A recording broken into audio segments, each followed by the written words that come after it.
guy could be and not coming to any definitive. Oh, thanks. Thanks for being so goddamn loud. In the early 80s, visitors to Cannock Chase began to also report Jesus. a black-eyed girl. Time now for the black-eyed girl of Cannock Chase. In the summer of 1982, an 18-year-old local woman, the aunt of British paranormal investigator and author Lee Brickley, was hanging out in the woods of Cannock Chase as she often did. The area was a popular place at the time for teens and young adults to sneak off into the woods to party and fool around. And this one night, the young woman was drawn away from her friends around 9:45 p.m. when she heard a little girl cry out from the darkness of the forest. Oh boy. Help! Help, Mommy! Help! The girl sounded frantic, and Lee's aunt rushed out further into the dark woods to try and find her.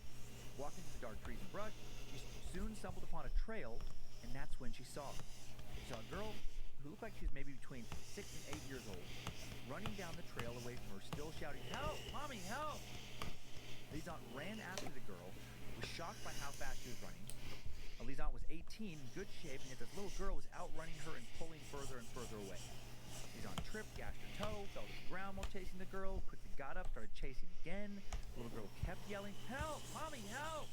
They ran deeper and deeper into the dark forest, further and further away from her friends. And then when the little girl reached a particularly dense area of thick and bushy trees, she finally stopped running. She turned around. Oh God. She stood face to face with Lee's then 18-year-old aunt, who stopped dead in her tracks when she saw this little girl's face. The little girl looked like she had 2 dark lumps of charcoal for eyes. Her skin was unnaturally pale. She looked like the Goddamn black-eyed children. Badly scared. And then as the woman stood frozen in fear, the black-eyed girl turned, ran further off into the woods, still crying out for help, still crying for her mommy. Lee's aunt stayed where she was, watching the girl until she ran out of sight, and then she returned to where she and her friends had been hanging out, got in their car, and drove home. Okay. She told the police what she'd witnessed. The next morning, they sent canine officers to her home. She led them back to the spot in the woods where she'd seen the strange little girl, and dogs were used to search the area along with a variety of officers. The officers hadn't received any reports of missing children in the area around that time, and after a day or two of searching, they called the search off when they still hadn't found anything.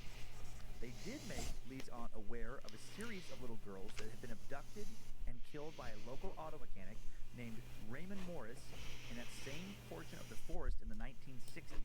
And Lee's aunt would come to believe that the entity that she saw may have been the ghost of one of those little girls. After she had lunch on September 8, 1965, 6-year-old Margaret Reynolds left home to walk back to her nearby school. She never made it. Black-eyed 4 children. months later, on December 30th, with her family and investigators still having no idea where she's gone, Black-eyed children. 5-year-old Diane Joy Tipp also vanished while playing near her grandma's house. Less than 2 weeks later, someone hiking through the woods of Cannock Chase spotted what looked like a doll in a muddy ditch. It was little Tipp's corpse. And when police recovered her body, submerged in some silt nearby, they found the little body of the Reynolds girl as well. Investigators determined that Tipp had been raped before being suffocated. Reynolds' remains were too decomposed to ascertain exactly how she died or what may have been done with her prior to her death. A year and a half later, in August of 1967, 7-year-old Christine Ann Darby was walking with 2 friends around 2 p.m. when a man pulled up in a car and told Christine to get in. Unfortunately, she did. A couple of days later, Darby's dead, violated body was found in the dense foliage of Cannock Chase, just a mile from where Reynolds and Tiff's bodies had also been dumped. Then on November 4th, the following year, 1968, 10-year-old Margaret Alton and her brother, 9-year-old Stephen, were helping their mom prepare for bonfire night, aka Guy Fawkes night, British holiday, when a man approached Margaret and asked her if she wanted some free fireworks. He said he'd drive her to get some. He grabbed her by her arm, began to drag her into his car, but she fought back, was able to break free. Oh my God. And then a young woman nearby, Wendy Lane, saw what was happening and intervened. When Wendy approached, the man fled, but luckily before he left the area, she was able to memorize his car's plate number, make, and color, gave that info to the police, as well as a description of the man, and soon, Raymond Leslie Morris, 39 years old, was arrested. Fuck yeah. The area was shocked. Raymond was the last person you'd expect to do what he'd done. He had a good job, a pretty wife, Carol, who was 14 years his junior, solid reputation. People who knew him said he was a great guy, outgoing, reliable, kind, and intelligent. I only bring up the age because of his predilection for much younger girls. Yeah. Initially, his wife, Carol, provided him alibis for the murders he was accused of, But then she found some disturbing photos he'd hidden in their home, pornographic images of him sexually assaulting their 5-year-old niece. Oh. She retracted her alibi. Morris was tried, found guilty of murder, sentenced to jail for life. He died in prison of cancer in 2014 at the Hey! age of 84. Good. Is the black-eyed girl Hey, Liz saw in the forest friendo. one of those victims? I wanna And does she know. still haunt the area? Sightings of How other are black-eyed you? children have been experienced since shortly after Boo-boo-doo. the girls went missing How you or were been? murdered. Sightings that continue to this day. One unnamed woman told Lee Brickley, who continues to investigate these encounters, that her family How's was everything alerted by been? screams as they walked through the woods in Kenneck Chase. She said, "We instantly started running towards the noise. We couldn't find the child anywhere, so we stopped." Oh, good. How are you, Saya? I'm doing wonderful. It is Monster Girl night once I get this done. I wanted to get this done. It's not going to take that long, about an hour and a half. And then we're going to draw some Monster Girls. Any suggestions on the... We've got... Board's got some Monster Girls that I'm going to draw. But if you wanted to suggest one, I can definitely add it to the draw pile.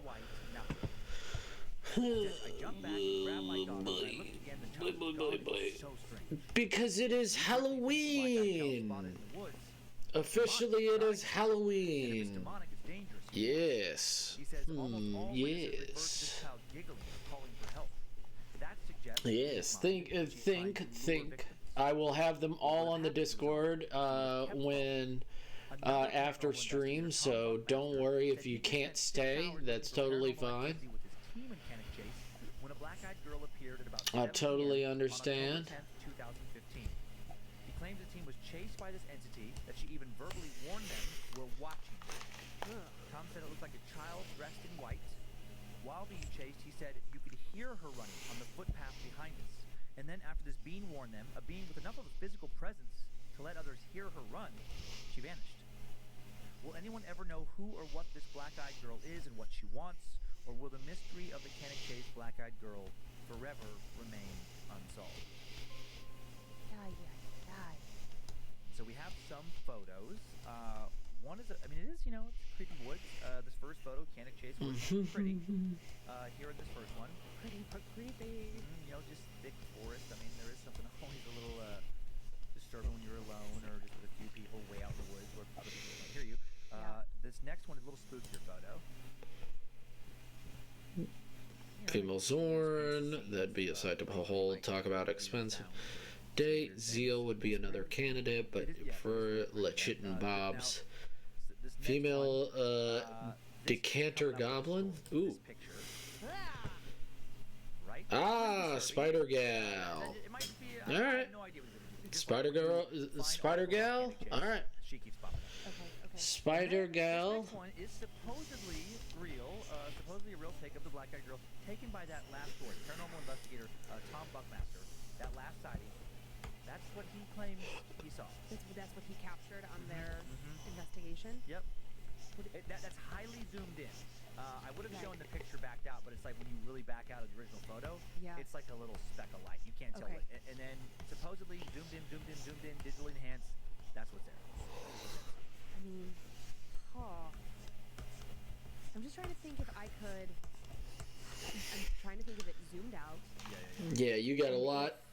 Snake Girl, let me slide it into your DM. Spider Girl, Lamia. Yeah, there's a lot of easy ones. There's a lot of easy one. Oh my gosh.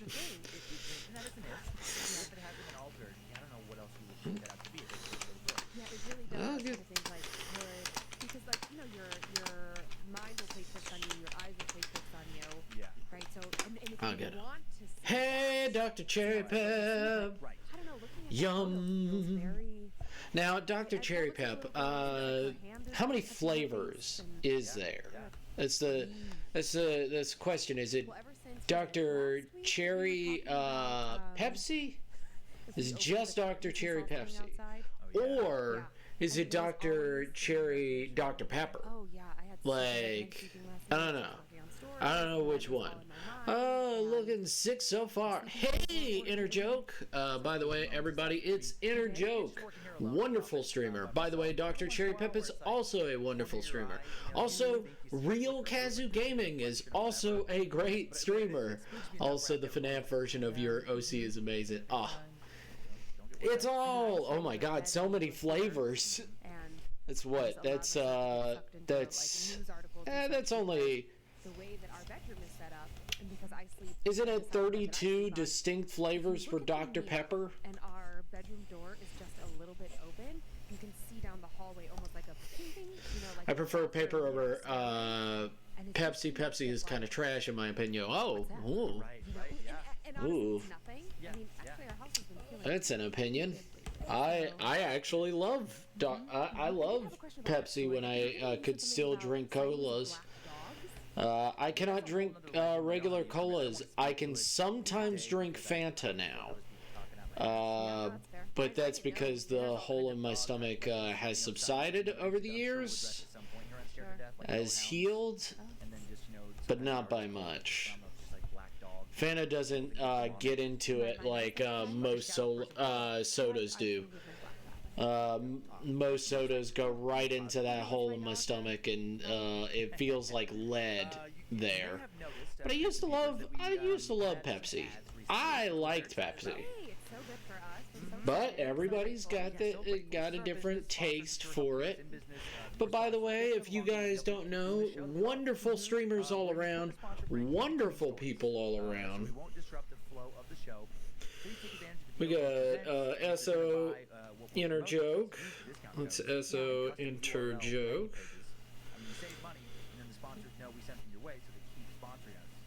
That's fine, board. That's fine. Happy Halloween. Happy Halloween. And that's it. That's it. Is that it? We're back. We're back. Thanks, guys. Thanks for putting up with those little commercials, if you will. It makes a big difference for us, and we're super grateful. Let's get real creepy now. And then, so, if you don't know, Real Kazoo Gaming, wonderful person. Kazoo has been amazing. Followed, and thanks autocorrect. My dad worked at Coca-Cola, so I didn't have Pepsi that much. So, and I stopped drinking soda for a while. So when I started drinking, it hurt, but clearly sodas are better. I believe I follow everyone here. Hell yeah! Dr. Cherry Pep, thank you so much. Dr. Cherry Pep is a wonderful streamer. If you could go check them out. Have you ever encountered your doppelganger? The word doppelganger, introduced by German Wonderful person, wonderful streamer. Comes in almost every night just to even say hello. And if you need to go, Dr. Cherry Pep, I saw that message. If you need to head on out, I totally understand. I know the board isn't going to stay for long. He's got things to do. Because it is Halloween, I understand that not everybody's going to stay, but for the people that do stay, I totally understand. I love you guys. No hard feelings. If you guys got shit to do, it's a Halloween night. Totally. Enjoy your Hallows Eve.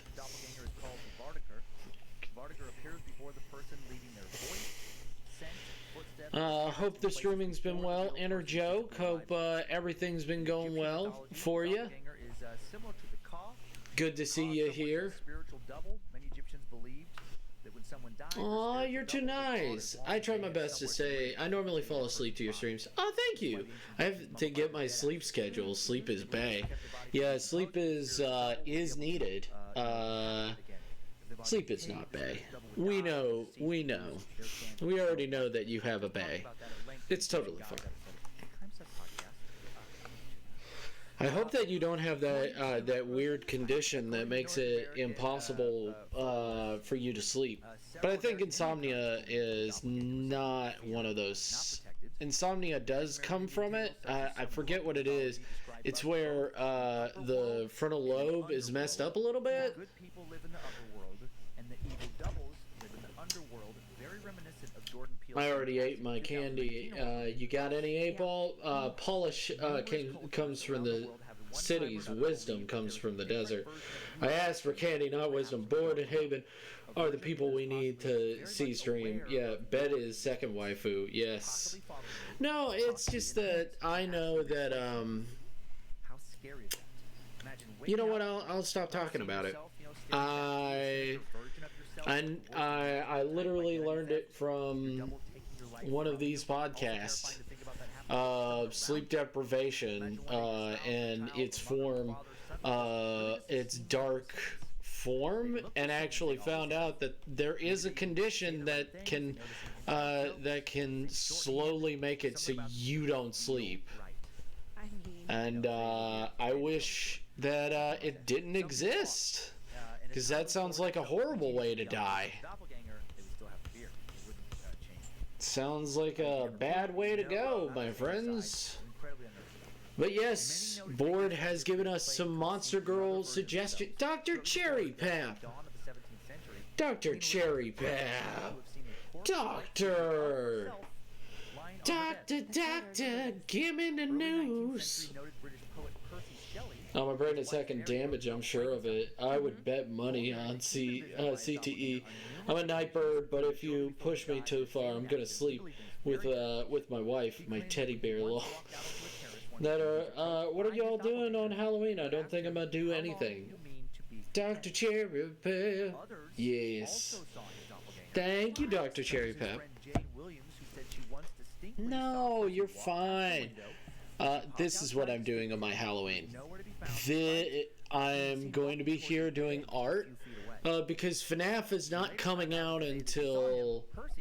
I could play Phasmophobia. I could play Phasmophobia. That's not labor intensive on my computer. I could probably play that, or Gloomhaven, or Darkest Dungeon. I've got some Halloween games. The news is one you may die from love and kindness as a prescription. I think the dose is... Thanks for the SO, sorry I missed it. It's okay!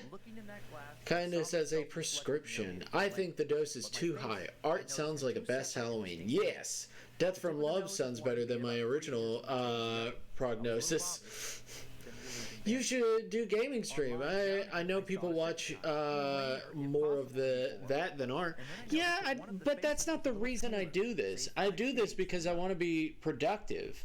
And if I'm doing it with friends, or I'm doing it with stream, I'm way more productive. Like, you'd be surprised. People being there helps me out immensely at drawing. Like, just being there and being like, I'm just active in the chat, or I'm just chilling out in the chat. It genuinely fills me with a lot of, it helps me persevere. Because unlike a lot of artists, I get wrapped up in a picture, but I can also get really bored of drawing. But it's my passion. I love drawing. But I know I get really bored of it. Since you missed the first one. Yes. Really? That's amazing. I should do that more often. Well, I streamed for 8 hours one day and my back felt, like a bag of bricks was stuck on me. We fill goat with determination. You do! You genuinely do! You all make me feel so happy. You guys don't know how much just saying hello does for me. Like, just even saying, like, hey, I just wanted to say hi, I gotta go, bye-bye. Like, you don't know how much that does to my psyche. It really does help me out.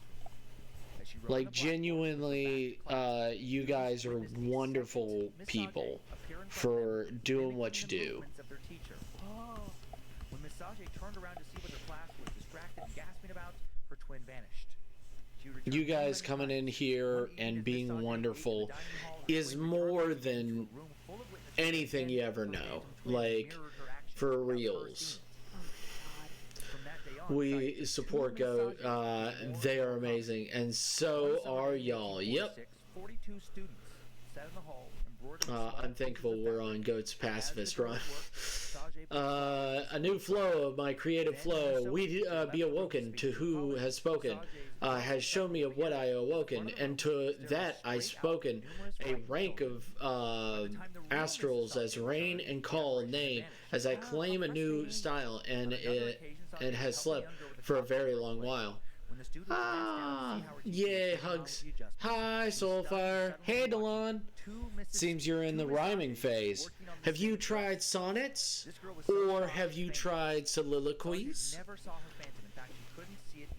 I mean, have you tried haikus?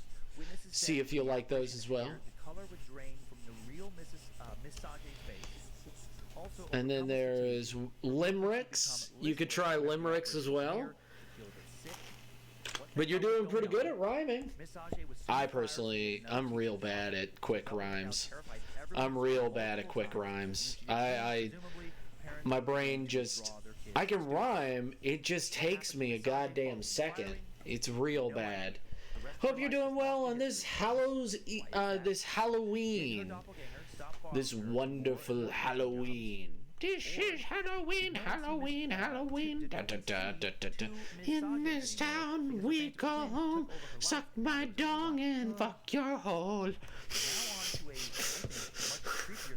Soliloquy. Be right back. I need to check something. So I may not see y'all chat. It's okay, Dr. Cherry Pep. Been had. Been had. All right. Can't rhyme on a dime in time. For a while it was on tile for a very long while, and the style of my wild will awaken next week. After B-Day of the blood awake. Perhaps someday you'll be sublime. Yeah, hug the doctor. Wait. What were those? What? Huh? What? I don't know what you. Oh, you were talking about the other lyrics. I don't know what you're talking about. I was just I'm just getting into the Halloween spirit, of course. I'm just getting into the Halloween spirit. Friend at work, he likes green on green on green. But when I saw her, I just assumed she'd come home early to check on me. My mother then started to walk down the hall and motioned for me to follow. Her face was strangely expressionless, and I thought it was odd that she wasn't talking, but she looked exactly like my mom, so I followed her. My mom loved to tell stories and joke around, and she talked with her hands. She's an upbeat, lively person. This mother I was following walked down the hall after waving for me to follow and had zero liveliness. As she walked, her limp hands dangled at her sides. I wondered if she felt okay. Halfway down the hall, my mother turned and shot me a small smile that felt more off than anything else she'd done. My mom was a genuine person. This smile felt very fake. Just then, the front door slammed. I whipped around and saw that my real mother, was walking in the house. Holy shit. When I turned around, the creature at the end of the hall was gone. I just about screamed, but then I quickly convinced myself it was the flu medicine. I had taken too much NyQuil. I didn't tell anyone about seeing this double, and by the time I went to bed that night, I convinced myself it was just some sort of fever dream. Then a couple weeks later, when I was feeling fine and not taking doppelgangers. any medication at all, it happened again. This time, I wasn't the only person who saw it. I was talking to my dad in the hallway one evening after I'd come home from work. Doug was still at the restaurant. My dad was working on some small repairs around the house. We were talking about some clogged drains when we both saw my mother talking about those clogged drains. Anything, and into her room, shutting the door behind her. I immediately knew myself that whatever just walked past us I know how to use. So what? Also, go. I shall show what has awoke, but do not share. what I bear is not be share, but be care of a new aware. Okay. He motioned All for us right. to walk back down the hall. We walked past my real mom, who quietly told me that he had a very, Nice. very bad feeling in his gut about Nice. what was happening on the other side of that door. Nice. We agreed to leave it alone for the moment. Nice. When my mom woke up, we talked to her about it, and when Doug came home, Nice. we filled him in as well. Doug was the one who went ahead and finally opened the door. Whenever my dad and I Fucking watched boobs on a gray render. Jesus Christ. A few weeks later, either a new doppelganger showed up in my home, or the same entity that had pretended to be my mom now was pretending to be someone else. I was sitting at my desk, Oh my in my God. room, working on some investment. Board's been sending me When my dad suggestions walked for in and sat Monster on my bed. Girls. Oh boy. He was silent. But Soon I as we have finished enough, finishing up so we could talk, so I will maybe about have something serious. enough for a Monster Girl night. As I finished typing So I the will report, start I drawing started Monster to Girls see after I the finish pillow. this After little getting my smile, I comm said, from my friend at work. When I walked into the bathroom, I glanced out the window and saw that my dad's car was not in the driveway. My stomach sank. I then remembered that my parents had both left early that morning to deal with some out-of-town business a few hours away. Said they wouldn't be back until after dark, hours from now. So if they were still out of town, what the hell was sitting on my bed? After hiding in the bathroom for about 15 minutes, I finally made myself come out, walk back down the hall, look inside. Thank God no one was there. But the decorative pillow my father's doppelganger had been holding was now on the floor several feet away from the bed, as if it had been tossed there. Doug and I now threw ourselves into planning for my parents to get their own place. We desperately hoped, as bad as this may sound, that whatever was happening was attached to them and not us or our house. In the meantime, we all turned on location sharing on our phones, so we'd always know where the real person was in case we saw someone else's double again. And then I saw a new doppelganger. One afternoon, right before my parents did move out, I returned home to find Doug, my husband, working on a pipe under the sink, music blasting out of a laptop on his computer. Laptop on the counter. I immediately thought this was very strange. Doug is not Mr. Fix-It. He had never done plumbing work before, but I was aware. I started to freak out, but then when I quickly checked my phone, it said that Doug was at home. Oh my God. Fine. There's a first time for everything. I just assumed the first time that Doug had tried to fix the leaky pipe. It's a challenge, but I feel you can do it. I left on the counter, so I grabbed it, hopped back out the door to drive Also, to the Clip door. is now Before I made sleeping it back to my car, as moved later to spend my new awakening as the caster of Master. I will be in training with the Master, who has woken my caster. Huh. My husband was happening outside, but he wasn't in the house anymore. I couldn't find him. There was no music playing from the laptop. The doors under the sink were both closed. I screamed, then Doug outside started to run to the door. I screamed at him, "Get away from me!" He froze in the door. I yelled, "What do you want from us?" "Sam," he said in a very calm, soothing voice. "Sam, it's me. It's really me, Doug." Somehow I could tell I was now speaking to the real Doug. At least I think I was. And after I told him about the doppelganger I'd seen working on the sink, he told me the reason location tracking said he was home was because he hadn't been able to find his phone before he left for work that morning. Oh my God. He always put it on the bedside table to charge overnight, always. But that morning, it was gone. What the fuck? We later found it carefully hidden inside a pillowcase. Yeah. Was whatever we'd been seeing around the house now hiding things from us? Or I thought, was I no longer speaking to my husband? Despite him really seeming to be Doug, was I now sharing my bed with someone or something else? Oh my. Thoughts like this began to drive me insane. You gotta get out. Over the next few weeks, before my parents moved out, there were more sightings. All of us, at least once, thought we saw someone in the family, only to find out later that whatever we saw could not have been who we thought we saw. It continued to happen to me more than to anyone else. Every so often, I would see my mom, or dad, or Doug doing something just out of sight. I'd see them run down a hall, leave through the backyard. I'd chase them. I no longer cared if chasing them was dangerous. I just wanted answers. But the doubles kept vanishing. Then, just as it was getting unbearable to live in our home, and right after we decided to move out, the doubles stopped appearing.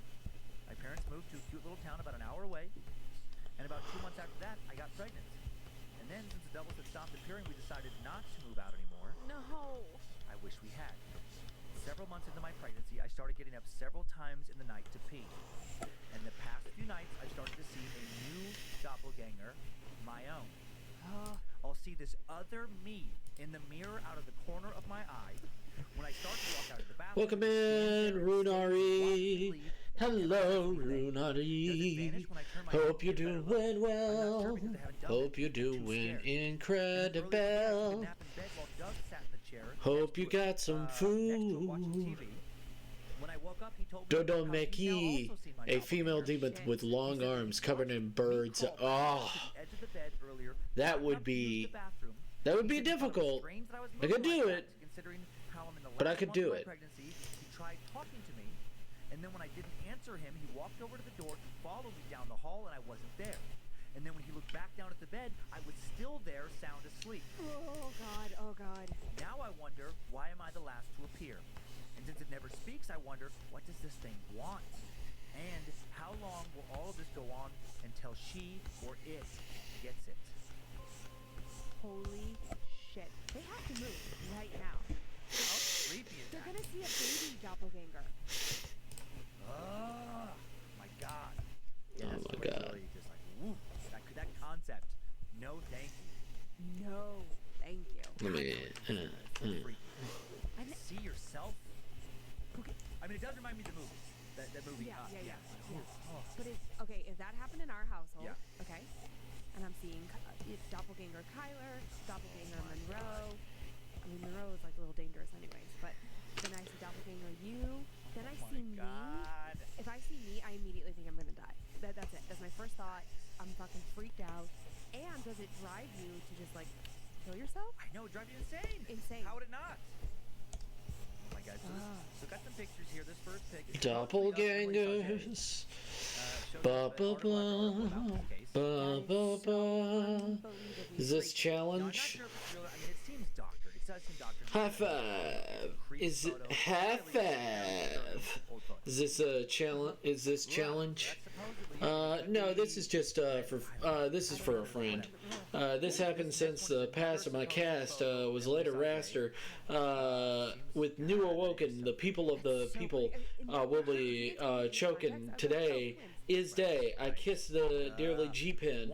Go away, for I'll let it be. Sleeping to the weeping of the creeping, and no long my weeping. To now I must rest, as the best is not my best, as my awoken has not rest. Dear go to the merry heart, I hope we do not part, as my new style will soon fall wild for a while. Alright, fair enough. That's how you feel? I believe in you, DeLong. Double dong. I believe in you. You got this, buddy. By the way, hope you you were doing well, friendo. Hope you're doing well, Yeah, I was like, Abel. Literally almost said your real IRL name. Literally almost said your IRL name. I was like, and oh, can't say that name. Man, why do I keep wanting to do it? I don't care for it. Every single time. That's really. And it'll creep me out. Research it just because Konaki GG, a yokai that disguises itself as an abandoned baby and cries until someone picks it up, then crushes him. Rude. Imagine being like, oh shit, oh shit, someone lost their baby. Let's get you some food and shelter. Crunch. Hey, again. Yeah, rip a goat. No! Don't whip a goat. No. Don't whip. Goat don't. This is why I don't people tell. I don't tell people my name. Can't share what you don't know. Yeah. But I didn't do it. I didn't do it. I thought about it. It took me a second. I was like, hey, Abel. That's right. Your name's Abel. Mm-hmm. Then like an evil version of myself right behind me. I'm the baby, gotta love me.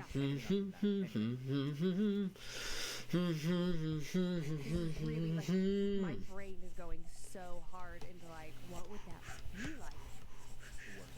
The worst. I love that show. I love that show as an adult. I didn't get it as a kid.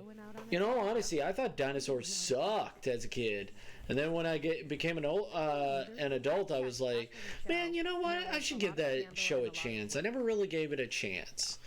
I saw it on, I really wanted to be a part of it, and then as an adult, I'm like, I get it. Funny dinosaurs. This is like Family Guy before Family Guy. Put that one in there. You know that old saying? You do? I do. I know all the old sayings. No. I don't Just call me Abel IRL. I answer to both, subboard. Fuck that, baby. No. I'm the baby, gotta love me. Immediately people are like, nope, I don't know what the fuck he's smoking, I don't want to be a part of it. I don't smoke though. I don't know. I just want some sort of solution. Sure, maybe. Who Who knows? That is not a good solution. That's fucking nonsense. Try. Oh god. Well, now I'm thinking about like Yep, that looks like garbage. if I was seeing Garbage. W, and then all of a sudden you died, like mysteriously, but then Better. W, spirit. I guess that's what I want to know. Do I still see W? Oh, yeah, I don't know. Do I see Evil Like Dan? if the one person died, would the doppelganger live on? I don't know. No. That wasn't addressed in any capacity. As far as how I'm not researching it, my brain is already. I refuse. Rokube, a person, usually female, whose neck can stretch indefinitely. I heard you like tall ladies. Just listing off yokai board. Also, Soul Server will be updated. Will need you for grand opening, but until my master and I done training, we'll wait as the time will be unwavering. Sure, red-haired sea spirits who love alcohol. Lurk, Dr. Cherry Pep. That's okay, Dr. Cherry Pep. You'll get that lurk. Do what you gotta do. Thank you for coming in for as long as you did. Thank you for being amazing. Don't ever stop. Great. That's amazing. Yeah, Oh, so that's fantastic. I'm super grateful. It really depends on the day, Delon, but I have an appointment Wednesday morning to the dentist. Can we at least address that? So that'll be so fucking fun. So much fun. Right, no, One that's person. fair. Yeah, yeah, it has nothing to do with So I don't know if Wednesday morning I'll have a stream. I'll probably have a stream Wednesday afternoon, but I no promises now. I'm gonna try. I'm gonna try the stream. Probably gonna do either comic stream or fix up the PNGtuber. I'll probably work on comic because I haven't done it in a while, and I do want to work on comic book. So I'll probably be working on it. I'm staying silly. It's after B-Day, but we got until after November 7th. Okay, all right. I will try. I will try my best. I'm not promising anything, but I will try my best. Because I know I've promised things in the past, and it never comes. I don't want to break promises. So I will try my best. Is all I can give. Please email me and Kate. We'll be taking care of this at book, at scaredtodeathpodcast.com, and we'll send you a little release form saying, you know, I want my story in there. I want my name left out. I don't want my story in there. If you don't sign the release, we won't put your story in there. So, you know, that's entirely up to you. If you just want to ignore this entirely and not be a part of it. I love that. I love that show, though. I love dinosaurs. Dinosaurs is really good. Happy Halloween, since it's 2 a.m. here, and I don't know if I'll see you all again. It's okay, Dr. Cherry Pep. Happy Halloween. It is Halloween. It is Halloween. Halloween. Halloween. In this town we call home. Here we fuck a do do do bo. What? So if your stories didn't make it in yet, don't stress. We hope we get to do this book again next year. Stories to go. All right. Is that a good? That was good. Palate cleanser? Good job. Okay, great. Thanks, Dan. All right, are you ready? Tin Joko Daddy, a female yokai that crawls on the fan who sent it in, guess what his name is? on the ceiling. Spider bitch. Spider bitch does what a spider bitch does. Oh yeah, go. What's the plan for tomorrow?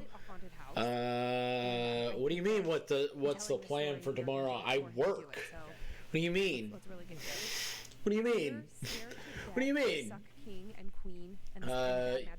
What? Wow, that a large beast that lurks in the mountains. About which little is known. I read that as breast. Not gonna lie. That the idea of some mysterious blob boob just scaling a mountain. Go you what? What? Huh? Huh? No, I don't know what you're talking about. What the plan is tomorrow? The plan is I am going to work, and then I'm going to enjoy another Monster Day Girl thing, because it's Day of the Dead.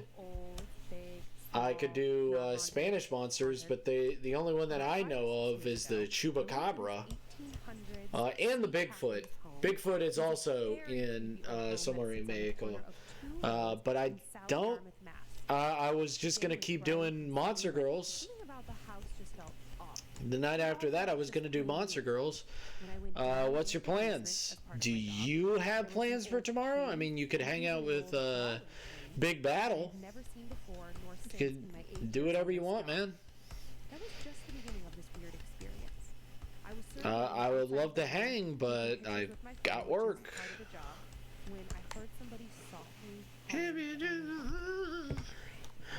You had said previously games, etc. for Halloween. Yeah, no, I'll fucking play video games, but I was probably gonna do that for Halloween. Yeah, I would. I don't mind playing some video games for Halloween. Yeah, let's do that. Let's fucking play a video game. Pick out a video game, we'll play it. We shall play it. Tomorrow night, it is official. We are playing video games. Okay. But I gotta get right when I get off work. So if you want to stay up, we'll play video games. And finish the rest of my job. While I was going over everything with the homeowner, I jokingly asked her if the house was haunted.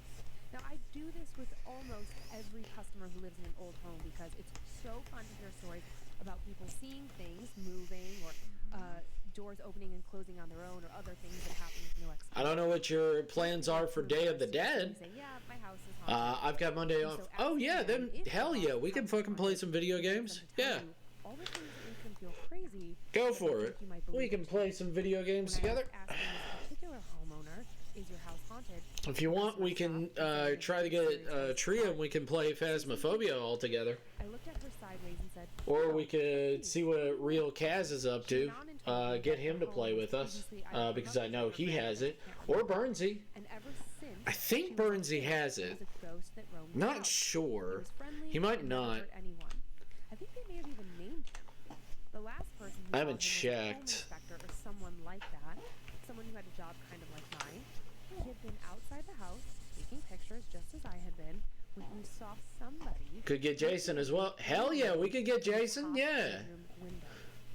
Hell yeah, took it off for the occasion. Yes, since I have Monday off. If not, I might get another. Hell yeah. I mean, we could also get Board if he wants to play. He is most definitely invited. You are most definitely invited, Board. You could draw a female fish taco for fish taco. Now I learned. Go on, Delon. I will see you later, my man. Get some rest. Don't overwork yourself, please. I genuinely mean it. People care about you. People love you, man. Stay positive. Stay amazing. I know it's easy for you, but still say it. People still need encouragement. And everybody else that's come in as well. Thank you for being amazing. Thank you for being stupendous. I know it's very easy for you. But Phasmophobia tomorrow night. Just fucking picked it. one Good night if they job. wanted to. Yeah. The home is supposedly so haunted that a TV series just put them up in And a since hotel for a we week so they have could Stardew come in, Valley explore the now, house, we can try play to figure out some more Stardew about the Valley spirit living in the house. later. So anyways, That'll be of course, nice. I'm all in and I'm super stoked that we get to go into a real haunted house. I asked him to send me the address so I can scope out the house before we go. It was the same fucking house. God. There's no way in hell this is a coincidence. Out of all the houses, how could this be? I have one supernatural experience and then it just so happens I get invited back to do a ghost hunt there?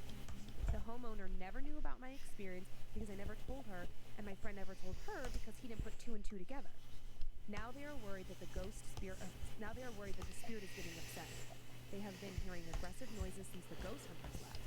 My friends keep asking me, when are we going? But I honestly have been too scared to go back. It knows my name. Weird circumstances are inviting me back to that house and the spirit is getting upset. It all feels so strange. But I cannot let an opportunity like this go. So I made it a point now to tell you this story, and so I will be forced to go back to the house and give you an update later. Hope you like the story. Your biggest creepy peeper. Darren. Oh, thanks, Jared. I get it. I get being scared, but I mean, He's gotta go. I would go too.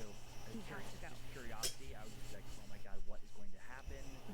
And I mean, kind of like that kind of adventure to me feels like I like getting amped to watch this movie. Like I just finished yesterday, Pet Cemetery. Oh, how was it?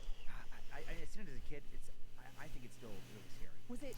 I think you I had didn't see this the before. remake. Too calm after sure. Hey, Goat, quick question. Why don't your goat Sona don't have glasses? What do you mean? Nobody else goes to. What do you mean? Always like dead It's like our own personal gym. before COVID. I don't get what you're talking about. Wait, it doesn't? Who said that? Are you going with just Japanese yokai? Though bored? Heck no. Pitch Taco is Spanish. Already went through some D&D mobs. I was just bouncing balls at Goat and seeing which balls he likes. Thought you were talking that one for tomorrow. Hey Paul, he has to like one of my balls. Automatic quarantine must have tripped when the filtration system restarted. Everybody relax. What do you mean? What do you mean, Dr. Cherry Pep?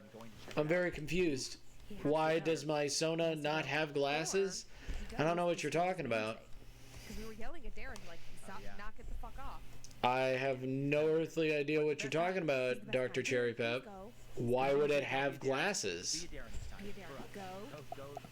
I don't understand what you mean. Why would my Sona have glasses at all? Yeah, but Try your best. Try your best. I want like What you helmet. talking about? That's what I would do because in my fear and concern and like I would just be running away from something is what I imagine in my brain. I would lose my phone. We'd be buying new phones. The time you was painting the figures, I swear I saw you have glasses on. I do have glasses on. I just don't know why. We stay on the East My Coast. Sona doesn't have to have glasses. Cape Cod. Have you ever been there? I don't understand this. Well, Like just because I wear glasses doesn't mean like my Sona needs glasses. Anybody's got any Nantucket stories? Abel wears glasses. His Sona doesn't need need glasses. Hey Dan and Lindsay, It wears content. No, he's a my persona is a mythical creature. It don't need glasses, and I think it's cuter without the glasses. No, I was just wondering. Oh, okay. The town was founded in Okay. 1644 and has quite a number of historical buildings as well as some very haunted land. Yes, spooky. Takes place at my No, father's house. I understand. Adam lived in a I get you. very large I home was just like, what are you talking about? What do you mean, Dr. Cherry Pep? 1800s. What you mean? The hundreds. Well, you know, You sound like me. I've been hanging out with you. But no, I just He lived there with I his don't think of parents, his older myself sister, and as his wearing dog. And being glasses. best friends at I the time, I'd sleep over on the weekends. even though I've worn them since I was in middle school, I just never thought of myself as, you know, I've never, Until this one you know, that self-image of yourself. I don't see it wearing glasses. windows that looked Just- out into the yard. And during the movie, I noticed someone walked behind us through the reflection in the window. But I didn't think Maybe anything of it. sunglasses for funsies, My but brain tried to I rationalize it as being one of the just never spirits thought of it. walking through the kitchen. Huh. Except a moment later, I realized two things. My Sona just doesn't have them. His parents loved me and definitely We'll would have probably stopped me to add say hello. glasses at some point, or maybe a monocle. I wear two monocles. It'll be cute nerd go, JK. It's already cute. Oh yeah, yeah, cute go. No, I mean I can add glasses for added cuteness. I can add a glasses wearing version of myself. And went about finishing the movie. Oh yeah, Later that day, Adam and I thought it would be fun to go explore. not his attic. bad, not bad. Your typical attic that they And then I'll add the background later because I'll ask him what he thinks of this. Once I get all the shading done, and then hit it with white with a little bit of highlights here and there. Just I think a little bit of light blue and a little bit of white will really make it pop. In our infinite wisdom, we also didn't bring a flashlight with us, and the lights up there. Welcome in, Neko Chiba and Haven. It's probably worth noting that we were Twitch just closed itself out. Nice, I was using that. Yeah, rough. Welcome in. Yeah. No, don't do it if you don't want it. Do it. Do it now. And then they start sprinting. Do it with the box. Adam grabs my shoulders and shouts, Do "Run!" it in a clock. Leaped over furniture and nearly fell down the attic stairs to get back. Hope you guys are doing well. Thank you for coming in. I do appreciate you. Hope you guys are staying positive, staying excellent, and staying amazing. I know it's easy for you guys. I do appreciate you guys coming in and checking me out sometimes. You know, sometimes we all need a little bit of positive reinforcement. Does not hurt. Does not hurt for a little bit of positive reinforcement. Anything for me, I wanted to help them out however I could. The rest of the night was totally uneventful, and eventually. Hello, how is I everyone? was sleeping on the floor. Oh yeah, positively easy. Yes. How are you? Happy Halloween! Happy Halloween, everybody! Ho ho ho ho! Oh ho ho! That was hanging on his door. No witnesses. A very large black shadow figure standing over me. I didn't know what else to do at this point, so I made like a burrito and tried to hide myself inside my sleeping bag. I couldn't shake the feeling that I was being watched, and this feeling very quickly turned into the "oh shit, I'm in danger" kind of thing. I summoned the strength to get up off But the thank floor, you, and I made my thank way you towards the everybody for bathroom and coming the in. wall Thank you for being I incredible. turned to close the door. I looked Thank back you down the for hallway, being and so behind amazing. Adam's I room know, was the black figure. I know I say it all the And time, as but it I was really following me down the genuinely hall, mean it. and it started to pick up speed towards me. I slammed the bathroom door and locked it, and I stayed in there until the sun Thank came you for up the and I felt positive safe again. feedback. Because without you guys, it wouldn't be the same. Santa, shh, no witnesses. I'm gonna work for a bit as it's 6 a.m. on a Sunday. Go get some rest. Thank you for the hug, Delon. I'm checking my list. I'm checking it twice. Gonna find out who's bought and who's nice. Hug everyone. Santa, be safe, Haven. Santa, don't take shit from anyone. April, I never thought it would end like this. Gunned down by Santa Claus. As you wish. As you wish. I should note that at this point, it was the hottest part of the summer, and this house had It's no the air conditioning. I'd been hottest. sweating all morning, just sitting around. But when I got to the bottom of the stairs, it Yeah, was no, Haven absolutely freezing. sleeping on a Sunday before anything. Hell yeah, get some rest. If she doesn't have to be up, don't get up. Into the room to the right of the bottom of the stairs. The room was mostly full of junk and firewood, but in the back corner there was that same Happy unmistakable black shadow figure I had seen the night before. I immediately went into It was flight at that mode, and I moment tried she running down realized the stairs. he fucked. 3 or 4 stairs up, and I felt It a was at cold, that moment freezing hand they viciously realized they grab fucked my up. right shin as it tried to pull me back down the stairs. I don't know how, but I broke free of whatever it was and ran back up the stairs and slammed the door shut. Adam's entire family had been outside preparing. But yeah, for we the can. sale. We are definitely gonna play some Phasmophobia. We just need to contact Jason, see what he wants to do. If Board wants to play with us, he can. Every time he said, "As you wish," he really meant, "I love you." Anybody want a peanut? Oh, well, there's a peanut. I'll never forget what I saw. Even an hour or two after this had happened, Huh. there was still a dark red mark on my leg. Stop this rhyming. I mean it. Stop it now. Stop it. That had wrapped around my leg, and it appeared that it had either claws or long fingernails. It was completely inhuman, and there were certainly no animals of any kind in his basement. Obviously, that was the last time I went to Adam's house. I never told him what happened, and between how I woke up in the middle of the night and what happened in the basement, I decided that after this particular experience, Adam and I should keep some distance. We had been best friends, but then he stopped talking to me and started hanging out with a bad crowd. And as he changed as a person, he kind of faded away from, well, everyone. I don't ultimately know what happened to him, but I know that everything changed after my experience in his house. Things changed for me. I went through really bad spells of depression that I had never experienced before. And in the following years, I would have more and more inexplicable experiences in that town, and even in my own home. This only stopped when I moved to Boston for college, and I've been able to live a mostly normal life since then. Thank you guys for what you do. I'm glad that stories like mine. Dr. Cherry Pep. There's a whole world out there. Work safely. Thank you for coming in, Neko Chiba. Neko Chiba. Neko Chiba.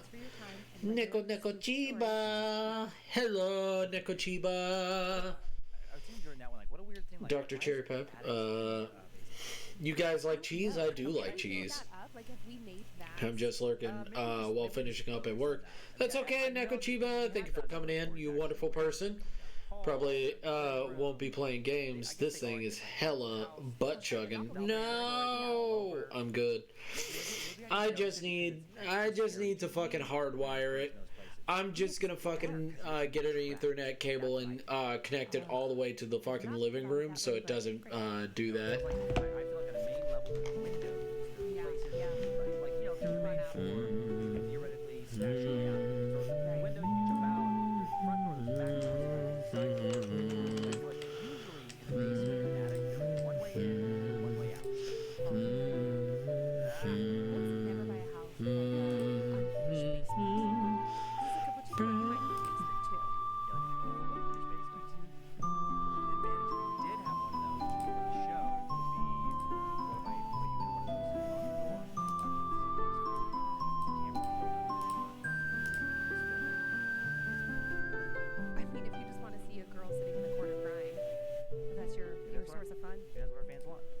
Yep. Hey, let's take a vote. Let us know if you want me to sit in the corner. Save and hydrate. Alright. Alright, I'll save. Hold up. Save. And save. Swish.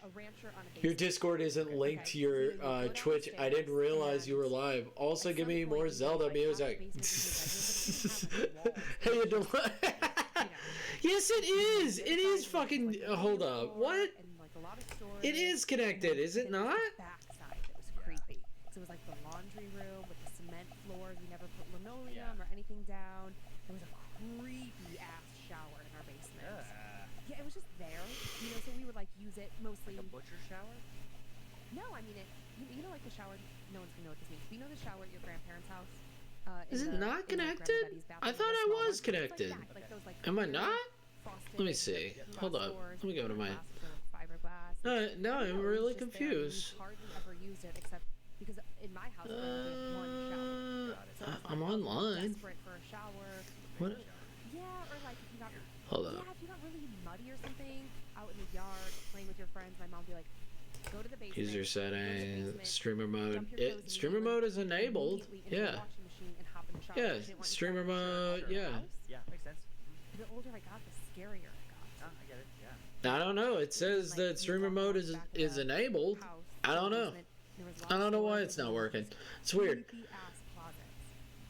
I don't know, it was just like a weird configuration. Like we never had the money to make it like a nice basement, so it just ended up becoming this hodgepodge of It's not. It doesn't say you're live on there. Your Discord doesn't have that purple streamer icon. Streaming mode or whatever. Birdie, Ely, and thank you. Hey, hard. Enjoy Zelda Party. Discord up on the PC? Yeah, it's up on. Just shows available. Oh well. Hey, Steady Prism. Hey, everybody. Hey, you wonderful people. Happy Halloween. Happy. Oh, ho, ho, ho. Happy Halloween. Awesome crossover fan. I mean, I could show. I could use the Man of Halloween, the Prince of Falling Leaves, the man we must not name. We cannot name Robin Goodfellow. Well, I could show you a picture of Robin Goodfellow. He's the Halloween man. He's the king of. He's the. I think he's the. His many names are Jack O'Lantern. Robin Goodfellow? No. Oh, that. Yeah, Robin Goodfellow. You know Robin Goodfellow, the person we can't name. I know a day for yeah, you know. Okay, anyway, now that I've written a fucking essay response to someone's apology for being a shitty person, I'm gonna go die on my bed. Heart, you're an amazing person. No. We love you, Heart. I love you guys. I'm pretty sure Heart. Rest easy, Robert Goodfellow. I name him all the time. And Chimera, your little animations OC is cool as fuck. Yeah, okay, well, give me your wallet. They were being shitty. Aha, not me, I hope. No, I'm saying that we don't want you to have a shitty day. We want you to enjoy yourself. We want you to enjoy yourself. We want you to have a fun time. Checking the doors, windows, I turned off the remaining lights and then dragged my tired body to we want you to have the best of times, the worst, not the worst of times. But no lock would stop the horrifying.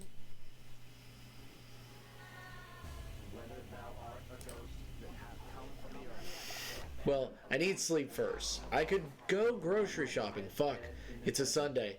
It's Halloween! Law board thinks I'm a good person. Goat either has selective reading pronunciations or needs better Shut up. Well, I need sleep first. Fuck, it's a Sunday. Fine, Heart. I'm taking your Griggs. Abel said he's not a good person. Both bored. Welcome to another haunted episode of Asda opens at 10 a.m. on Sunday. Feels bad, man. Oh, okay. I don't want you to feel bad, but let's save. I think I am done with it. God damn it. Fuck. Little face protection now mandated in many places. And 20% discount code flashing on the screen, hopefully right now, for the YouTube viewers. I see you, you son of a bitch. Fuck. You son of a fuck. There you go. There you go. No one else knows what I'm talking about. You know, we work together all the time. We tell stories together. We're the pandemic. We're always home together. I think no one knows what I'm talking about. Exactly how I like it. We are around each other. Our lives almost could not be more intertwined. I did just want to kill you 2 minutes ago. I want to kill you as well. That's why I'm laughing now.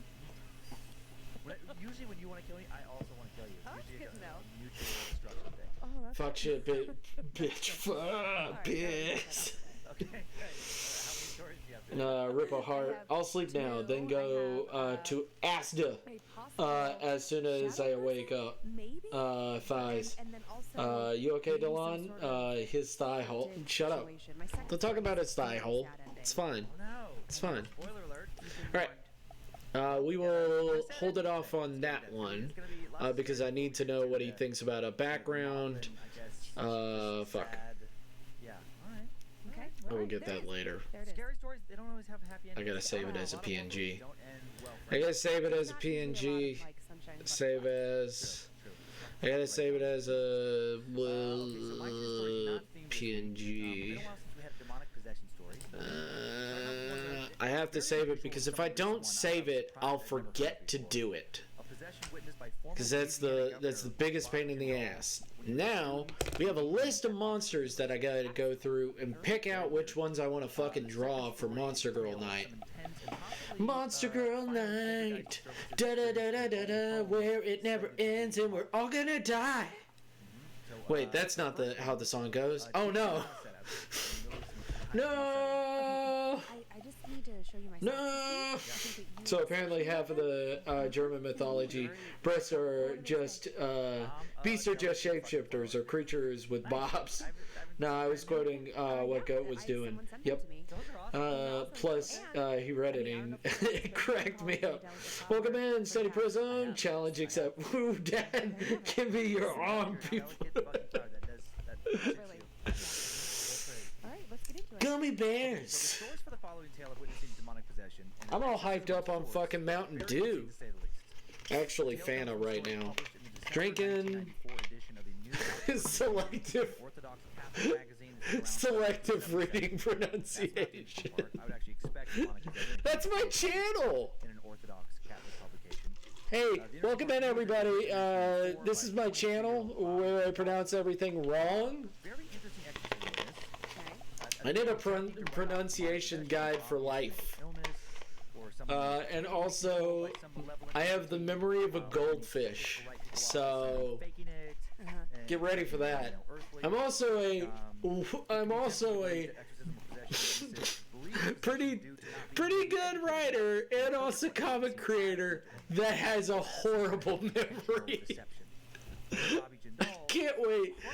If I do get popular, I cannot fucking wait for people to just literally be like, you're a fucking... Man, I really love your stuff. Oh, Goat, you're so cool. Do you remember this? And I'll just look at them like a deer looking into headlights. Just being like, yeah, that... I need select here to select. But Fanta doesn't have caffeine. BRB gonna find a bus home. Gotta get that bus home. Get it! Nico Chiba! Go get that bus. This is my channel where code is wrong. Got it? Good luck, Nico Chiba. What were we talking about? Oh yeah, April. Do you remember? I remember. I gotta. This is where I get. No, you're staying right here, Nightbot. That is not true. You cannot leave. April, you can't leave. There was never leaving in the contract, April. Hold up. I need to open this file, open the PNG. I gotta close this because it says it's a PNG. It's not the PNG. This is the PNG.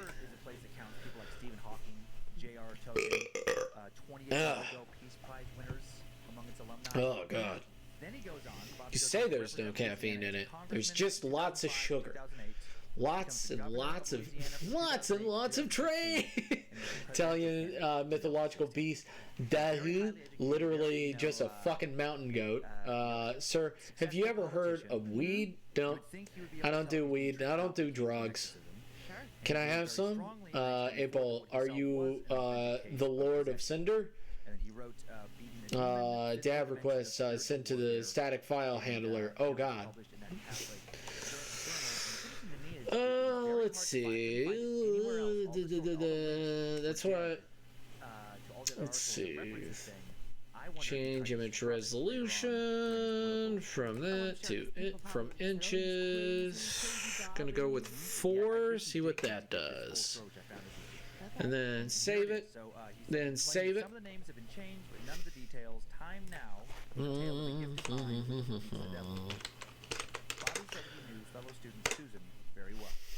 Although the relationship was not romantic, the two spent so much time together, most of their friends assumed that if they weren't more than just friends already, they'd soon be together. But we will do the Monster Girls in just a minute.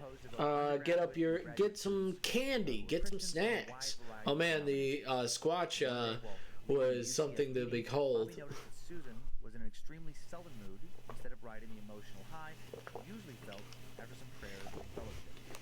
Bobby asked her to join him and a group of other friends who were attending a campus Christian a cappella concert that evening. Susan accepted and initially seemed to be having a good time. Then halfway through I need concert, the Tim Susan Allen got up and sounds. very unlike her. Bobby That'll followed be her real down, fun. sobbing uncontrollably And outside the then, auditorium. He walked her home, and once back at her place, she shared with him Alright, why she was upset. there we go. She said And she recently learned now, she had skin cancer. new.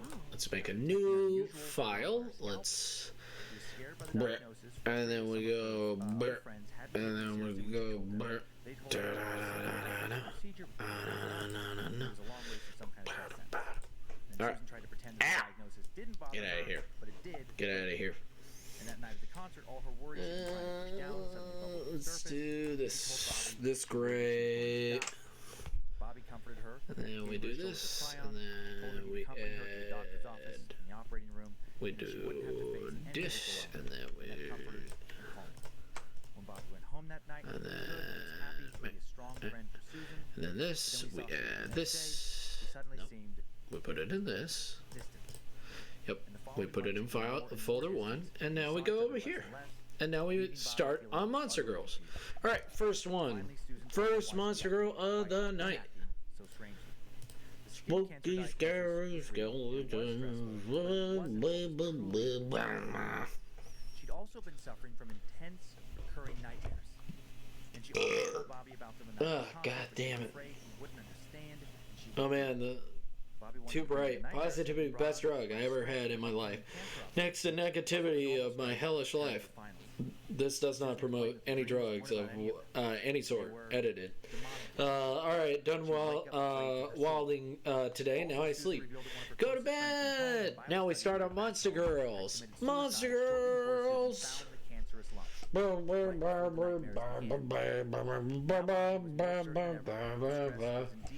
Alright, first Monster Girl of the night. Let's see what we got. I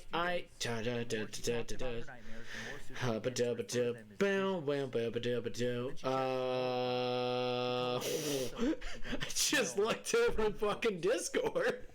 Hello?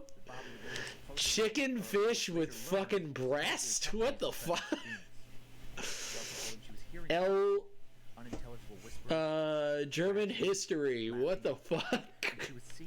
They look like the fucking monsters from The Legend of Zelda Twilight Princess. She'd witnessed the appearance of dark entities in her apartment at night. She wasn't the only one who was seeing, hearing, and smelling all We of got this. the. Her flatmate had also bore witness to all of this. Let's copy that. And his other students Copy. wasn't And like then Susan. we go over here. Bobby now had a hard time blaming what Susan was experiencing on stress alone. It's also hard to blame it on mental illness because Susan wasn't smelling and hearing and seeing things alone. Bobby didn't know what to make of it.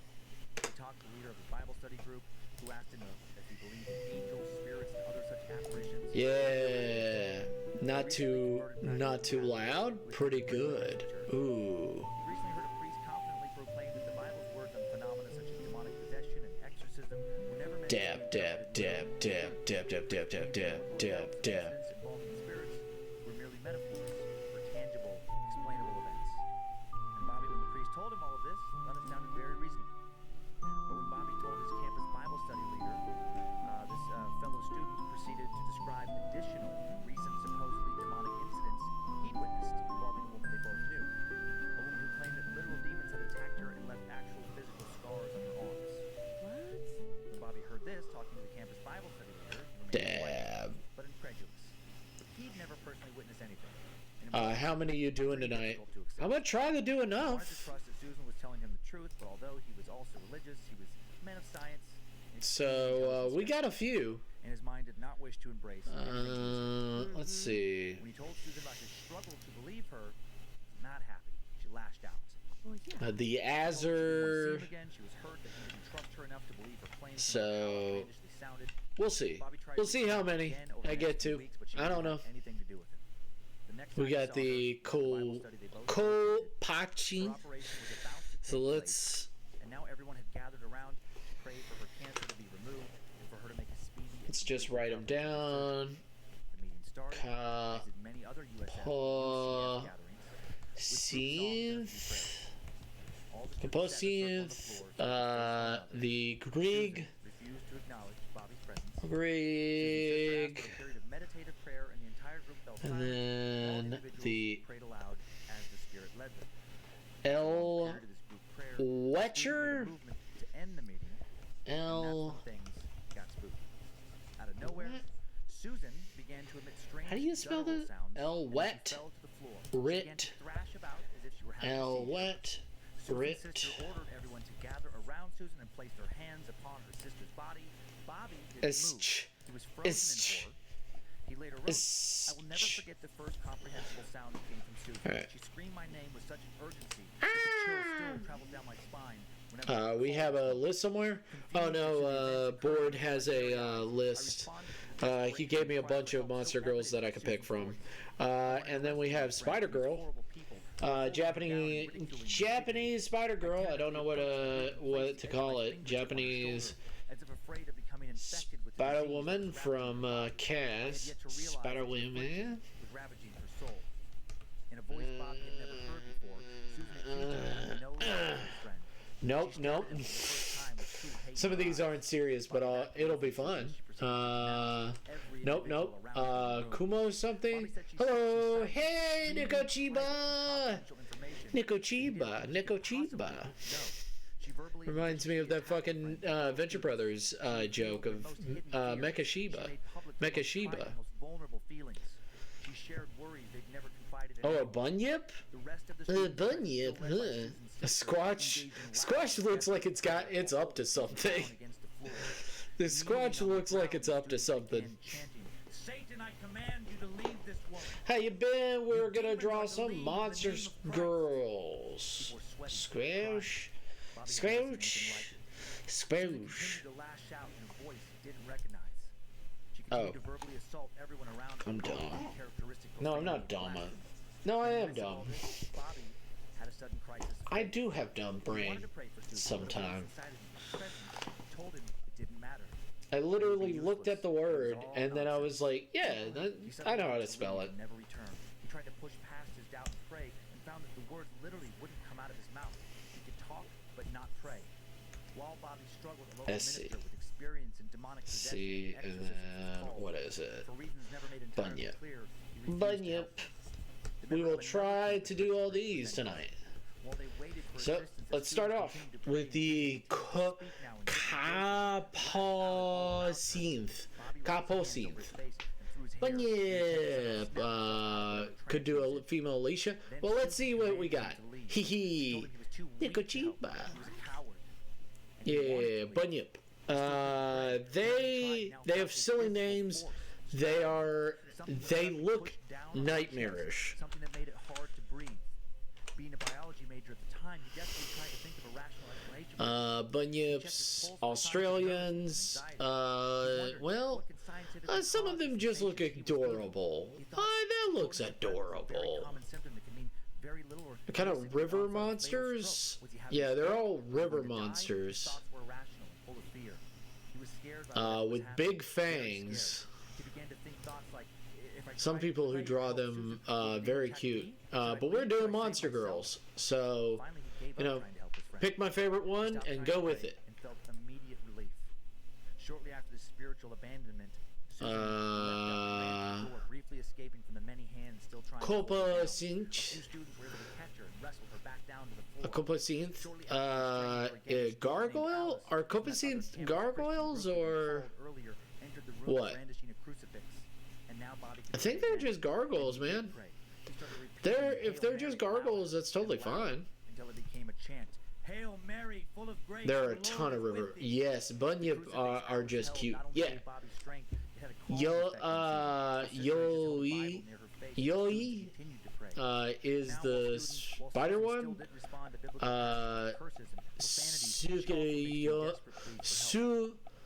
Suchigomo. I'm bad with those. Demon gargoyles that torture people. Got you. Got you. I got you, fam. But the momentum had shifted, and we now sensed that victory was at hand. While Alice and Louise held Susan, her sister continued holding the Bible to her face, almost taunting the evil spirits that had almost beaten students dared Susan to read biblical passages. She choked on certain passages and could not finish the sentence, Jesus is Lord. Over and over, Susan repeated, Jesus is, often ending with profanities. In between her futile attempts to acknowledge her faith, Susan pleaded with her friends to continue to pray with her, or pray for her. She smiled in between the grimaces that accompanied her readings of scripture. Then, just as suddenly as she'd fallen into her trance, the Susan Bobby knew reappeared and claimed, Jesus is Lord. With an almost comical smile, Susan then looked around as if awakening from a deep sleep and asked, has something happened? She claimed to have no memory of the past few hours. She was startled to find her friends breaking out in cheers and laughter, overwhelmed by sudden joy and relief. She was no longer mad at Bobby, thanked him for coming. Bobby walked home in a daze at him. So many questions. What had he just seen? Why couldn't he pray? Did he just witness actual demonic possession? A few days later, Susan had her cancer operation, and the surgeon found no trace of cancerous cells. They were baffled. Susan later claimed she felt healed after the group prayer and that she could remember the sensation of being purified. She ended up seeing her physical and spiritual afflictions as being related. Her scare with cancer plus the suicide of her friend had led her to question her faith. She believed that questioning her faith had let something satanic in. Bobby now believed all of Susan's earlier claims about strange sights, sounds, and smells, and they became close friends once more. Bobby finished his story for the New Oxford Review with the following. Did I witness spiritual warfare? I do not have the answers, but I do believe in the reality of spirits, angels, and other related phenomena that I can neither touch nor see. And that is how a Rhodes Scholar, a 21st century U.S. governor, and presidential candidate came to believe the devil was real. I mean, what the heck? It's not Son of a River Monster a is story to me compared to other close. stories we've told. Right. Yali is another Aussie creature. Sure.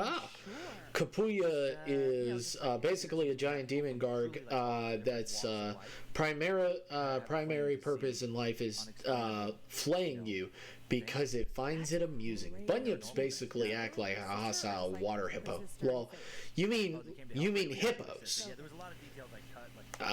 As far as I've seen, hippos are just hostile. Got it. Okay. The El Just had to know. Wetrisk So here's a few pictures. is an First one is, OG monster girl in the worst way possible. Okay. I do not remember him. Okay.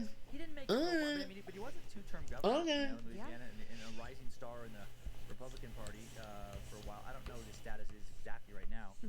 This is So we're drawing monster girls all night because it is fun, and we are gonna draw monster girls, whether you like it or not.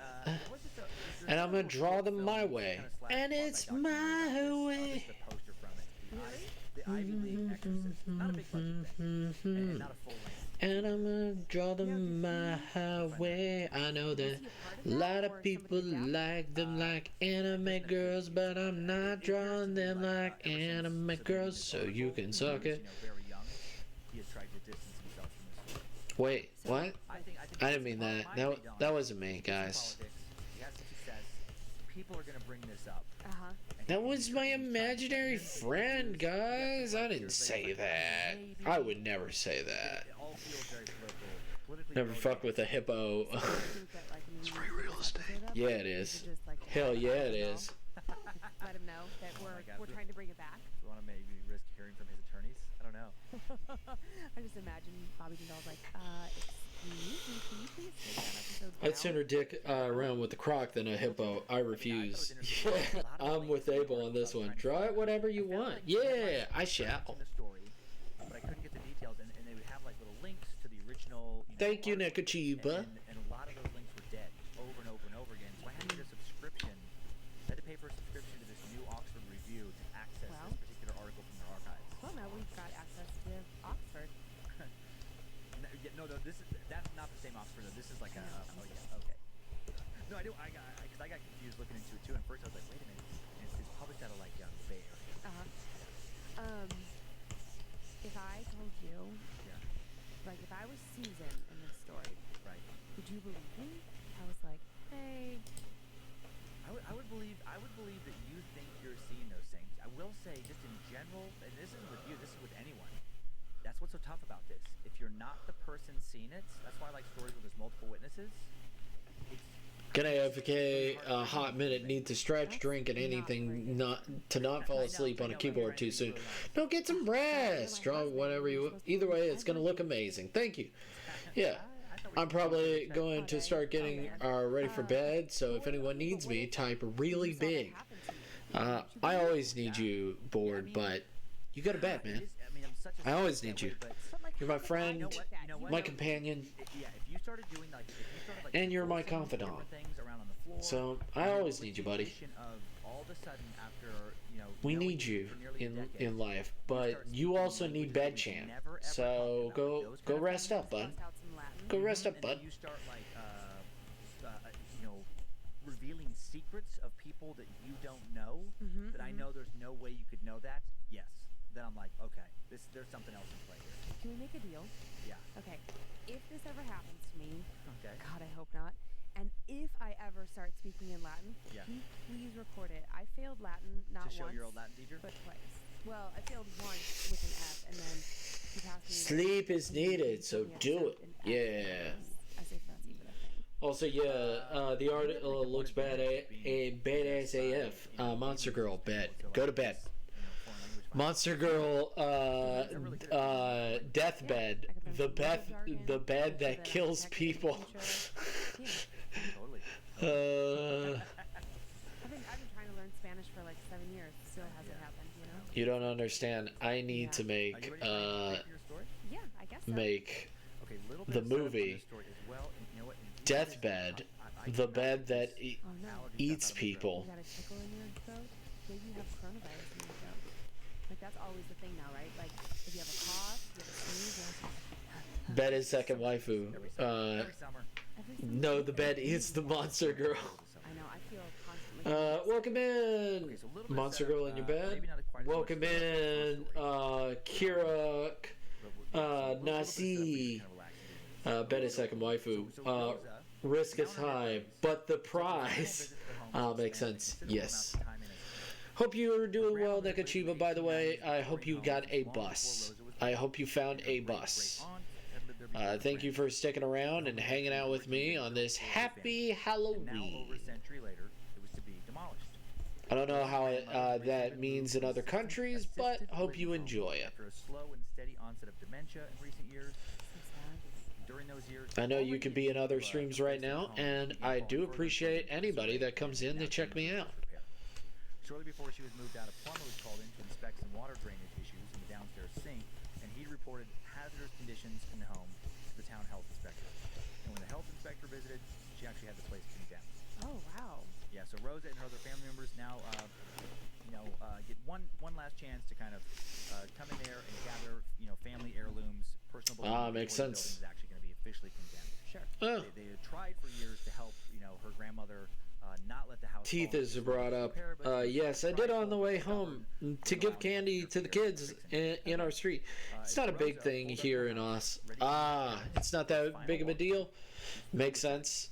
Clearly once a beautiful home, one of the largest on the street, with its multiple gables and It's large windows just framed another with glass. holiday. The Oh, first you're home her from ancestors Australia. ever owned Another after Australian their arrival person. to the US. I They love your several country. generations of family history I know was that about the to middle demolish part the home is itself. not livable. Time now for the tale of Right? the family in the attic. I'm not wrong about that, am I? Rosa met her family at the front door, and as the mother unlocked the spare key, she stood back, staring up at the house, and she saw a curtain on one of the attic windows billowing slightly. Was it a draft or something else? She grabbed her mother's attention, but by the time they both looked back up, it had stopped. As her mother turned away, Rosa noticed in another attic window the shadow of what appeared to be a female figure in a white dress briefly pass by and disappear into the distance, just as quickly as she'd appeared, making it pointless to tell her mother or anyone else to look again. Oh boy. She thought briefly about saying something to her parents, but she knew with everyone's emotions running high, and her dad not believing in ghosts or anything related to the paranormal, all she would do was irritate him, so she kept deciding to herself. Rosa had seen ghosts before. Nothing bad had ever happened to her, so the sighting really didn't frighten her initially, and she stepped inside the home unconcerned. When she got in, she was worried more about the ceiling caving in or stepping through the floor than she was about spirits. The yellow wallpaper in the front hallway she once loved to look at, torn and faded. The floors creaked. They creaked as long as she could remember, but now they really groaned. Not only was the house louder, to be expected, with lots of its wood literally rotting, it was also strangely darker. Although there were windows throughout the house and the blinds were open, there was an oppressive darkness. The light from outside didn't seem to properly penetrate, and it gave Rosa the inescapable feeling that she and her family... Our street celebrates. Thought again about the figures Lol, yes and no. Not with the not with that mindset. Yeah, no, it's so it's yes and a no. I've heard that that it's kind of it's harsh in the middle of the country. Her mother searched the main floor, and Rosa headed upstairs to search the second floor. I've heard from an Australian creator that says that. Internet historian. He says that. He very funny man. He make very very funny internet content. He make me laugh. He make me big chuckle. Even though it's plenty bright outside, without any interior lights on, Rosa found the upper two floors to be oddly dark and ominous. The upstairs hallway, in particular, seeming darker than she'd recalled. With its row of closed doors on all sides, the wood paneling in the hallway combined with the lack of natural sunlight felt suffocating. When she began to walk down this hallway, Rosa felt like she was being watched. Even as a kid, this particular hallway creeped her out, but never like this. The hair stood up now on the back of her neck. It always felt as if something was going to just jump out from behind one of the doors. Save as just make sure that I can save Clip Studio, Twitch, Monster Girls. Would this be in Holiday? You know what? Is this in Holiday or Twitch? I think it's in both, so Monster Girls 1. There we go. I literally gave you no time to answer. That was a rhetorical question. Don't worry about it. It's pretty deserty. Magnesium and D3 taken to promote only the most awesome of sleep. Someone call me an Uber. I think I got lost somewhere. But yes, that Kapu Shinichi might kill me, but she'll have great knockers doing it. Oh yeah. Yes, Monster Girls. Let's enjoy some Monster Girls. Walk back towards the main stairs to the first floor to find out what her mom wanted. On her way, she sees that the attic door is open. She's surprised she hadn't noticed this earlier when she walked by. And then she hears boxes being moved around in the attic. Oh, God. She thinks, has her mom gone up there? Is that where her voice came from? Rosa called out for her mom. No answer. She calls out for her dad. Still no answer. Starting up the stairs to the attic, still hearing footsteps and boxes being moved. Oh my God. Rosa now breaks into a cold sweat. She suddenly feels very scared. This all felt so different than the other paranormal experiences she'd had before. Oh God, don't go up there. She calls out for her parents once more. Neither answers. Not only did she not hear anything else from the attic, she didn't hear any movement coming from any other part of the house either. Where were they? Leaving the attic door open, Rosa creeps up the attic stairs into a hallway that was barely 6 feet from floor to ceiling, narrow with white walls and green doorways and trim. At the top of the stairs, the hallway bends to the right, and she remembers from exploring the attic a time or two as a kid that there were rooms on all sides packed from ceiling to floor with boxes, old bed frames, box springs, and other assorted items. It was far from your typical attic. Much more expansive than most, it was also unusually compartmentalized. The rooms felt more like okay, I'm almost home. We'll pop back later if I can. Bye. All much love. Thank you, Nikachiba, for coming in. Thank you for being awesome. Thank you for being stupendous. Thank you for giving us even a moment of your time so that I can try to entertain you as best as I can. The attic had been long abandoned, or at least it was supposed to have been. Rosa called out again for her parents. Silence. Cap or synth.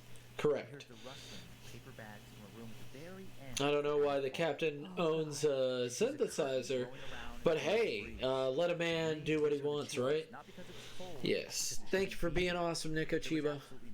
Thank you for coming in. Thank you for letting me try to entertain you for even just a moment. something else. I appreciate everybody. I appreciate everybody that comes in. I appreciate everybody that stays, and I appreciate those who don't stay. Like coins being tossed, one by one, and then rolling across the floor, followed by a young girl giggling. What the fuck? Freaked out, not wanting to run into whatever or whoever was dropping those coins, Rosa quickly bolts down the stairs, and when she makes it to the bottom, makes it to the second floor, she smashes into a closed door hard enough to leave a mark on her forehead. She literally runs into the door because she fully expected it to be open. She knew for a fact she'd left it open. Rosa starts to panic. She reaches for the knob, grabs it, and can't twist it open. She's locked in. Should have written synth. I tried. Finally, she gets the knob to turn, but the door still won't open. It feels as if it's being pushed on from the other side by someone or something stronger than Rosa. Then things get much, much worse. Rosa now starts to hear soft footsteps making their way down the attic hall towards the stairs. No. She hears something bumping into one of the old wooden doors laying off its frame in the hallway. Then she hears the click, click, click of heels as they turn the corner, making their way to the top of the stairs.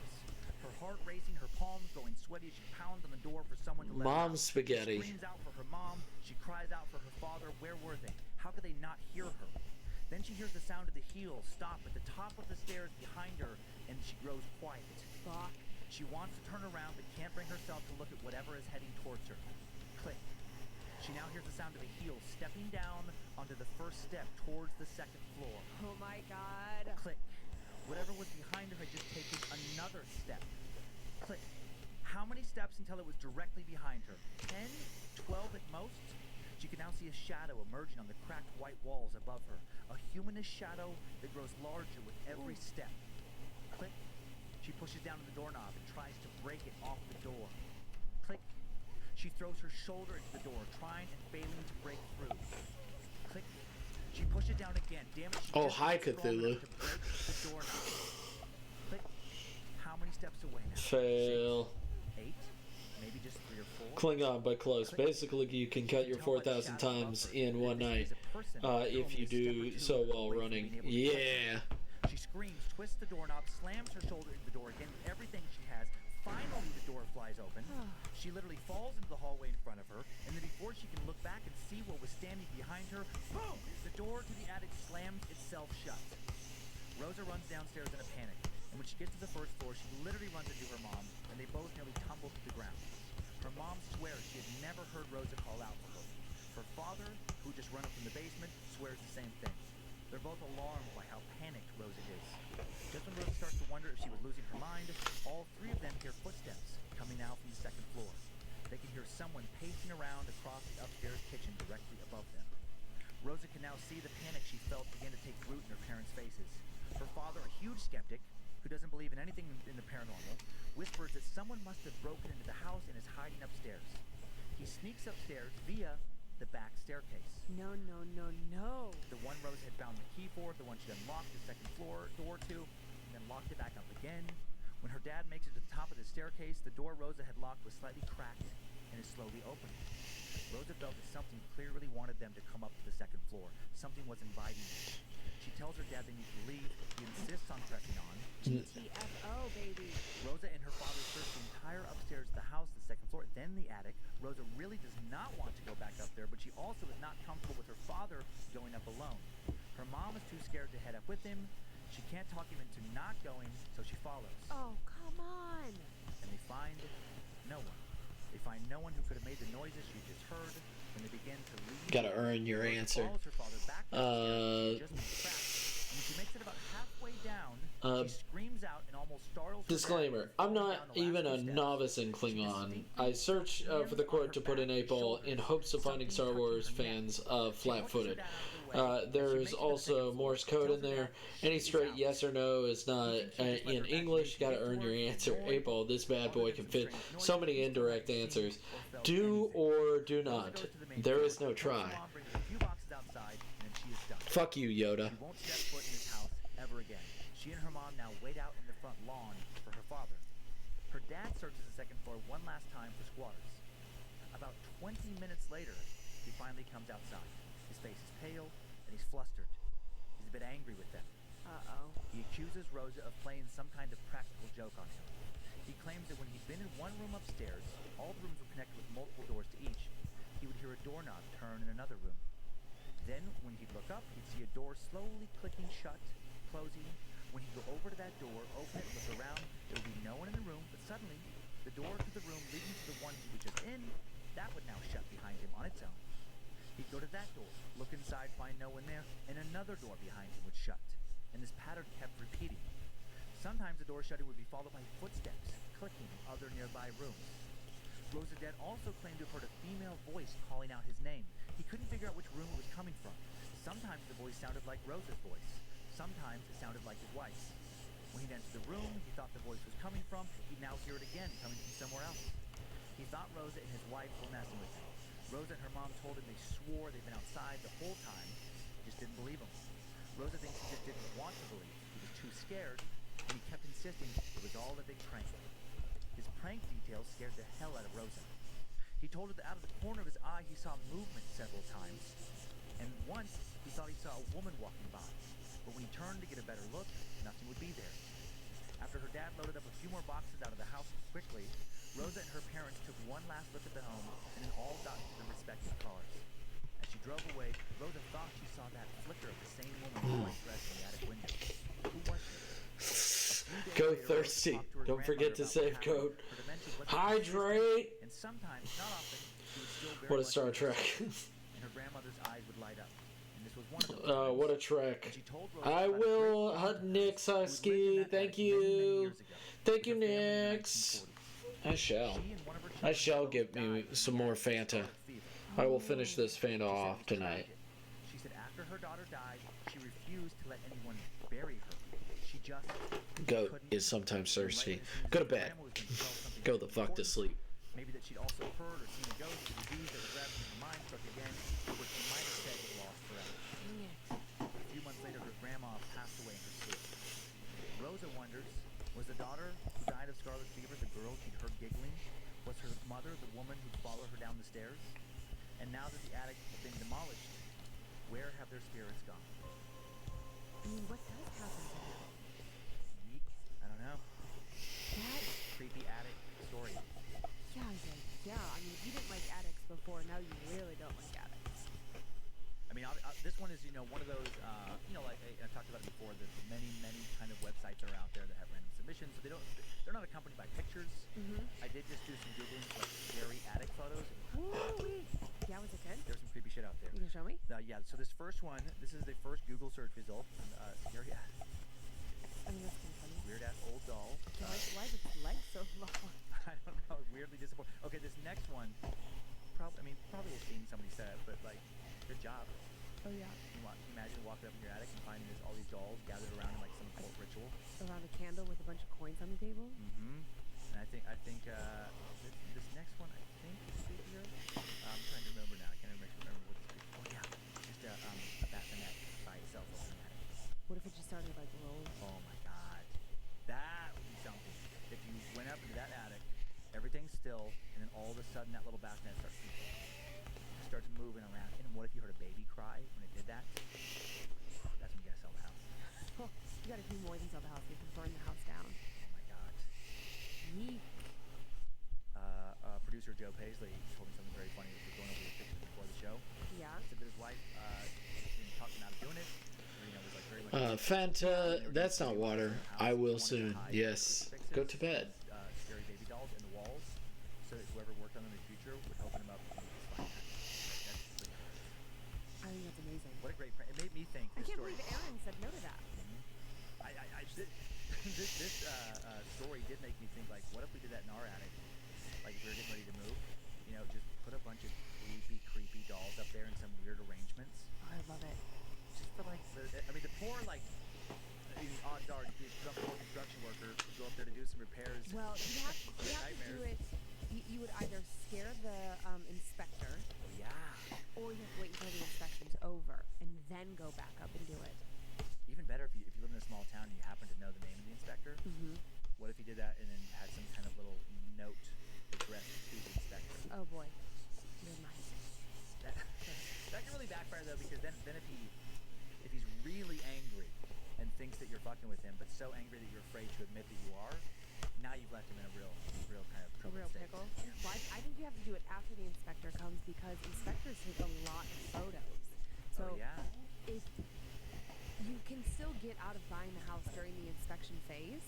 Yeah. So it's like if the house is under contract and then the inspection happens. Yeah. And then there's some weird occult whatever in your attic, and then they show it to the prospective buyers who've already invested all this energy into it, and they're like, then you have to put the house back on the market, and that is no good. Yeah, true. You'll end up in diedinhouse.com, which I hear gets ridiculous results, so not so happy with them. Okay, so are you... Wilson. Azzy Doodles, hey Azzy, vanilla sleep time and some Will We Thins. Welcome in.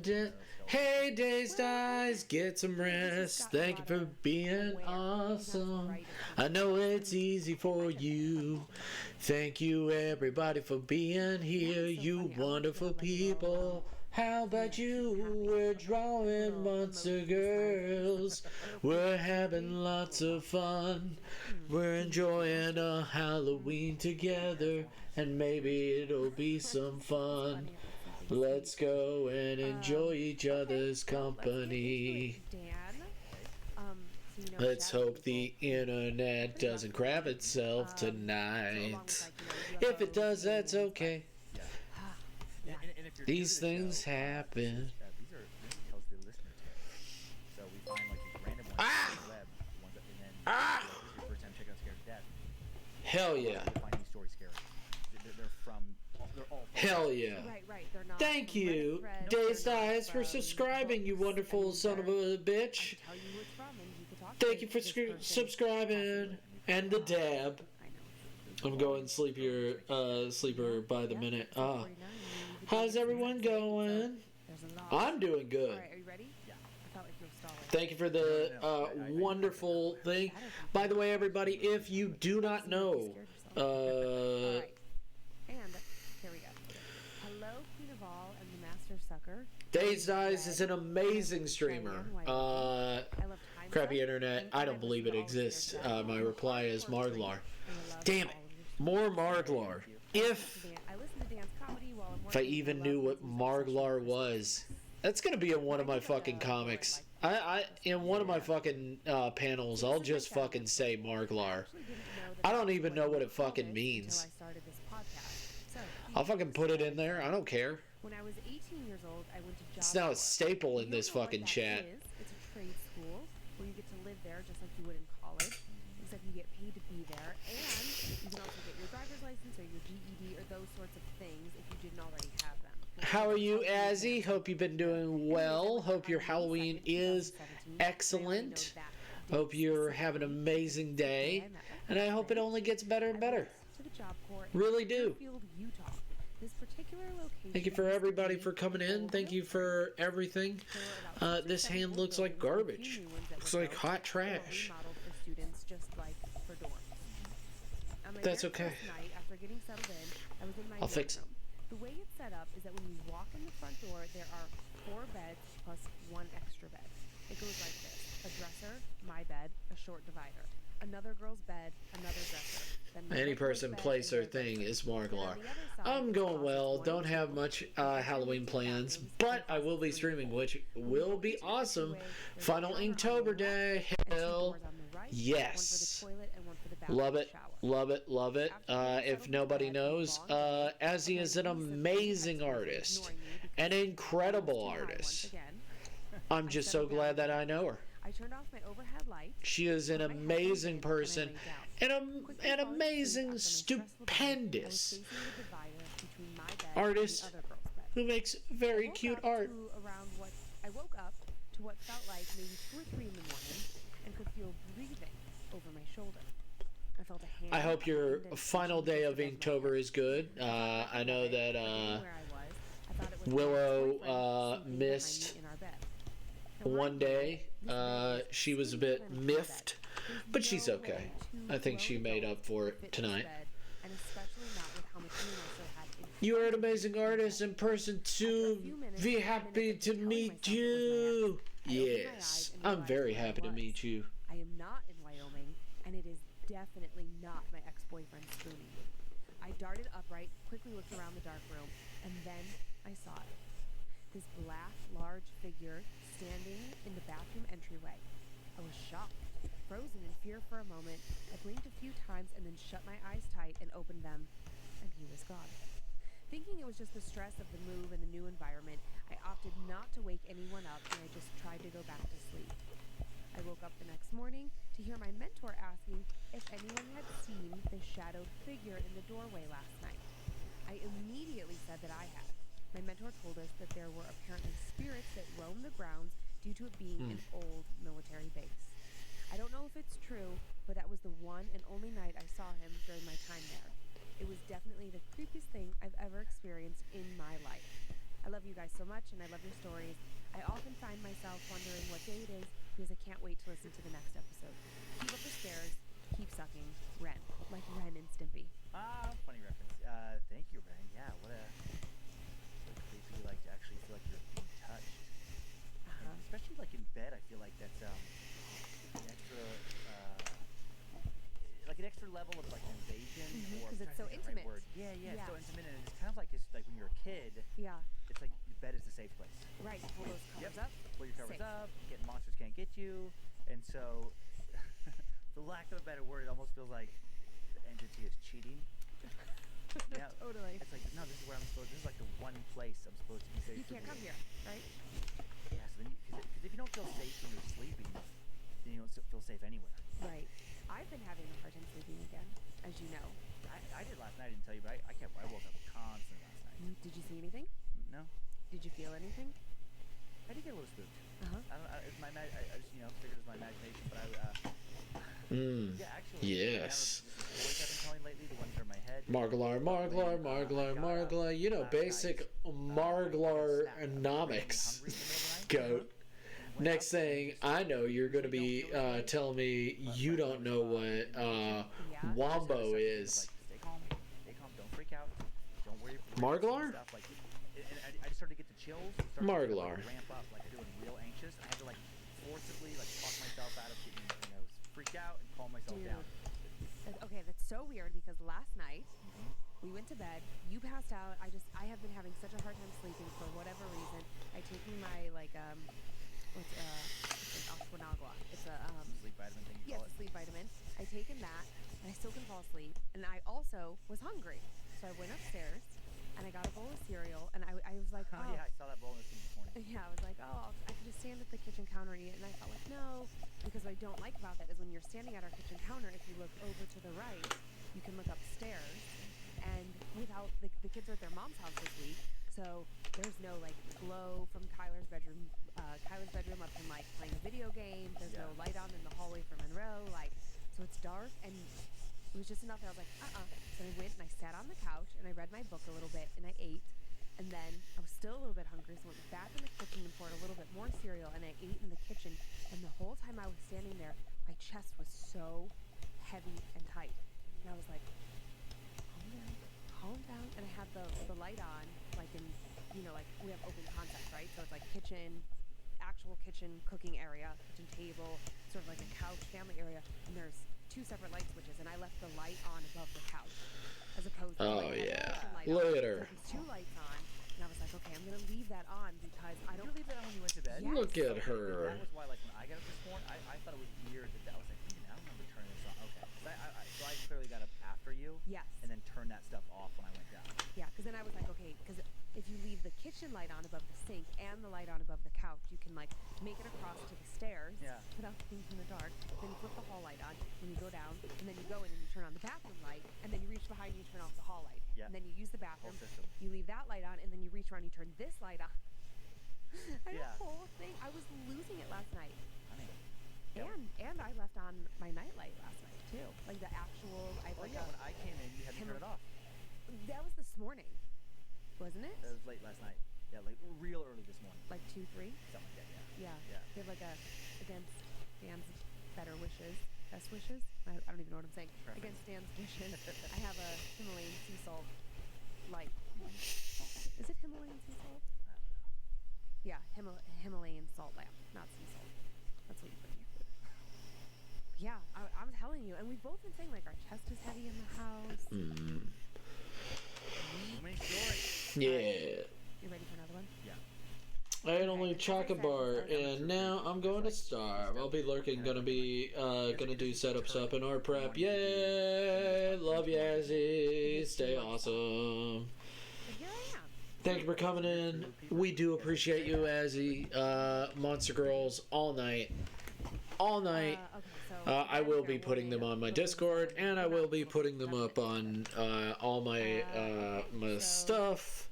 Because why the fuck not? It doesn't hurt me to do it. Why not? Both these stories are from people I keep saying that nobody wants to see it, and that seems to be a lie. People do want to see my stuff. I'm a big fan of Dan's stand-up, which led me to your podcast. I'm like, I don't want to annoy people and stuff like that. You know what? No. People want to see it. People, 162 followers and 280 followers on Twitter. People seem to fucking want to see it. I lived with my mother and my stepfather. So I'll put it up. After a stunt that put a large hole in the wall, I was sent to live with my father in Wyoming. This small town was nice enough, and when I saw the house I would be living in, I was excited because it was nicer than anything I'd ever lived in before. It was an old, big, wooden 2-story house, and I would even have my own room. There was a big yard with a small pond out front. Some things to note are that even though it was a great house, there was no We keep telling you this. I know. At least 2 miles. You just gotta fight those personal demons inside of your head that tell you otherwise. It's those little monsters in your head that keep telling you that you're not good enough and shit like that, even though they're not real. After about a week, my father told me he was leaving and would be gone for 3 days, and then he handed me a list of chores to be done while he was away. Yeah, look at that. Look at her. She looks fucking gnarly. That looks fucking gnarly. Let me finish the feet, and then I should be done with her, and then I will start on the other stuff. The Grieg. I will get the Grieg. I will get the Grieg. When I looked up again, nothing was there. I brushed it off as this was being something of my imagination. Later that night, I decided to watch a movie in the living room. I fell asleep in a big, cozy chair. At about 3 a.m. in the morning, a loud thud woke me up. How many times do we gotta keep telling you this lesson, old man? I love the young people. If you don't post that to the Discord, art section, not safe for work session, just post it. You know what's real? The detail on them arms. Oh, thank you. Oh, thank you. Freaked out, I immediately ran to my room and locked the door and fell asleep trembling. The next morning, I slowly went downstairs and looked outside. Everything looked normal, so I decided to go outside. The first thing I noticed was that the rock had broken a part of the porch. That confirmed for me that it was not just a bad dream. The rock was huge and was much too big for just one person to be able to throw it the way it was tossed onto the porch with no effort. Next, I noticed that there was what looked like some kind of weird print in the mud next to the pond. After seeing that, I thought to myself that maybe it was a bear print and decided to stay inside until my father came home the day after next. That night, I was looking outside through an upstairs window expecting to see a bear at some point. After about 10 minutes of waiting, I saw something that I still can see clearly in my head to this very day. A large, pitch black, I love the young people. Huge white eyes and a huge, pure white smile staring right at me and waving. Jesus. I started freaking out when I heard loud knocking at the front door once again. Let's put her over here. Let's change her size. Let's change her size. Put it right here, and then okay. And then deselect, and then let's go to the Grieg. Grieg. Let's go to a Grieg. He always calls me son, or by my Ah, name. let's go there. to Grig. And as I'm staring out the window at him, I'm wondering why he's calling me by my name. Little And he grasshopper says, "Let me in bastards. right now." And I think, why didn't he just unlock the door with his keys? Even if he lost them, he knows where the spare is hidden. I also noticed his truck isn't outside. Man, she got some toes. Wonder if she paints them. Just get ripped in half by a demon with pretty pink foot claws. Yeah, that would be silly. I would think that would be silly.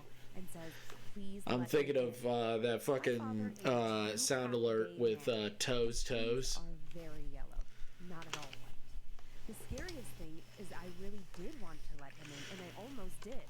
Thankfully, at that very moment, the lights of a car start coming up upon the porch. Someone was coming into the house. Was my dad's truck coming up to the door? I looked back at the thing in the window.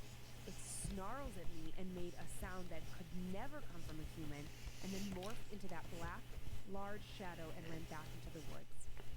I went and sat in the big chair and waited for my dad to unlock the door himself and come in. My father came in and asked me, "Who was at the door?" I told him everything that happened, visibly shaking by the end of it. He tells me he's tired and to stop making things up and went to bed. I decided that night I was going back to Idaho. I went into my room and did not sleep for the rest of the night. I headed into town the next day and called my stepfather and asked him to let me come back home. 2 days later, my stepdad picked me up from my father's house. On the way out of town, I was staring out the window and I saw it one last time. But disconnected. Again, waving at me. I looked away and decided I would just forget this. Bavernzi music is now stuck in my head. Thanks. 4 months later, I received an email from my father, and all it said was, "Sorry I didn't believe you. I love you, Bear." And then a few days later, he had a stroke and died. I still feel bad that I left him there without trying to convince him to leave. I'm so sorry, Dad. Sorry this story was long. I thought if I would tell it, it would help me. I thought if I tell the story, I'm going to tell it right. I hope my experience gave you a scare. Keep telling other people's stories. Your Fran, Brady. Wow, Brady, that one really gave me the chills. You think that thing killed his dad? I don't know, that story freaked me out. Isn't that like fucking nuts? More than a lot of them, like, yeah. The big smile, and it just waving at him, and it morphed into his dad.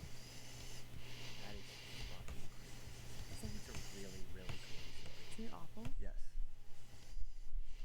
I don't know how to process that. Do you want me to tell it to you again? No. I read the story like 3 times, so I was like, wait, I'm not reading this properly. Wow. I feel like some of the stories we get, and I'm not just saying this, I feel like a lot of the stories we get from fans are better than most horror movies I've seen. Yes. Like just like the whole concept, like if you took and just like the right writer, make it into a horror movie, it would be better than most of the horror movies out there. Do you remember Siri? I think she's in Finland. She's Yes. that artist. That story got me hard. So many stories. That one still sometimes isn't like some things just like linger. I know. I try not to think about too. I know last week's mirror stories. That's the one that was messing me up last night when I went and got my snack. Yeah. I was just very much like, do not look at the mirror on the stairs. Do not look at the mirror on the stairs. Do not look at the mirror in the bedroom. I was just so. I didn't think about the mirror at the bottom of the stairs. I never looked at This is a Jack. Sorry, this is a Jackin. All right. But if it's like a black humor, I'll lose my fucking mind. The huge smile. I can't. You'll know if I've seen something like that because I will, as soon as it's light out, I will get that mirror and I will absolutely drive it straight to the dump and I will smack it with like a hammer. I won't just throw it away. I will break it, throw it away. That mirror has been through a lot. I don't know if that mirror is destructible. You're welcome. Well, before we move on, Dan, I just wanted to give a little shout out. This is so sweet to a couple, Wendy and Mike. Last year, Wendy had a baby right around the time that we started the show, and then Mike introduced her to the show, and they've been watching it together Oh, that's awesome. ever since. So their baby is growing up with us. Whether thou art a ghost that hath come from the earth, or a phantom of night that hath no home, or one that lieth dead in the desert, or a ghost unburied, or a demon, or a fool, whatever thou Grig. be until A Grig. thou art removed Got a Greg over here. Got a Greg.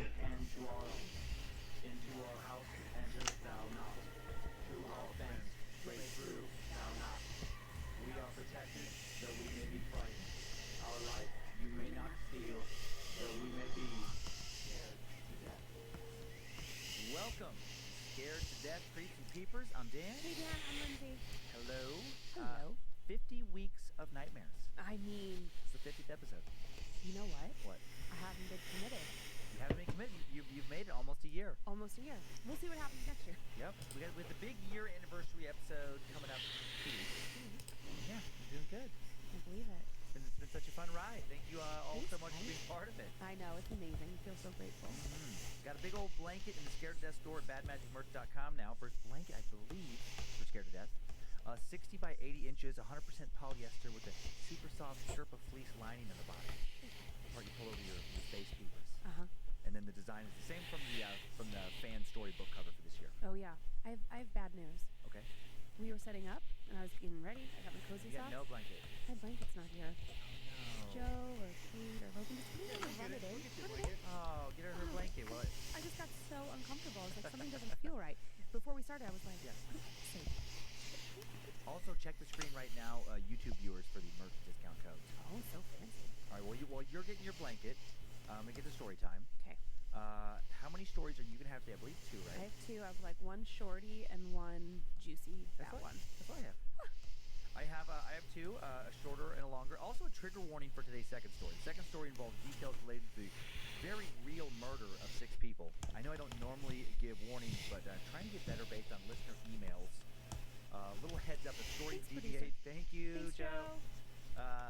You know, like when stories deviate from something like a malevolent spirit psychologically terrorizing someone to, a story where people are actually killed or raped or there's a suicide, it feels fair to give the warning. So, we're going to do our best to give that heads up. Yeah, sometimes we'll get it wrong, but we're certainly Yeah, going to we're try trying. to always get it right. My first story, all about the Shadow Man. Oh. One man's various encounters with what might be the same shadowy entity over a period of many years. Mm-hmm. And the second tale, is the supposedly true haunted house story behind the hit horror book and movie The Amityville No. Horror. I'm out. I'm fucking out. One of No. the scariest stories I've ever heard. For Time Suck fans, I hope you enjoyed the scared to death treatment of the tale that I analyzed on Time Suck about 2 years ago. Fun to take a very different approach to the same subject. It scared me on that show as well. I didn't listen to it, unfortunately, because, well, I'm a peeper. Crazy tale. So are you ready for our first story before we get to Amityville, the Can I Shadow? just show off my socks? You can show off your socks. These ones are so cute. I don't know if you can really see, but there's like a little, it says sweet on the side. Sweet pink socks. They're fuzzy on the inside. Kind of like me. Are you Now I'm ready? ready. Ready for our first story about getting inside?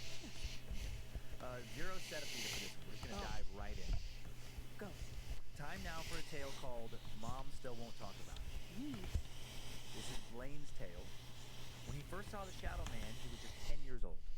Blaine would split time with his dad and his mom, and the week it first happened, he was at his mom's house, home from school, sick with the flu. He'd asked if he could sleep in his mom's bed. She said sure, and he was watching TV in her bedroom late at night when he finally closed his eyes and drifted off to dreamland. And that's how a terrible night and years of sightings all began. Blaine awoke at roughly 2 in the morning to the sound of his mother screaming. She'd been lying next to him, and now she was sitting up in bed and pointing at something across the room. When Blaine looked to see what was scaring her, he saw a man's shadow perched atop his mother's dresser. The Shadow Man stood there crouched, and he appeared to be staring directly at his shrieking mom. This happened over 20 years ago, and Blaine remembers it like it was yesterday. The intense and terrifying memory was seared into his brain that night, where it will remain for the rest of his life. The dark entity was humanoid in shape. It was all black other than its narrow white eyes. And while Blaine stared at this strange, dark shape, it turned its shadowy head away from his mom and began to stare at him. It felt cold when it watched him. He could taste what he thought was blood in his mouth. The Shadow Man continued to stare at him while his mom continued to scream. And then without warning, it leapt down off of the dresser and started to head out of the bedroom. When it made it to the doorway, it turned and looked at him once more, then ran out the door and into and down the hallway. It became a blurry streak that vanished around the corner and off into the night, moving faster than any human could. Blaine and his mom to fall back asleep that night. But eventually, when the adrenaline wore off, they did. The next morning, when Blaine woke up, he initially hoped that the whole thing had just been a terrible dream. He, of course, brought up everything he remembered to his mom the second he saw her, who, to his surprise, verified that everything had indeed all happened just as he remembered. His mother also made it very clear she didn't want to keep talking about it. She was scared, and it scared Blaine to see his mom frightened. Sure. She told him to never talk about it again. But Blaine couldn't just not ever bring it up. The encounter was too intense, he couldn't stop thinking about it, it haunted him. He brought up seeing the shadow person to his mother on several more occasions over the course of his childhood, and each time she told him that she still didn't want to talk about it. But once, she did say a few more things. She said that the night they saw the shadow, she felt an evil force emanating from it. A devout Catholic, she truly believed, that this thing was some kind of spawn of the devil. And then after saying this, she grew quiet, and then she refused to talk anymore about it. As far as Blaine knows, his mother only ever saw the Shadow Man that one time, but Blaine would see it again, and again, and again. Since that night, Blaine has experienced numerous instances of encountering a dark presence lurking in the shadows, watching him. Sometimes his presence has just made him feel merely uncomfortable. Other times, it's given Blaine the impression that it wants to hurt him, that it hates him. On one occasion, Blaine fled from the shadow and claims he was chased. That instance occurred when he was 13. One night after the sun had just gone down, he was riding his bike home alone from a friend's house, and he sensed something horrible behind him. And when he turned and looked, he saw the same entity from his childhood walking across a neighbor's lawn. He started to pedal as fast as he could, and when he looked back a few seconds later, it was now in the street, actually chasing him only 10, 20 feet away. He knew it could catch him if he wanted to, so why didn't he? Hey, Paul, alright, y'all gonna need a poking flu now. Later, stay safe, healthy, spoopy, and sweet. Otherwise, I demand tricks over hot coals. Damn straight you ain't gonna sass me on that. Night board. Get some rest. Get some rest, you wonderful person. Slowly moved the curtain aside and peeked through. He saw what had made the sound. It was the only time he saw the Shadow Man during the day. His dark shape pressed against the outside of the glass, arms stretched out, bent upwards at the elbows, palms pushed flat against the pane, and then after just a moment, no longer than a second, the Shadow Man turned and ran away. Blaine claims he felt definite malice this time, and that this maliciousness would grow worse with future sightings. A few months later, he saw the shadow at night while walking his dog. His Rottweiler, Sammy, began to bark and bare his teeth, and he felt that same familiar sensation of being watched. Then he watched the shadow pop out from the darkness where his dog was looking and dart over towards and then duck behind a boat in a neighbor's driveway. He saw the shadow again just a few nights later when he was in his dad's kitchen getting some food for a midnight snack. He'd only turned on one dim kitchen light, and that and a tiny nightlight at the end of the hallway were the only things barely casting any light into the living room. Well, that's bad. You need more light. He poured some cereal into a bowl, but then Blaine felt like again he was being watched, and he turned quickly to notice the shadow of a man's head with no ears and white eyes looking around the corner from the hallway. It shrank back when Blaine noticed it, and then, just like all the times before, it was gone. When Blaine was 17, he had his worst and final encounter. He'd fallen asleep doing some homework on his bed, and he had a disturbing nightmare, awakening to the sight of a shadow standing over him, outlined by the light coming in from the hallway through his half-open bedroom door. He screamed out, and when he did, the shadow leaned forward and smiled. It was the one and only time he saw the outline of a mouth in addition to its eyes. He says the mouth was hard to explain. It was also black, like the shape of his body, but somehow even darker. And he felt like this thing could swallow his soul, that it could suck his essence into the dark void of its mouth and leave an empty shell of him behind. As Blaine continued to scream, the monster leaned further and further in, its face eventually only inches from his own. Finally, when he felt like he was about to lose his mind, it dissolved into hundreds of small, dark specks, but after a few seconds completely dissipated into nothingness. What? Blaine's now 33, and he hasn't seen the Shadow Man again since high school. But he has met others who have also experienced shadow people sightings, which has kept him from feeling crazy and less alone. Blaine wishes he knew what it all meant. What is the Shadow Man? What does he want? He thinks at the very least that shadow people are reminders. He says these sightings remind me that not all in this world is as it seems. His mom still refuses to talk about what she saw.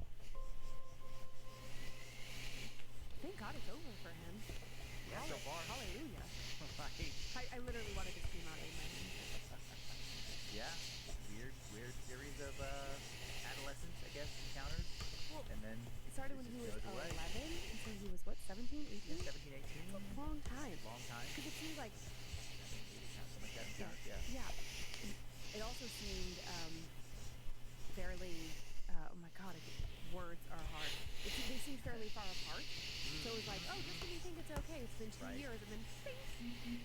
Yeah, and according to him, pretty intense. Not like, oh, something out of my peripheral vision. No, Like- in his fucking. Right. Yeah. Anybody gets up in my face like that, even like when the kids are joking around, like, get out of the fucking face. I would It's freak out. unnerving. Yeah. So uncomfortable. It's just your personal It's space. a violation. Yeah. Yeah. And then for it to kind of like do not a smile, but you saw the mouth. Like, Right. Sick. We have a few photos. oh, great. Yeah, we have 3 photos. The first How one, fortunate. I hadn't seen this one before. A rendition of a shadow person somebody made that seems like close to the kind he described. Shadowy humanoid shape with the white eyes. At first that picture didn't freak me out, but the more I stare at it, the more I just think about how I'm going to visit your mom this week. And she lives out in the middle of nowhere, and if I saw that, It's just after sunset. You saw like out in the fence line, that's what I was thinking. a little figure looking Kinda- back at you. Yeah, if I let the dogs out. Oofda. Here's another one. Another shadow apparition. Somebody's interpretation. That would not be fun to see at the end of the dark hallway. No, but I gotta tell you, that just looks like someone. Between your arms. It's some kind of, I'm sure like Photoshop thing, but it's a creepy image. Okay.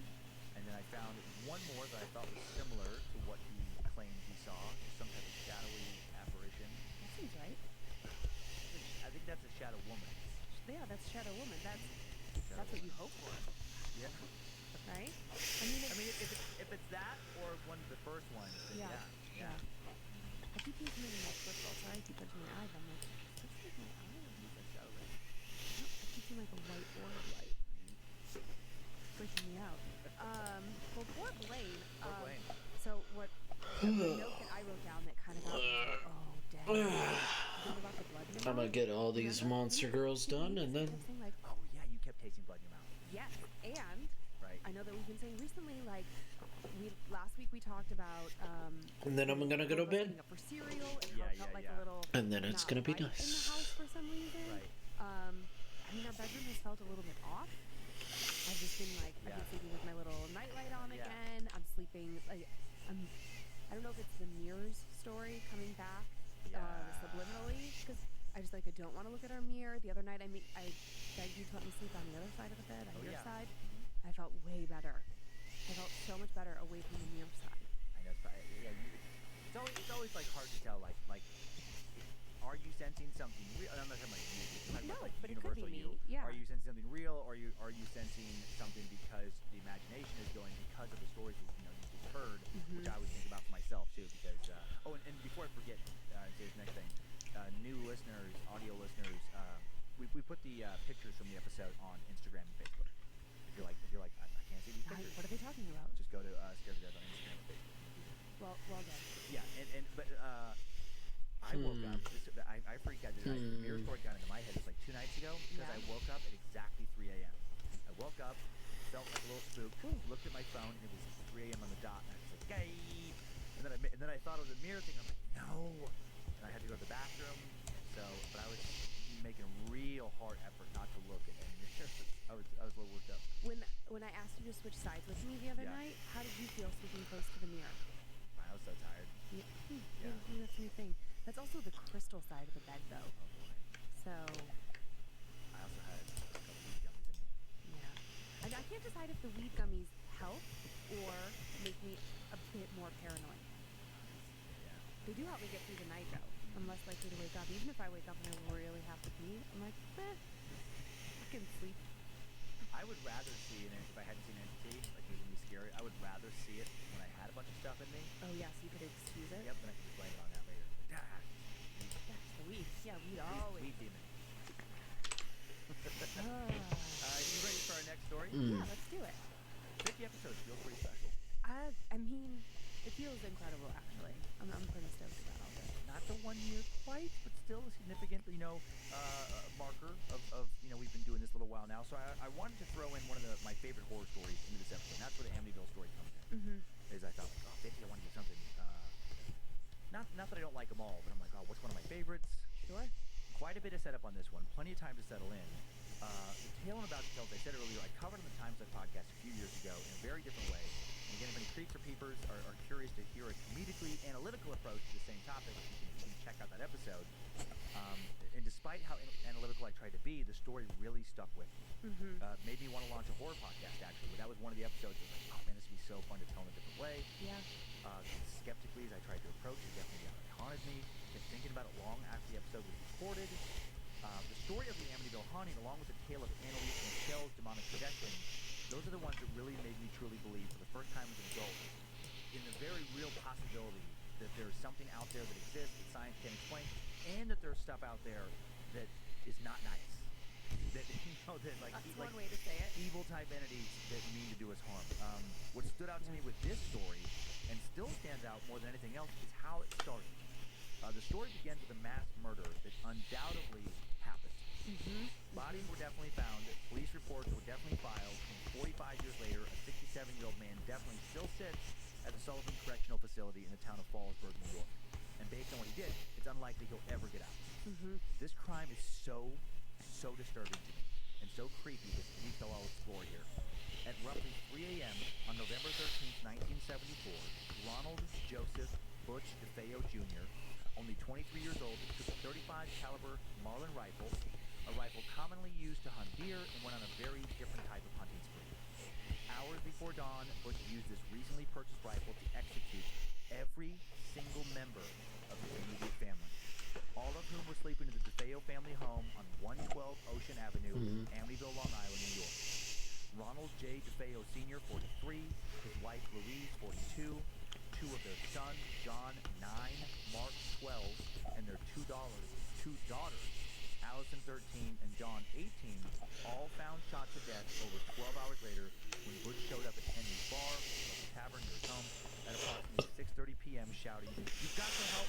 I think my mother and father are shot." After Butch was arrested for these murders, it didn't take a jury long to convict him. And I would have convicted him as well.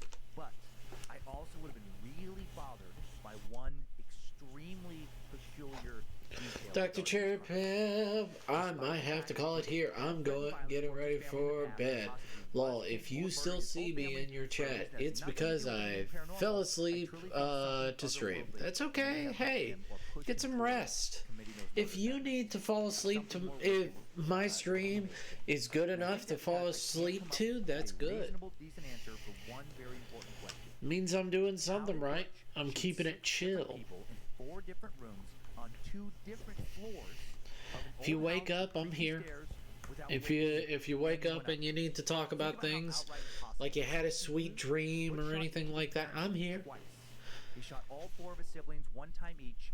8 total shots were fired from a gun that is not even in the ballpark of quiet.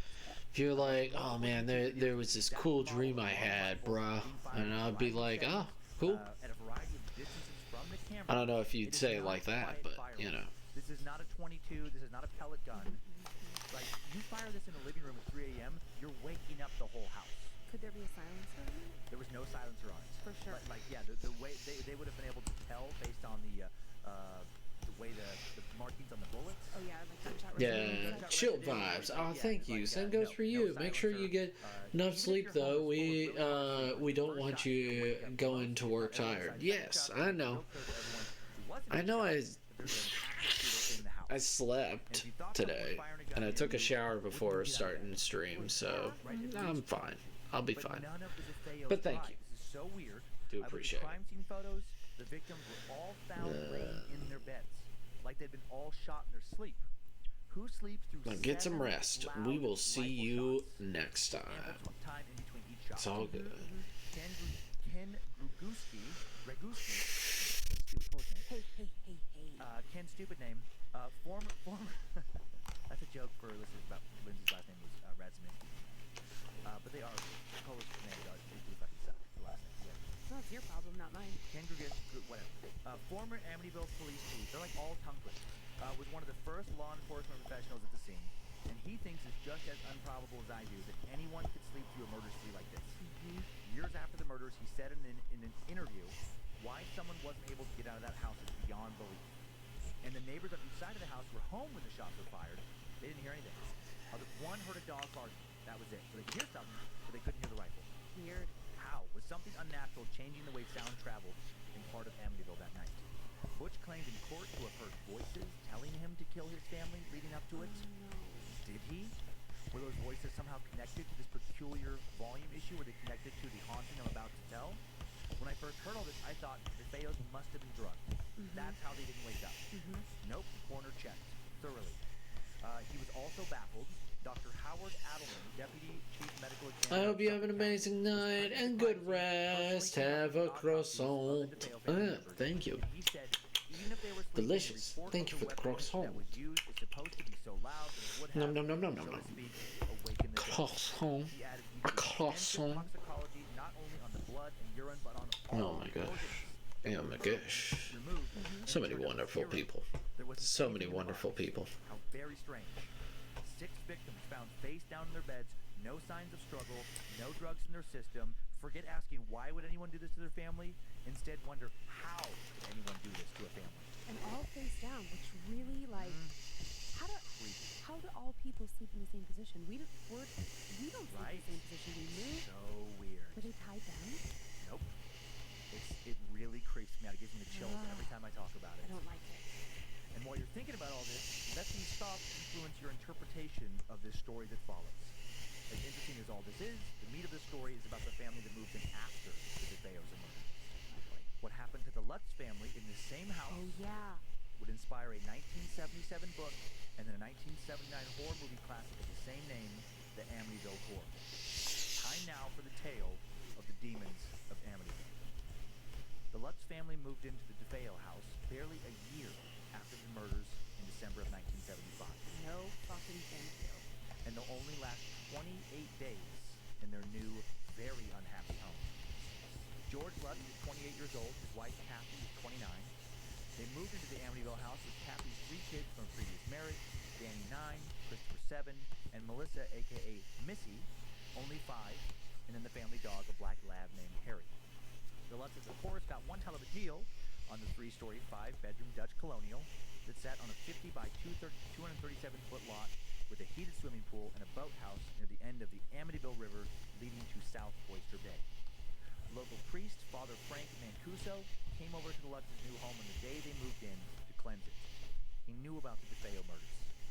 And when he entered the DeFeo murder house, he felt something terrible. He strongly sensed that his presence was not welcome in this house. When he flicked the first sprinkles of holy water he brought to cleanse the place, he heard a menacing, masculine voice speak to him from the home with terrifying clarity. Get out! He spun around towards the source of the voice, wide-eyed and startled, and while he didn't see anything, he did feel something rotten, something terrible. He quickly finished his cleansing and left without telling the Lutzes what he just heard. He didn't want to scare their young children. He tried to convince himself it was all just his imagination, that he'd simply spooked himself thinking about the murders before ever stepping through the door. Strangely, later that same day, after returning to his rectory, dark circles suddenly formed under Father Mancuso's eyes and he felt very ill. He wouldn't recover for weeks. Even stranger, on the way home from his rectory that night, Father Mancuso's car malfunctioned, steered itself off of the road and onto the shoulder. What? The hood flew open, smashed the windshield. The front passenger door flew open and the engine died. What? Mancuso had to have another priest drive him home. He later interpreted all of this as the entity in the Amityville house making it very clear it did not want him to return. Whatever may have attacked Father Mancuso may have also introduced itself to the Lutz family a few hours later. The same night, the first of the Lutzes stayed in the Amityville house. Harry the dog nearly hanged himself, jumping over a fence, and was barely saved from asphyxiation by George. Not normally a fence jumper, George and Kathy were surprised and chalked it up to the dog being in unfamiliar surroundings. The very next night, George would wonder if Harry had been frightened by something he had a hard time believing he was seeing himself. The next night, looking down from his bedroom window, George saw a shadowy figure approach Harry, who then started barking. Oh, God. Thinking maybe it was some kind of animal, George headed outside, and while he didn't find any animals near Harry, he did find the boathouse door suddenly ajar. Part of him wanted to go inside to the boathouse, but primal instinct warned him not to. He locked the door and went back to bed. Backing up for a moment, this encounter wasn't the only unusual incident George experienced during his second day in the new family home. He also couldn't get warm. He put on a second shirt, he started a fire in the fireplace, still felt cold. He'll feel cold the entire next day as well. He'll feel cold for weeks and become obsessed with trying to heat up the house. Also, his family will later recall that George's personality began to shift around the second day in the home. He was suddenly irritable, on edge, and moody. He'd also stopped showering or shaving the day he moved in, something he'd done on a daily basis before for his entire adult life. Kathy's mood also began to darken after moving into the Amityville house. It seemed like something began corrupting the entire Lutz family the moment they walked through the door. Well, Kathy and George ran a family land surveying business and both stopped going into work once they moved in. Inexplicably, they just no longer cared about work. And this is all just the beginning. On the fourth day in the house, George and Kathy both beat the kids with a leather strap and a wooden spoon. oh my God. For cracking a pane of glass in the playroom. Neither had ever hit the kids like that before. Then on the fifth day, Kathy has a physical encounter with something she can't see. Oh, God. While alone in the kitchen, she feels a woman's soft hand suddenly rest on her own. Oh. A mother's touch? It's both unsettling and oddly reassuring. No, it's not. She would soon become so oddly attached to the house, or she would soon become oddly attached to the house and never want to leave it. It seemed as if the house wanted her to stay. This same day, the Lutz kids showed their mom the upstairs toilet. Inside of it, the bowl has now been covered in a black stain as if it had been painted black. Kathy can't flush it, can't rub the black away. Kathy also smells a strange perfume in her bedroom this day. In her master bedroom, the toilet also turns black, and the room is overcome with a powerful and rotten stench. Also on day 5, the family discovers a large swarm of flies in the sewing room, clustered around the window facing the boathouse. Not a good sign. Hundreds of fast, slow-flying houseflies. George opens a window and the family chases out as many as they can and they kill the rest. George still feels cold, so cold. No one else in the family seems to feel the same chill. George is now chopping firewood every day throughout the day, constantly adding logs to the fire.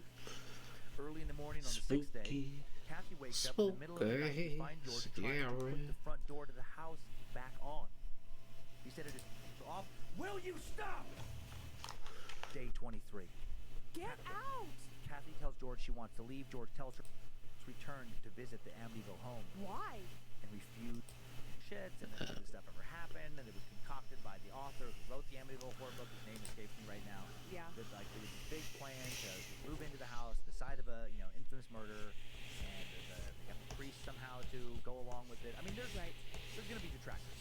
Did But there's the, also a lot of witnesses who never wavered from their story the rest of their lives. did the Lutz family make any money off of the book or the movie? Because to me, that's a Right, that's bit of an motivation. indicator. I don't have the answer to that concrete. I believe that they did. I knew the answer to that at one time. I believe that they did. How much, I don't know. Right. And are the Lutz? Oh, okay. Well, two questions. And Danny, the kid, years later, when he's an adult, he didn't. I mean, I don't know what his incentive would be to hold his parents' lives for all those years. Right, and I wonder where the other siblings.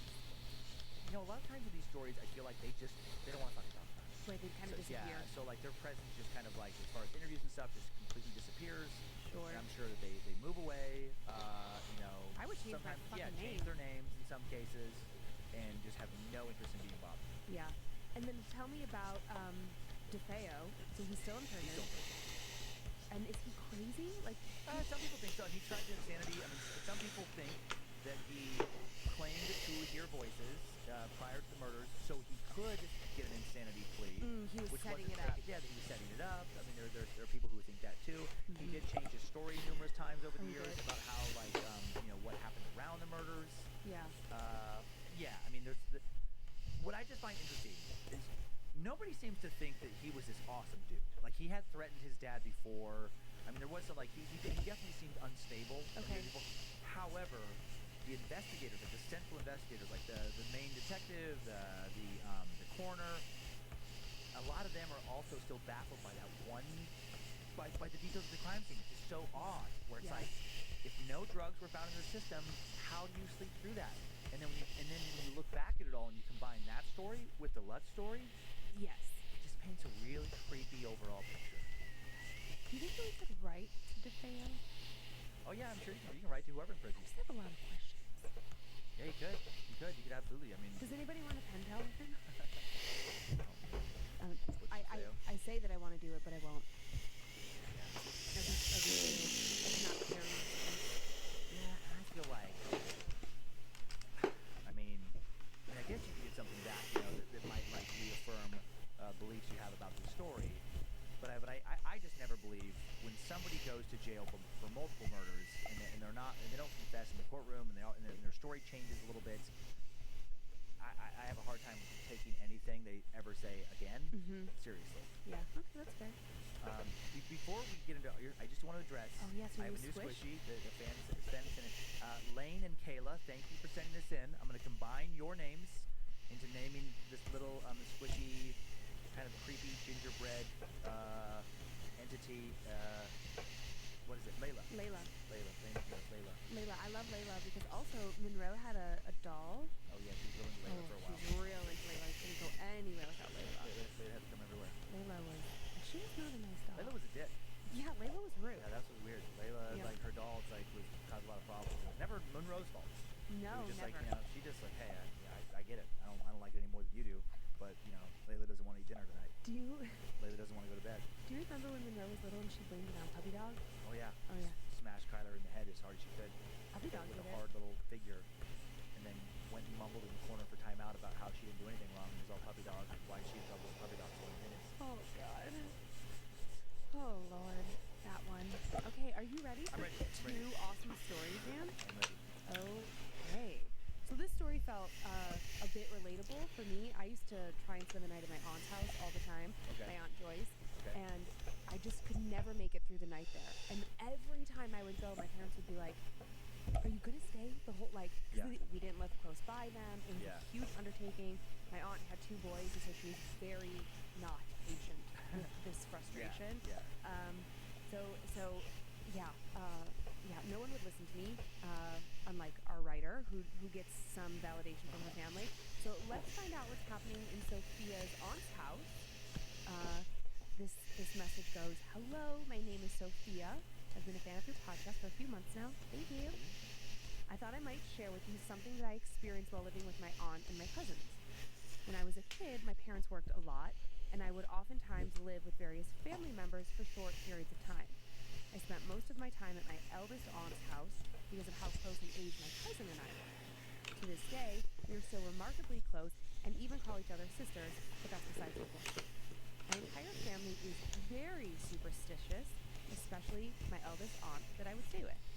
She frequently saw mediums and had her tarot cards read, all against my family's wishes. I always felt a dark aura in her house as a kid, though the story was told to me later on when I was much older. I hated staying there overnight and would cover myself up completely, face and all, when I slept in my cousin's bed. I always wanted the side of the bed that faced the wall, or the space of the room behind the couch I could hide in if we slept in the living room. Worst of all, I hated sleeping in the dark. I always felt like something was watching me, waiting to get the chance to do something awful to me. We often left the TV on at night because of it. I especially hated my aunt's room. It was dark and cluttered all of the time, but that wasn't the reason behind my dislike. For some reason, it was the scariest room. I'm excited for the baby. 8-bit.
Hey, Nelmeth.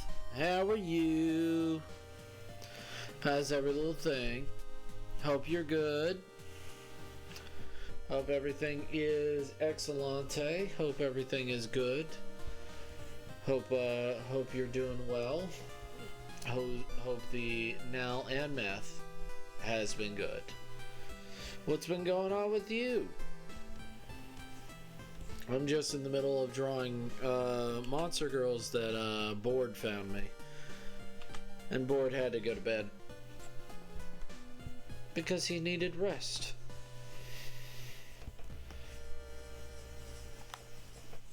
So I'm just chilling here. Oh, being tired. Happy hour. Yeah. I hate being so tired.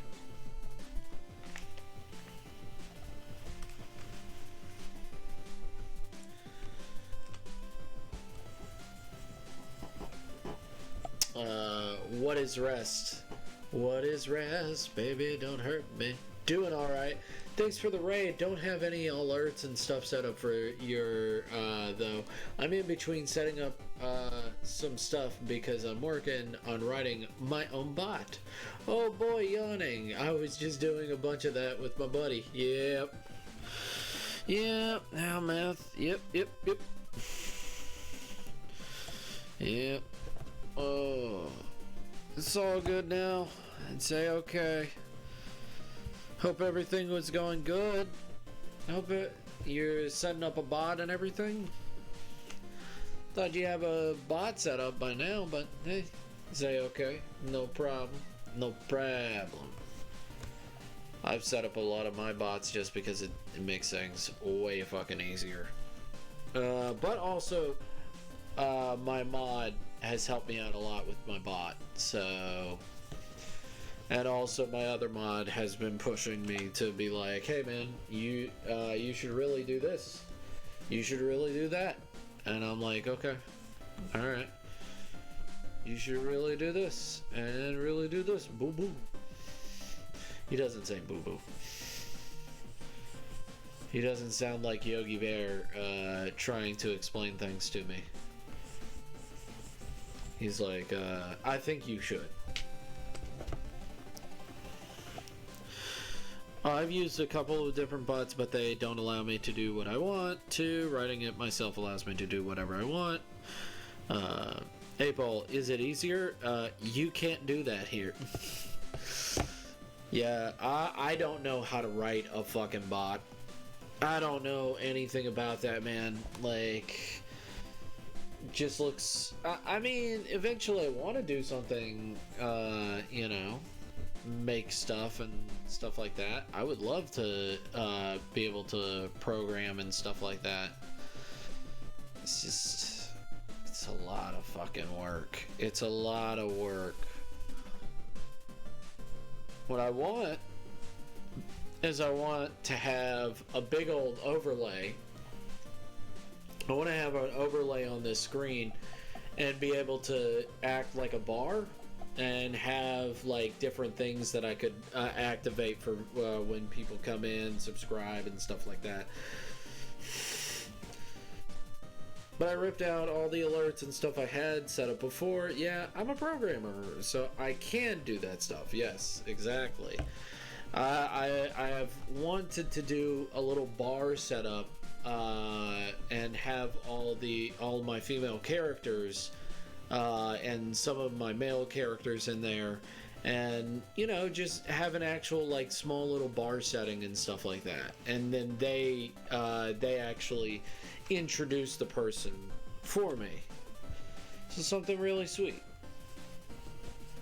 Have little small animations for all of them, like greeting and stuff like that. So like that's my plan. That's my goal to get there. It's gonna be a while.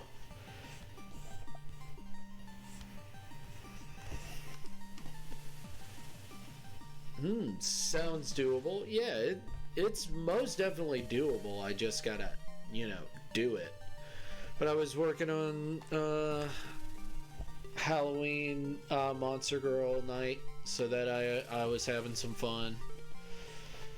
You know.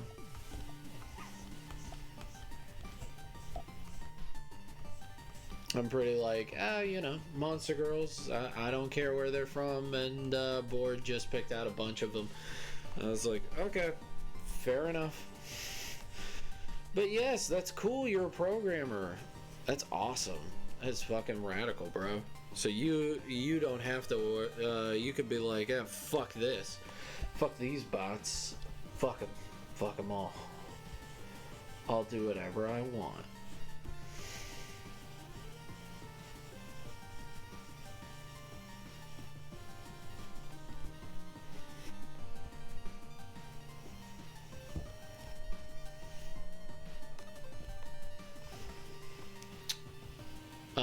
I'm working on a bot for Simon right now, but once it gets done, I might be free to write something up for you. I mean, I'm not... I think I could do it with Stream Elements. I think that is just a thought, where I could do it with Stream Elements and just have different GIFs going off and different sound alerts. And then it play over... it's animation that plays over a static overlay, and that's what I think. It could be as simple as that. You know what I mean? I mean, I'm not saying no. I'm saying that I don't want to have to bother people if I can just figure it out on my own. Like, I would love to give people, but I also want to pay them actual fucking money. And I'm trying to save up money so that I can get, you know, better equipment for the stream and stuff like that. Like better, like a decent microphone and stuff like that.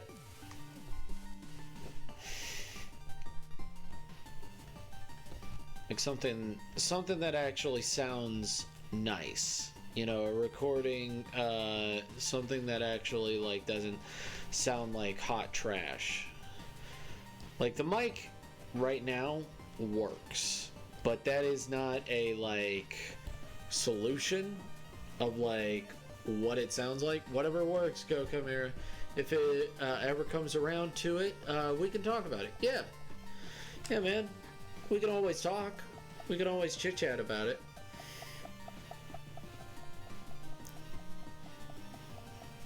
Are you getting sleepy, Abel? Yeah, for instance, I wrote a bot for another streamer who freestyle raps, chat submits words. So I wrote a chat bot where they can do plus word and it'll add it to an overlay. He captures in OBS to show on stream. Ooh, that is nice. I saw a few streamers. I also want to do the one where people come in and they have little, hello again, I'm a bit more awake now. Nah, that's good. That's good. I was getting scared. So I had to turn it to this, which doesn't sound bad. I was getting spooked. I was getting real spooked. And I was like, we can go back to the spooks. I was getting real spooked by myself. I was a very scary boy. I was a very scary boy. I don't know why I was getting real spooked. I was just getting spooked.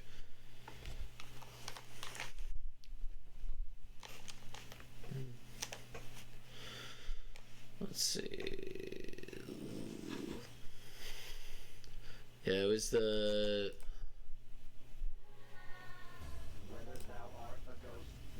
Hello! Yes. Thank you, Nalmeth, for coming in, by the way. But, I don't know. I just don't want to bother people and stuff like that. Like, if it can run with Stream Elements, but it'll probably be better. I don't know. I would love to pay people the amount. I also would love to pay like Board Birdie and stuff like that for the amount of like little bot things he's done for this chat and stuff like that. He's really made this the chat room a lot better and safer. Like I would love to pay him, but I actually have to, get paid. And also I've got so much stuff to do, stuff like that. But refinance into your stream always. The true 1-year anniversary of the show, September 17th, closes Tuesday night. Oh, poor goat. You don't have to if you were getting spooked. The music is cool too. Yeah, I know, but it's Halloween.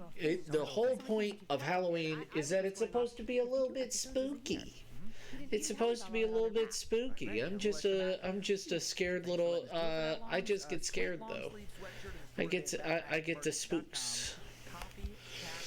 Cool, yeah, I get it. Although some of the bot writing and stuff I've done just as for fun for people, like the one I mentioned. Yeah. We don't normally do, but some stuff happened. I have some stand-up news.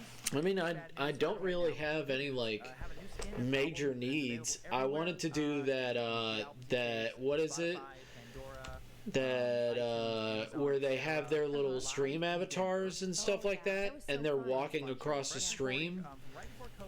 Like I wanted to do that for funsies, like because the setting is going to be a tavern, and I was just going to have shadowy people in like the small bits right here, like have them right down here walking along in like a bar setting, and like you can barely see them. They're in the way background.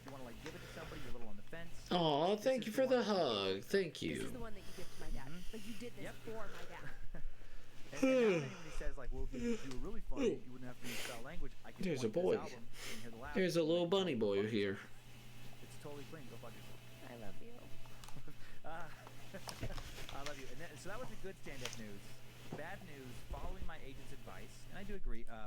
All my remaining 2020 stand-up dates are canceled. That employ me and keep me busy, and I don't want to jeopardize. Are you ready for the first one? There's quite a bit of setup, so you can get settled in. Yeah, I am. I just, our longtime friend and listener from Time Suck, and now stand up, Gary Howard, sent me these great socks, but I'm wearing a skirt today, so this is as much as you're going to get. They're like cool. Skeleton socks. Yeah, but like X-rays. It's an X-ray. Okay, so founded in 1862, with construction finishing in 1883, the Oregon State Hospital, opening under the name of the Oregon State Hospital for the Insane, is the oldest operating psychiatric hospital in the state of Oregon, and one of the oldest continuously operating hospitals, psychiatric hospitals on the U.S. West Coast. Okay. And while it wouldn't be fair not to point out that a lot of patients have been successfully treated within its walls over the years, a lot of people have also undeniably been horribly mistreated inside the long thought to be haunted grounds of this hospital. Located in Salem, about an hour This is south a of Portland, weird monster, girl. This is a weird monster called the Elwet Rit. Well, pets for Bunny. Yes, he needs the pets. He can't live without the pets. Pet the rabbit. That's why I don't add like stuff like that, like chat pet the bunny. If you just tell me pet the bunny, I'll be like, oh, okay. Here you go, little bunny. Damn near anyone. Back in the first several decades of the hospital's existence, it was also possible to institutionalize almost anyone. You could be committed for having adverse political opinions, or vicious vices, or uterine derangement. I don't even know what that means. It basically was this carte blanche for if you just said that anyone, wife, mother, was just, quote, acting crazy, you could be committed. I would be so fucked. In 1896, two of the four most common grounds for admittance were masturbation and intemperance, aka drinking too much booze. Oh, that's it. I'm committing right now. Drug children tired of waiting for an inheritance could and did commit elderly relatives. Men whose wives wouldn't grant them divorces would have their wives committed. Controlling parents whose children didn't do as they were told had them committed. So many people were wrongfully imprisoned, placed in a prison full of actual criminals, people actually suffering from real mental illnesses, the intellectually disabled, and others also locked up because they were seen as a burden, embarrassment, or just some type of obstacle. And for years, sterilization was a common prerequisite for release. Men were surgically castrated, and women were given forced hysterectomies for years. Oh my God, that's its own horror story. Some patients died during these procedures. Thousands of others were given crude lobotomies. Yeah. They would go on to live, most of them, kind of. Doctors would take sharp ice pick-like instruments, such as the orbitoclast, insert it above a patient's eyeball in the top of their eye socket, tap it with a little metal hammer hard enough to break through a thin layer of bone, and then the doctor would twirl this device around in their brains, severing important frontal lobe connections. And then the same barbaric procedure would be repeated via the other eye socket. One of these full transorbital lobotomies would take no more than 10 minutes. Very crude. The results of this surgery, quote-unquote, were, as you can imagine, pretty mixed. No one was ever the same after one of these procedures. I mean, how could you? Yeah, how could you? Sometimes personality... But thank you, everybody, for coming in. You guys are amazing. And a variety of basic intellectual functions related to being able to live on one's own were altered or even destroyed. Sometimes patients were turned into vegetables, completely catatonic afterwards. Sometimes patients died. The most common, widely reported long-term side effect of this procedure was significantly decreased intellectual functioning, often described as mental dullness. I mean, duh. The ice pick lobotomy was more medieval torture than it was a surgical procedure. In addition to sexual and brain mutilations, there were also, or have been, numerous allegations of rapes and molestations over the years, dealt out by both staff and other patients. My God. Former patient Kelly Darcy sued Oregon State Hospital in 1992, claiming she was molested repeatedly by a psychiatric aide. She said, "I was sent to the hospital because I tried to kill myself. I was in far worse shape when they discharged me." It didn't take me long to find dozens of other allegations printed in various Oregon newspapers, and these are just from recent years. How many violent crimes occurred in prior decades when these crimes were reported far less frequently? There were so many potential victims. At its height, the hospital had over 3,500 patients, and over the years, thousands have died within its walls. In 2004, state investigators found thousands of these dead. They uncovered what was called the Room of Forgotten Souls. What the fuck does that mean? It was a room in an abandoned facility. In this room were But yes, happy Halloween, everybody. If I didn't say that before, I'll say it again. Happy Halloween. How is that possible? How did all of them die? Records don't say. How many may have been murdered? Victims of botched operations or worse? In 1942, nearly 50 patients may have been murdered in a single day. Whether through homicide or negligence, they certainly died. Their deaths came as a result of an accidental poisoning incident. An incident Oregon's governor at the time, Charles A. Sprague, referred to as a mass murder. Happy Halloween. Yes. Yes. Ate a dinner that came with scrambled eggs. Yeah, these are our monsters so far. They fell to the floor, leg and stomach cramps, kind of a chicken kind of thing. This is a real German monster. It does have boobs. I didn't add the boobs. The boobs come with the beast. Happy Halloween.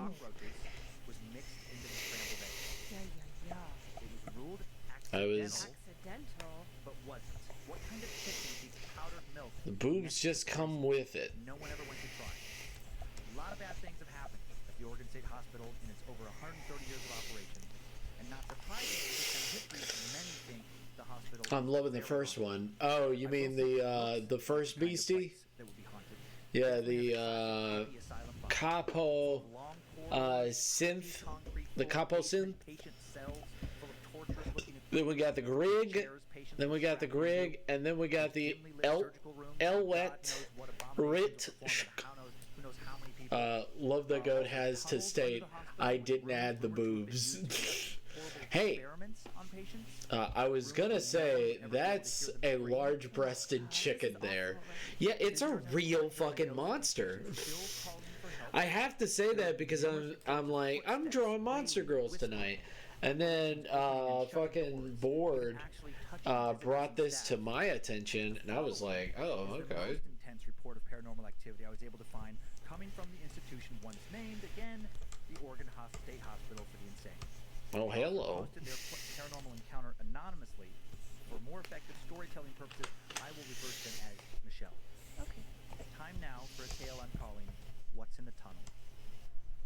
In the 1990s, Michelle worked for the Department of Corrections Central Administration, located in the Dome Building on Salem Center Street. This building was once part of the Oregon State You go Hospital, over here. part of what's now called the Oregon State Hospital Historic District, and it was connected to a neighboring building by an underground tunnel.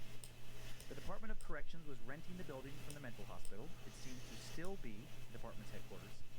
Over 20 years ago, Michelle worked on the first floor and would often use the women's restroom, located down the right hallway from the front entrance. And this is where her experiences all began. Michelle frequently worked late and was often the last one to leave the building by a good hour or more. On several different occasions, when Michelle was in one of the restroom stalls, she heard what distinctly sounded like someone else in the restroom. She'd hear paper towels being taken from the receptacle, and then the sound of the towel being used. No, to wipe it's someone's just hands. that I add boobs on everything. Turned on, and then off. When In I another find a stall, the beast door that opened doesn't shut. need it, She I'm once like, heard the huh. toilet flush, but she shouldn't have Am heard I this related to because these no one else people? was supposed to be in the building. Do I have some No one else seemed to be connection in the to these restroom when she people? walked in. No one else ever seemed to be in the restroom when she walked out. Worried about intruders, she eventually talked to security and was told that the security cameras hadn't detected either anyone else entering the restroom shortly Maybe before Michelle these are my or leaving the restroom ancestors. shortly after. Cameras hadn't picked up anyone coming into or leaving the building in general when Michelle worked alone late. Not surprisingly, she started to feel a little spooked when she was working late, and she did her best to avoid working late alone going forward. One winter night, there she was again, working overtime, completely by herself. The last time Michelle was the only person in the building.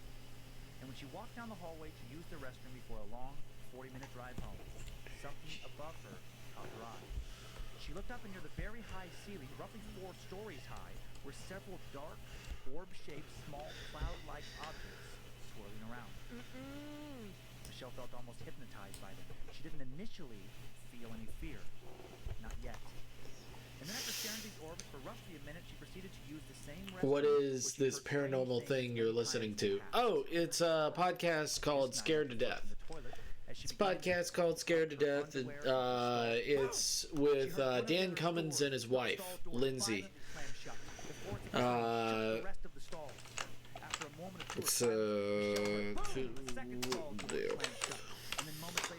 That's what it's called. It's on YouTube. It's completely free. You can also find it on Pandora. She begins to slowly lower herself to the stall floor. Find it where Spotify and wherever else you find your podcast at. I just listened it on YouTube because every time I download Pandora, sometimes it just fucks up on me. It's scared. Pandora has literally scared me before. Like, it spooked me. Like, it seemed possessed. And then I realized that it was just the fucking app fucking up real bad. So I don't use Pandora much. She begins to panic. The orbs swirl around and transform into what looks like the outline of a human face. And then she hears, seeming to come directly from the orbs, the same message she just read. Thanks, Roger. A door that Michelle had never used before then flings itself open down the hall. Roger, and Michelle thanks. feels strangely compelled to walk towards it, to enter it. Roger, Roger. She said it felt like she'd been placed into some sort of trance. She actually didn't want to enter the door. She wanted to run to her car, but down the hall she walked. Once through the door, And then we got the Japanese Spider Woman. That leads to another door that opens on its No, no, own. no, no, no, no, no, no, no, no, no, no, no, no, She the Spider really doesn't want to Woman. walk down into the tunnel. She says the air smells musty and rotten and wrong. Enter the tunnel. I'm gonna try to get all these done. She wanders down I the gotta corridor. go make some food. Lurk. All right, She makes it to an old go make room some food. under another building. Go Turns make on a some light, food, she my goes back friend. to work and sees old medical equipment laying in disarray all around her.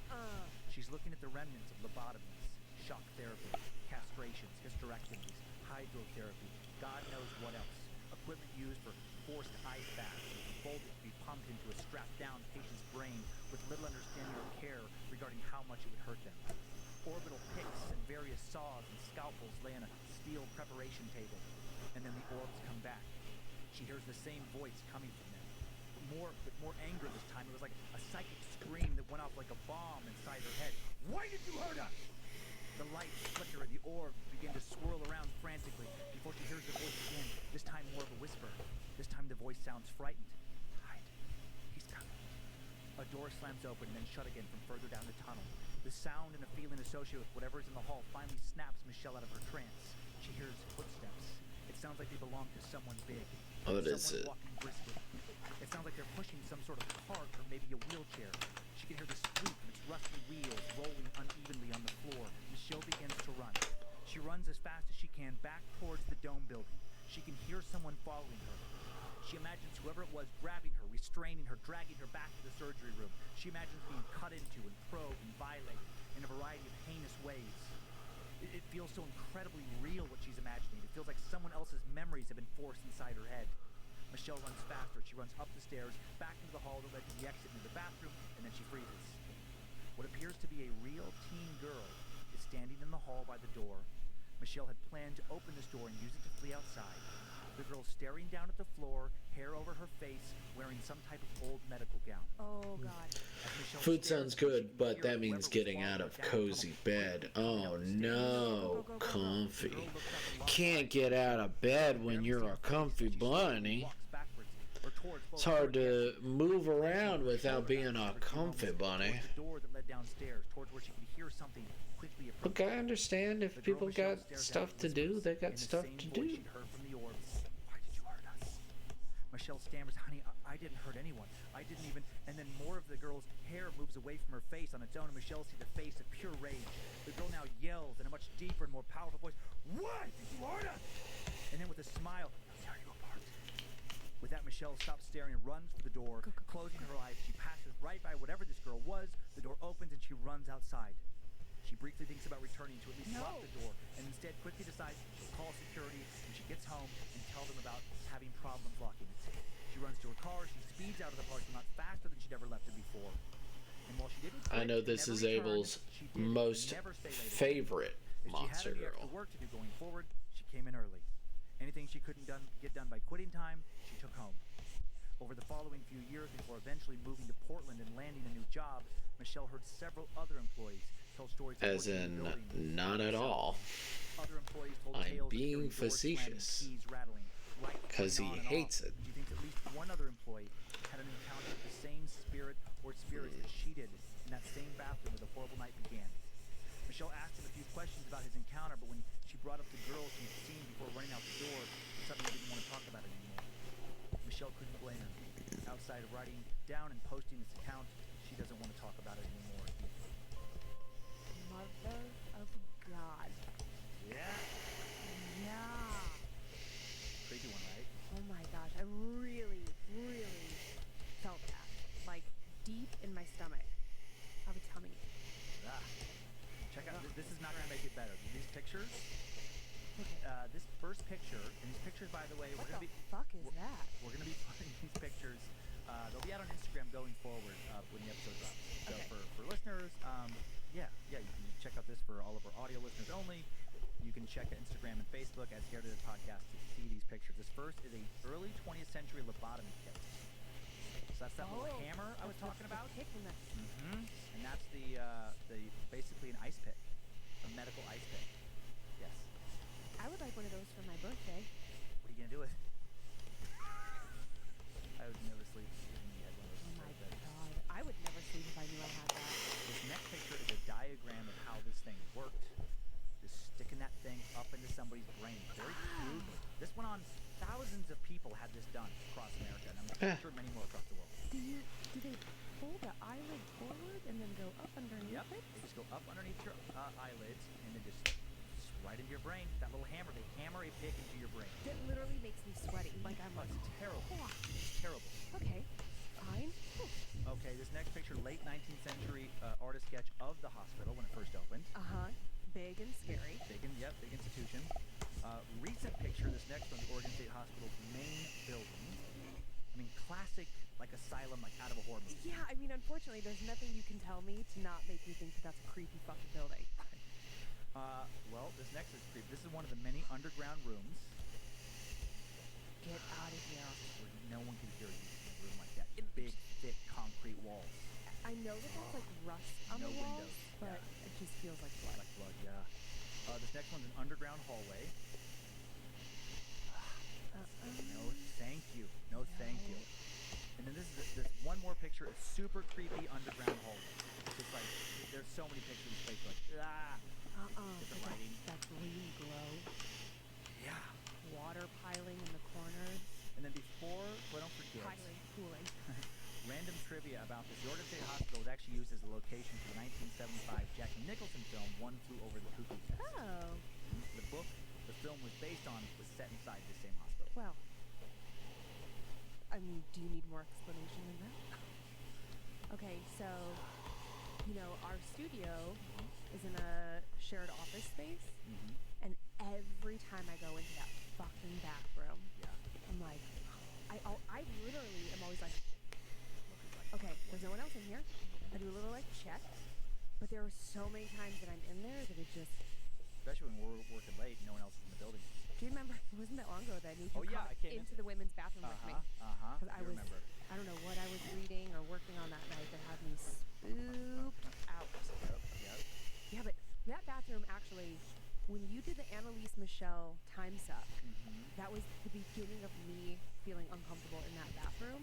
And ever since then, it just never feels good to me. I don't like being there by myself. Yeah, I have a whole system in there. It's rather embarrassing. I do have a question for you. Yes. Did that girl win her lawsuit? In the setup, you do you know? I don't know, but yeah, I know what you're talking about. I believe she did. Sarah something with you? Yeah, and there was, and I didn't want to go too heavy on that part of it, but what was crazy is there was, there has been a lot of patients, coming out, but that was one of many lawsuits. And yet it's still open and. Well, it's still open. It's state ran, so it's like and I'm sure there were people that were fired. There were different things. I mean, I know there were from reading some of that. There was people charged. People went to jail over different things. But I just think like all the articles I found were like the 90s going forward. That was going to be my next question. They were all like quit and back in the 20s, 30s, 40s. I mean, it's so sad to say. And this next story we're going to talk about touches on this, but people were seeing. I know this from doing a lot of time research on asylum-related topics. A lot of people were seen as very disposable, and they were put in these asylums, like all the urns full of ashes, and their families 100% completely abandoned them. Never came to visit. They put them there, and they never ever checked on what happened to them. Yeah. And then the people knew this, and these people would just die in there. They would be thrown in mass graves. They would be in unmarked graves, just thrown in urns. There was very little oversight. Yeah. Very little. So God knows what used to go on. And then just one other question before we go forward. So you said that law about like all you could do Eugenics law, 17 God damn it. So when was that overturned? I don't know that. I mean, I know that there was a national. And this gets rarely talked about. Eugenics is mostly associated with the Third Reich, with Nazis. And what people don't want to know, or maybe just aren't taught, is that prior to World War II, there were eugenics movements all across the U.S. Oregon wasn't an anomaly. Right. A variety of states passed eugenics laws, and to sterilize people considered quote-unquote feeble-minded. But it didn't stop there. It went to homosexuals. Right. And, just a variety of people. I think it's an attempt to weed out what they consider to be the weak. Yep. Right. So they were trying to build their own perfect race. It was generally religious moralists. Anybody who wasn't part of their religion and wasn't living according to their subjective morality, they wanted to be sterilized. Yeah. Crazy. Maybe that's a different concept, Dan. Yeah. No, absolutely. Moving on, that was a long digression. I apologize. There was so many a lot of stuff in that one. things on that one that we can discuss later. Are you ready for a story even more insane and arguably scarier than that one? Okay, sure. We tell a lot of weird stories here on Scared to Death. This next one, it may be the weirdest one so far. Okay. To the die-hard skeptic, every story we tell here on Scared to Death defies, the limits of credibility. I understand that. If you flat out just don't believe in the possibility of ghosts, demons, cryptids, extraterrestrials, etc., I mean, A, why are you here? But also, you're not going to believe in any of the stories that we would tell you. But even if you do believe in a lot of our reports of encounters with the paranormal, you still probably aren't going to believe in all the stories we tell. Some of them aren't going to be for you. Well, I believe all of them.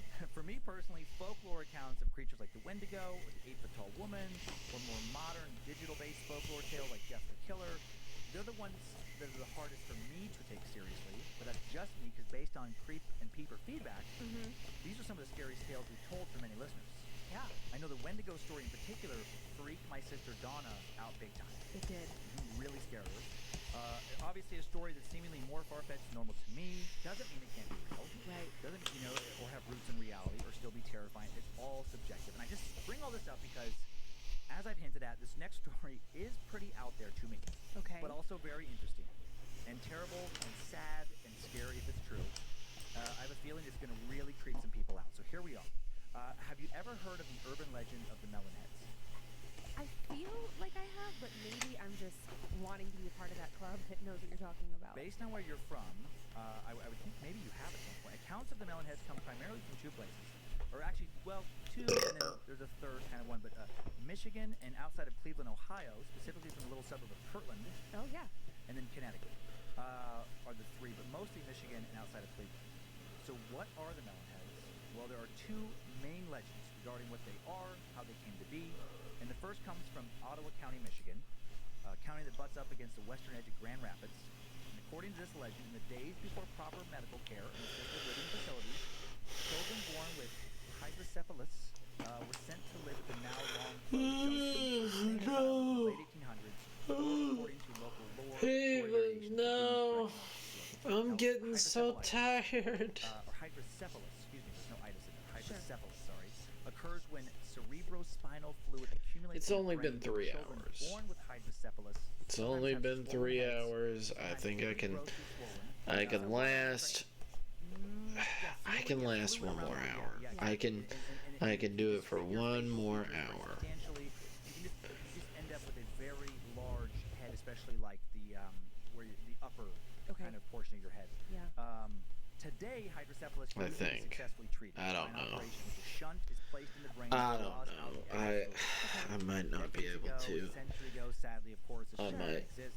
Children with Sleep this might be condition coming will quicker often than I be think. tragically abandoned. I took a Dropped off fucking at large, nap, overcrowded but facilities I don't know. poorly It just paid, hit me poorly trained good. caretakers. Of Out of like sight, out of mind. all that Children forgotten. energy Yeah. And for years gone at the in Michigan a asylum, second. These children endured, according to this legend, psychological and physical abuse. Given shock therapy, forced to stay awake for days, dunked in cold baths, experimented on in a variety of cruel and unusual ways to determine if they could be made quote-unquote But normal. I just The don't more they know. cried and protested I'm during these all- torture sessions, the less they were treated like human beings, the more they were treated like disobedient animals, punished, and the more they were punished, the less they looked and acted like humans. According to legend, after many cruel years of incarceration, these patients, these children, became so feral they were uncontrollable. They lashed out against staff, fought with the staff, became harder and harder to treat, and the asylum lost its funding to keep treating them. And as the story goes, without the money to keep them because their families didn't want them back, the asylum chose to... If you slept, go to sleep. If you're sleepy, go to sleep. I totally understand that. I understand that, but I also need to stream, and I did want to do a Monster Girl night, and I wanted to finish all the Monster Girl stuff.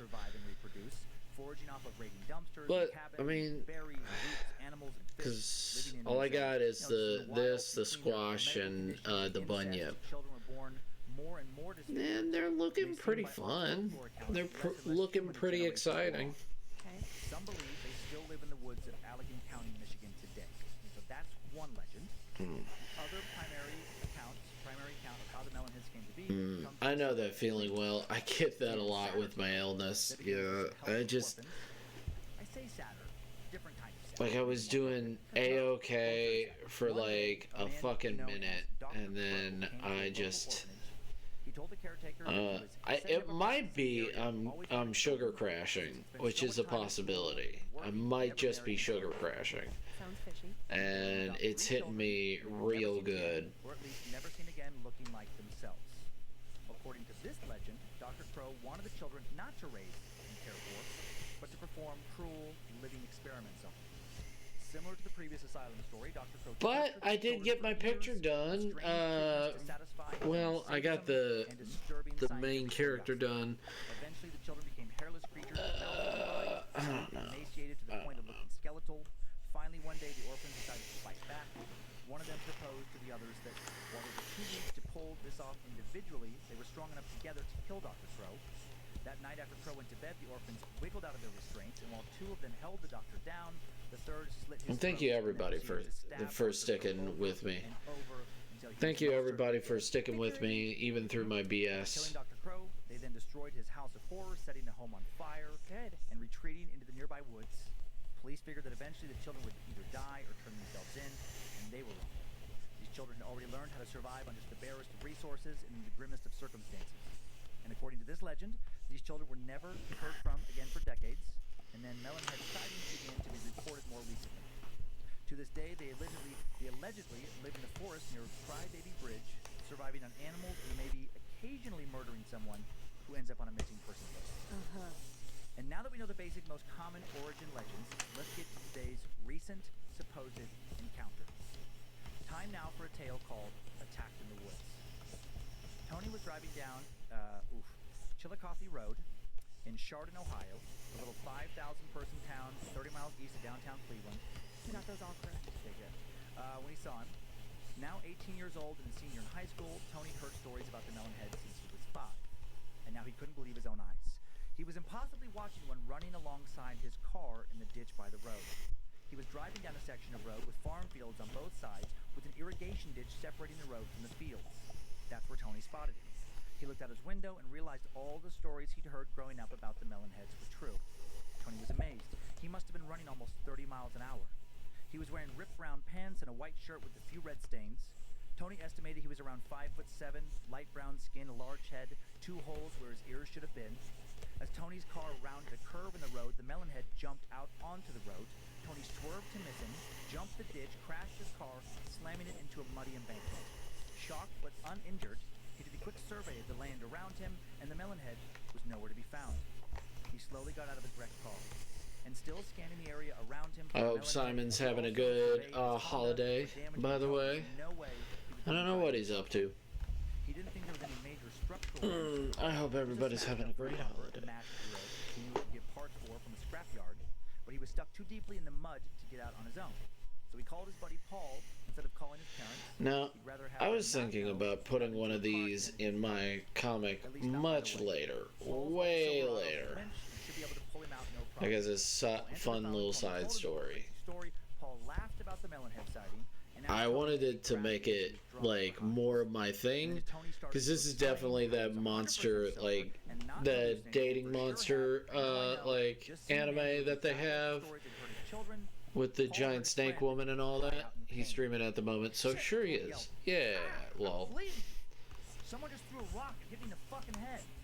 Tony spun around and saw the man he'd seen running alongside the ditch, now standing at that tree, 30, 40 yards away. But I was thinking about putting it in here, but like this is definitely the monster girl anime kind of thing of like, oh, let's make her cute and stuff like that and all that. It's like I want to make it scary,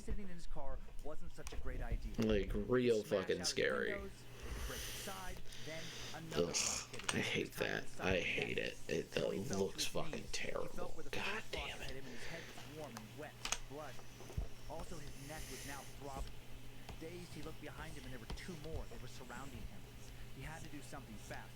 He wanted to run, but he remembered how fast the one he saw by the ditch was. They would catch him for sure. Maybe being trapped in his car and waiting for help was his best or only bet. I want it to be real fucking scary. Because like the whole point is that monsters are scary. Yeah, scary is good. I like making things scary when they like if the villain is supposed to be creepy, make them fucking creepy. Don't make them like sexual icons. Like, I don't understand that. Before Tony hung up the phone, Paul heard him say, Like, "Oh my God, no." make them like real fright. Like, if they are like a cult leader and stuff like that, yeah, that's fine. Or like they trick people into like coming into their web of deceit. That's totally fine. But like, don't fucking be like, and then they were actually kind-hearted in the end. Just kidding. Hey, JK. JK, haha.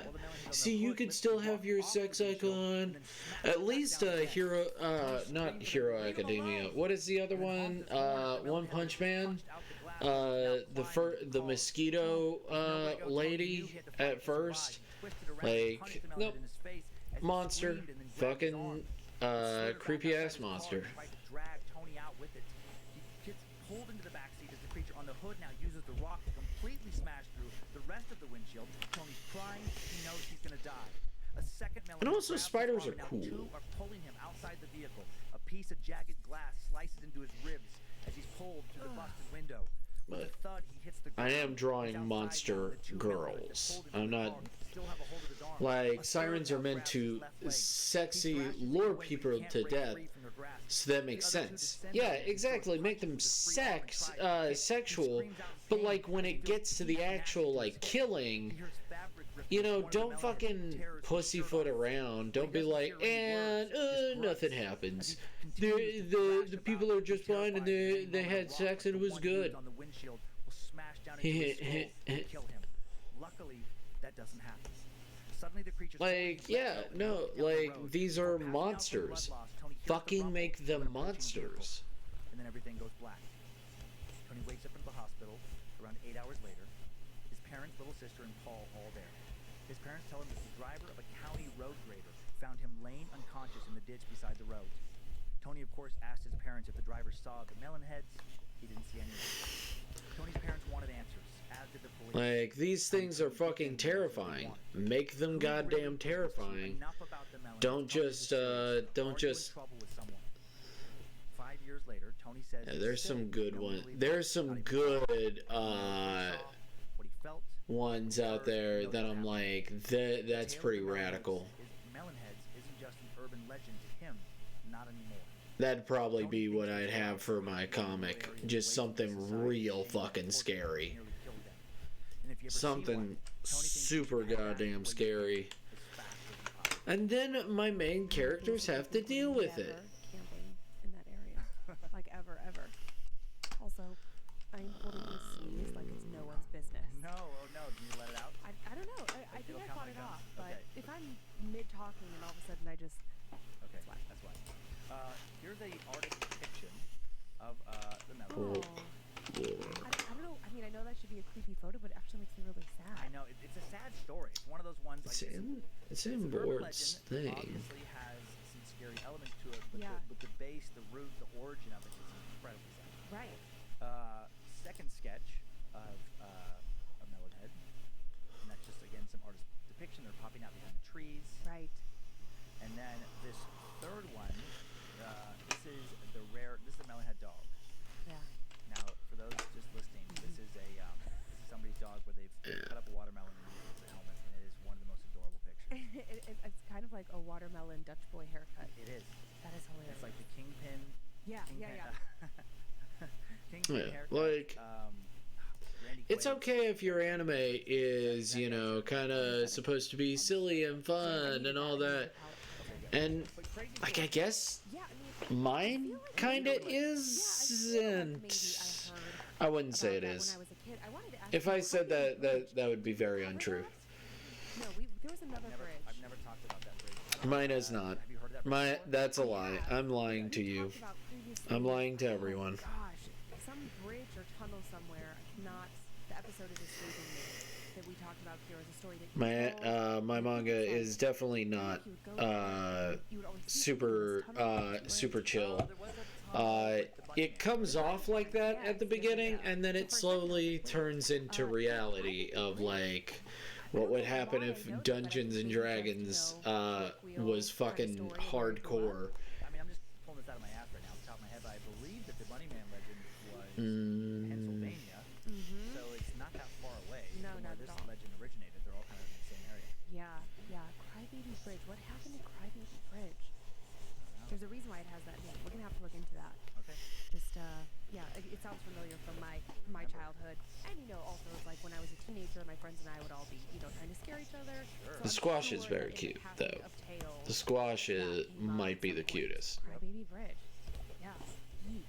Well, I mean that was really sad, but also, I just feel like with modern technology, you would think that if someone really thought there were groups of humans living out in the woods, Right. like a geothermal If you're going map for would, spooky, then go help full you find spooky. them. Yeah, exactly. If you go spook, go spook. But different because of cryptids. But if you're like, it's just that I've seen a lot of like Yeah. fake outs But I do like for the sake of variety and Sure. in my life, and I guess that I mean I could blame Scooby-Doo for that. Oh yeah. it pops back up in your brain like, oh god. I'd totally be freaked out. But yeah, because as sad as it is, I mean, if you saw some. I love that this feral type one humans doesn't jumping have a in the lot woods, of that would be like so sad. any information on this thing. It Correct. just Yeah. I can't believe his family never believed him. I mean, because all it is a squirrel with a human face. Yeah. so how It's do you just weird. justify that? How It's can you- just a squirrel with a human face. Random people. I mean, anybody could do that to you. I'm like, okay. I guess. I mean, It's him adding that extra dimension of like this urban legend. Because I can also understand his parents being like, "Dude, come on." right. Stop lying. What'd you do? Yeah. What kind of drugs were you on? Exactly. Oh boy. Well, you've got a squishy? I got my squishy. Squishy. Okay. And I got Layla. oh Layla, does she still smell like cookies? Yes. Good. Oh, delicious. Don't eat her. She's not for consumption. Okay. Well, I've got two stories. Now this first story, I love this story because it ties together to me like if this happened to you, the setup of the story. Yeah. I feel as though you would have the same reaction as this person, like, okay, this is complete and utter bullshit. And then But I years mean, later, I when it could comes full do circle, an actual like truth. monster like thing for that. I might do that where it's just real fucking I've been a long time dark comedy and the Time Suck podcast. Thanks. in the This week, woods I kind had of to drive across yokai. the country twice in 6 days 'Cause that's to what I was Missoula, planning to do, Missoula. where some priests are out and about and they make the wrong turn and it's fucking Badsville McGee. Venue to share this story until now. It is 100% true. About 20 years ago, I was a young man in Northern California, fresh out of high school, and I was dating a young lady that I probably should not have been. She advertised herself jokingly as a witch, and I was more horny than intelligent at the time, so I didn't pay much attention. I grew up in a Christian household, and against my better judgment, I pursued a relationship with her. She asked me to join her at a Wiccan festival one summer, and I reluctantly agreed. At the time, I thought that I didn't have any right to judge her beliefs if I expected her to let me have my beliefs. Agreed. And still agree. Yeah, absolutely. At the festival, we walked into a tent where people were doing aura readings. When I walked in, two people who were in separate corners of the tent with their backs to the entrance, who did not see us enter, both stopped. Well, what they that were sounds doing good. and Yokai immediately, are very but interesting. slowly, Yes. turned around to look at So me. like with stuff like that, it'll be in not the actual part. It'll be in a separate thing. So like I have like the parts, like part 1, part 2, part 3, and then so on and so forth. But like there's also interludes. So interludes are like, hey, this is not like a full this is a full few chapters, but this isn't like a full adventure that they're going on. So it'd probably be an interlude that they're going on to. And, as predicted, was met with my death. I politely nodded at the gentleman and smiled and thanked him for his time. I remembered in great detail the story that he relayed to me in my teenage years, but I didn't think of it often. Fast forward to my 30s, and as fate would have it, I was dating yet again. I met a very attractive young lady in deal with Wallace, a fucking Idaho, and we became to close deal in with spring. this. And we became quite enamored with one another quite quickly. For Probably several months, I like, did what all oh, people who are we're quickly in the falling same in love do. area and stuff I like ignored that. a We lot got of trapped red by flags. yokai. Because And then sometimes all we're things were doing just is so much releasing fun. the spirits. After 3 or 4 months of dating, And red only flags one kept popping up more and more, of their and with people massive actually fucking frequency. survive. I decided to separate myself from the relationship. One evening, after the split, the young lady came to my home and told me 'Cause that she did not it's a believe fucking I had yokai. strength to lose me again. Ah. I wasn't sure what she was referring to, so I just let her speak. She alluded to having known me in a previous life and loving me with all that she was, and that she was not prepared to lose me again. I asked her to please expand on that thought so that I could better understand where she was coming from. She very calmly and with certain eyes said the words, "I had to watch you drown once, and I will not do it again." I stared at her in disbelief and did not say anything. She then added, "You were so stubborn then, and you have not changed. You would think that you would have learned to listen to your Like, grandmother." okay, you try to fucking stop a fucking yokai. You tell me how that really pans out. Oh, not very well? No way. Couldn't see that coming. Over 20 years prior. She even paid close attention to the markings and colors of the horse I had supposedly been riding when I drowned. I still consider myself a devout Christian, but I also consider myself intelligent and capable of rational thought, which means I take every bit of information that comes to me into account regardless of the source, and I make every attempt possible to use critical thinking skills to analyze it. I have no explanation for this. Your nomadic friend. But this will be very farther in the comic, like real If you far. went to a Wiccan festival and someone asked you how old you were, like you would have the exact same like, okay, let me, humor this person. But then if years later, 20 years Nope. later, someone who didn't know that story comes back to you and relays it verbatim, how the F Yeah, is that it possible? usually does end up pretty messy with the yokai. Yeah, I don't know. My brain wants to mention some of this to Just her don't or fuck with the something, yokai. But he would remember that. when you're in my world, sometimes it just happens.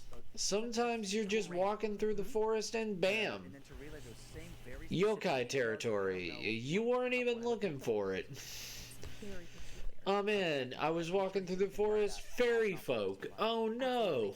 And I love Oh, that he dear calls himself God. out as a devout Christian, because it's like he's letting us know that it goes against Right, his this is not part of his belief. core beliefs. Right. Yeah, Interesting, right? that's gonna mess with his head forever.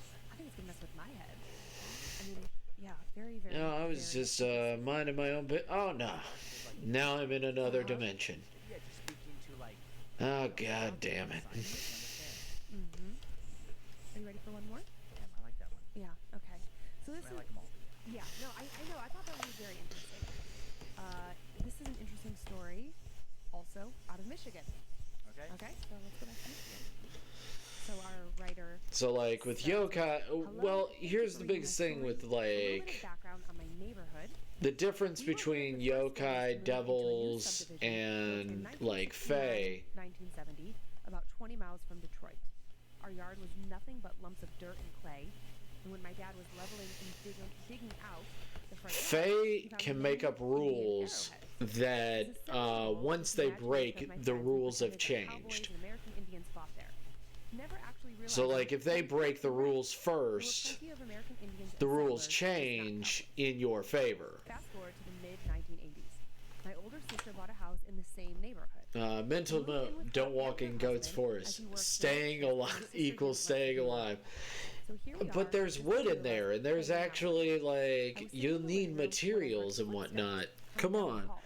I just The assumed it forests was are my scary, sister, and but without that's looking the up, I said point. something to her, but she didn't answer. I repeated myself, but still, she didn't answer me. I mean, I then looked up to see you tell me what they did wrong in Midsummer Night's Dream. Because I'm pretty sure all they did was walk in the fucking forest, and these Fae came out of fucking nowhere and fucked with these people. Every night. I'm pretty sure Fae can do whatever they want if they're in your goddamn world. What's stopping them? Other mythical creatures. Regular humanoid? Every time I was in the kitchen and I would hang up the hand towel, it would mysteriously Yeah. and inexplicably fall down. Even if I made sure it was hung up evenly with no reason to fall, I would hang it up, turn around, and I would hear it fall to the floor. So peculiar. Items started to disappear. The TV remote disappeared for 2 days. We tore the living room apart and could not find it anywhere. And then one morning, boom, there it was, just lying on the couch. And of course the footsteps continued. Every night, footsteps. One evening, my sister and I were in the kitchen and the hand towel fell to the floor yet again. I looked at my sister and said, "You know that one day we're going to look up and a ghost will just be standing right That's there cute. staring at us," while I pointed to the laundry room door. I made a face at her all silly-like, and we shared a good laugh over the made-up scenario. During the summertime, we would have all the windows open. At night, I would put on a fan in my window to get that lovely summer breeze that lulls you to sleep. One night, I was awakened by a rustling outside, like papers being crumpled. We had just gotten too Last but certainly not least, the bunyip. The bunyip. I opened my eyes and saw The someone bunyip. walking out of my room. I thought it was my sister looking for the kittens in my room or something of that sort.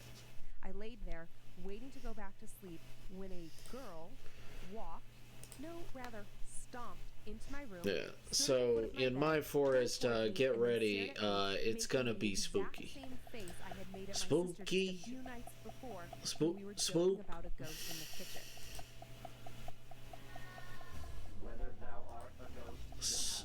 I send my paralysis demon in the forest first.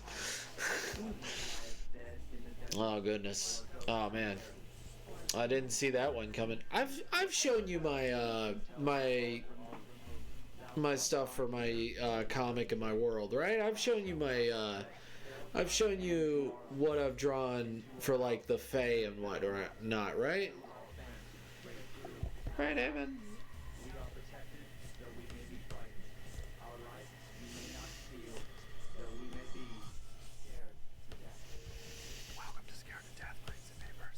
Well, that was fucking creepy, Dan. My God, you could have warned me you were gonna do that. I'm Dan. I'm Lindsay and totally terrified. Yeah, welcome to the show. Thank you to the key. I hear laughing. Have some time to get cozy as I set up the first tale. Okay, can I show off my new socks? You can. Okay, they're new unicorns, you guys. Look at them. Fresh yuns. Thank you. No, I have not seen it. Oh, okay. Leroy Carter needed a place. Well, I got a few. Let me see. Let me see if I can bring them out. Let me see if I can bring these people out. San Francisco. From their little hidey holes. Let's hold up. Just give me just a moment. Corporate account payable media speaking. Just a moment. Wanted nothing to do with veterans. And he'd soon fallen into a world of petty crimes and hard drugs. And on the night of February 7th, he was cold and bone tired, and he just wanted to catch as many Corporate hours account undisturbed payable sleep media as he could speaking. before returning to his life of confusion and hopelessness. Leroy was just one of many San Francisco residents living in similar circumstances at the time, one of many seeking shelter in Golden Gate Park at night. In the 60s, the area around the park had become ground zero for the hippie counterculture movement. More and more disillusioned young people pouring into the area from around the nation every day. Teens and 20-somethings trying to find their purpose, looking for free love, good music, and a variety of ways to turn on, tune in, and drop out. And then when the 60s rolled into the 70s, many of the area hippies started turning to harder drugs, particularly heroin, to ease the burden of living on the streets once the romanticism of being part of a new cultural movement had worn off. By the 80s, free love had been replaced by yuppies and high-priced condos and a growing epidemic of opioid-related overdoses and crime, and the gorgeous parks that made San Francisco one of the most beautiful cities in the world were now overrun with troubled people who didn't have anywhere else to go. And Leroy Carter was one of these people. And while many of these people were sadly destined to suffer some sad and tragic final hours, very few of their lives would end as sadly and tragically as Leroy's. Time now for the tale of the ritualistic sacrifice of Leroy Carter Jr. late on the night of February 7th, Let's see. perhaps early on the morning of February 8th, Let's open it up. Leroy curled up in a Hold sleeping up. bag at the base of a tree near Crawford Lake, not far from the end of Haight Street, where he closed his eyes Downloads. for the second to last time. He would soon Baba reopen Yaga? to witness a type of terror not many of us Have would you ever seen Baba experience, Yaga, but terror he wouldn't Heva? live long enough to share with anyone. And then we got, Leroy woke up to see dawn. No one knows exactly then what we happened got, during that night. No one knows what Robin events led to those final Goodfellow. moments. But the following day, the police found Leroy's Robin dead body Goodfellow. still inside his sleeping bag. Most of it. And then we got, last but certainly not least, the Queen of Autumn, In its place, his right wife. inside the bloody stump of his neck, police discovered a chicken bone and 2 corn cobs. What? And then they found something even stranger nearby, about 50 feet from his body, were the mutilated remains of several chickens. Investigating officers found the whole scene incredibly disturbing. Even in a big city like San Francisco, where So finding these bodies of are murder some of victims my sadly fae, that uncommon, this murder which was shows you practically how different they can be. Like, Baba Yaga is like The this. police speculated that the attacker had used an axe Thank or a you. machete, Thank something you. sharp enough to take off Robin the head in one Goodfellow swing. and Leroy may not have even been awake the when Queen the of weapon Autumn. cut through his neck. If he's lucky. Why him? So. Why the chickens and the corn cobs? It appeared that Leroy She had is been the sacrificed Lady for of some kind Harvest. ritual. San Francisco PD assigned the case to Officer Sandy Gallant, who was not a homicide detective. She worked in intelligence. He is and she the just King finished of Leaves, the the Jonestown King of massacre in Leaves, and the Guyana. Lady of Now, Jim Harvest. Jones connected to San Francisco. And then there's She became Baba San Yaga, Francisco PD's who, resident cult and occult expert, is and just Sandy Baba thought the Yaga. dead chickens pointed to Santeria. Not like anything special. Santeria She's just Baba is Yaga. a syncretic African religion that developed in Cuba between the 16th and 19th centuries. It began with the Yoruba people, an African tribe living in what is now North I want to Central get Nigeria. back to Slaves drawing captured like and this taken to the again, Caribbean had to because hide this their was ancient fun. traditions and worship of the old gods of their homeland. I just got to get back In into the groove of it. They'd been forced to become a part Groove the of only one they were drawing openly like participating in. this. And when these slaves and their descendants traveled to the southern Moving United States, and grooving. Santeria, their new religion came with them. Sacrifice is an important element of Santeria. Because I could do this like that. I just, of which there are hundreds. I'm in the I don't care, and I'm very tired. Believed to have a specific Orisha who has been connected to them Which since is before not their birth, very, who watches over not them very and interacts nice. with them. I Authority should just is put this source. off if I'm in And the faith I believes don't that care tributes must mode. be paid to Because the I guardian do want to gods put through effort tributes into and it. I'm just, sacrifices, often blood I'm just, sacrifices. I hate His being followers so usually tired. lived in the homes of I hate Santeros, it. Santeras, priests, shamans, etc., to Thanks, I venerate hate it. specific Orisha at altars set up to worship them. A central ritual is the Toque de Santo, in which practitioners drum, sing, and dance to encourage Orisha to possess them. They believe that through this You're at possessed work. individual, they can Look, communicate it's directly with one of their always gods. stunned me. Where most Thank religions you. fear spiritual Well, you're possession such an and consider amazing it artist demonic, as well, Haven. Santeria's believers welcome it. And while most Don't lie to practitioners of yourself. You Santeria know are nonviolent, there's deep another down religion inside often that you're mistaken for Santeria an that amazing share many of the artist. same rituals, but often with a dark twist. You're an incredible Another artist. syncretic religion You formed just in have to If believe. Santeria were akin to Christianity, Palomayambe would be Believe akin, in at least in the eyes of yourself. many, to devil worship. Believe, believe, believe. Pointed to Palomayambe.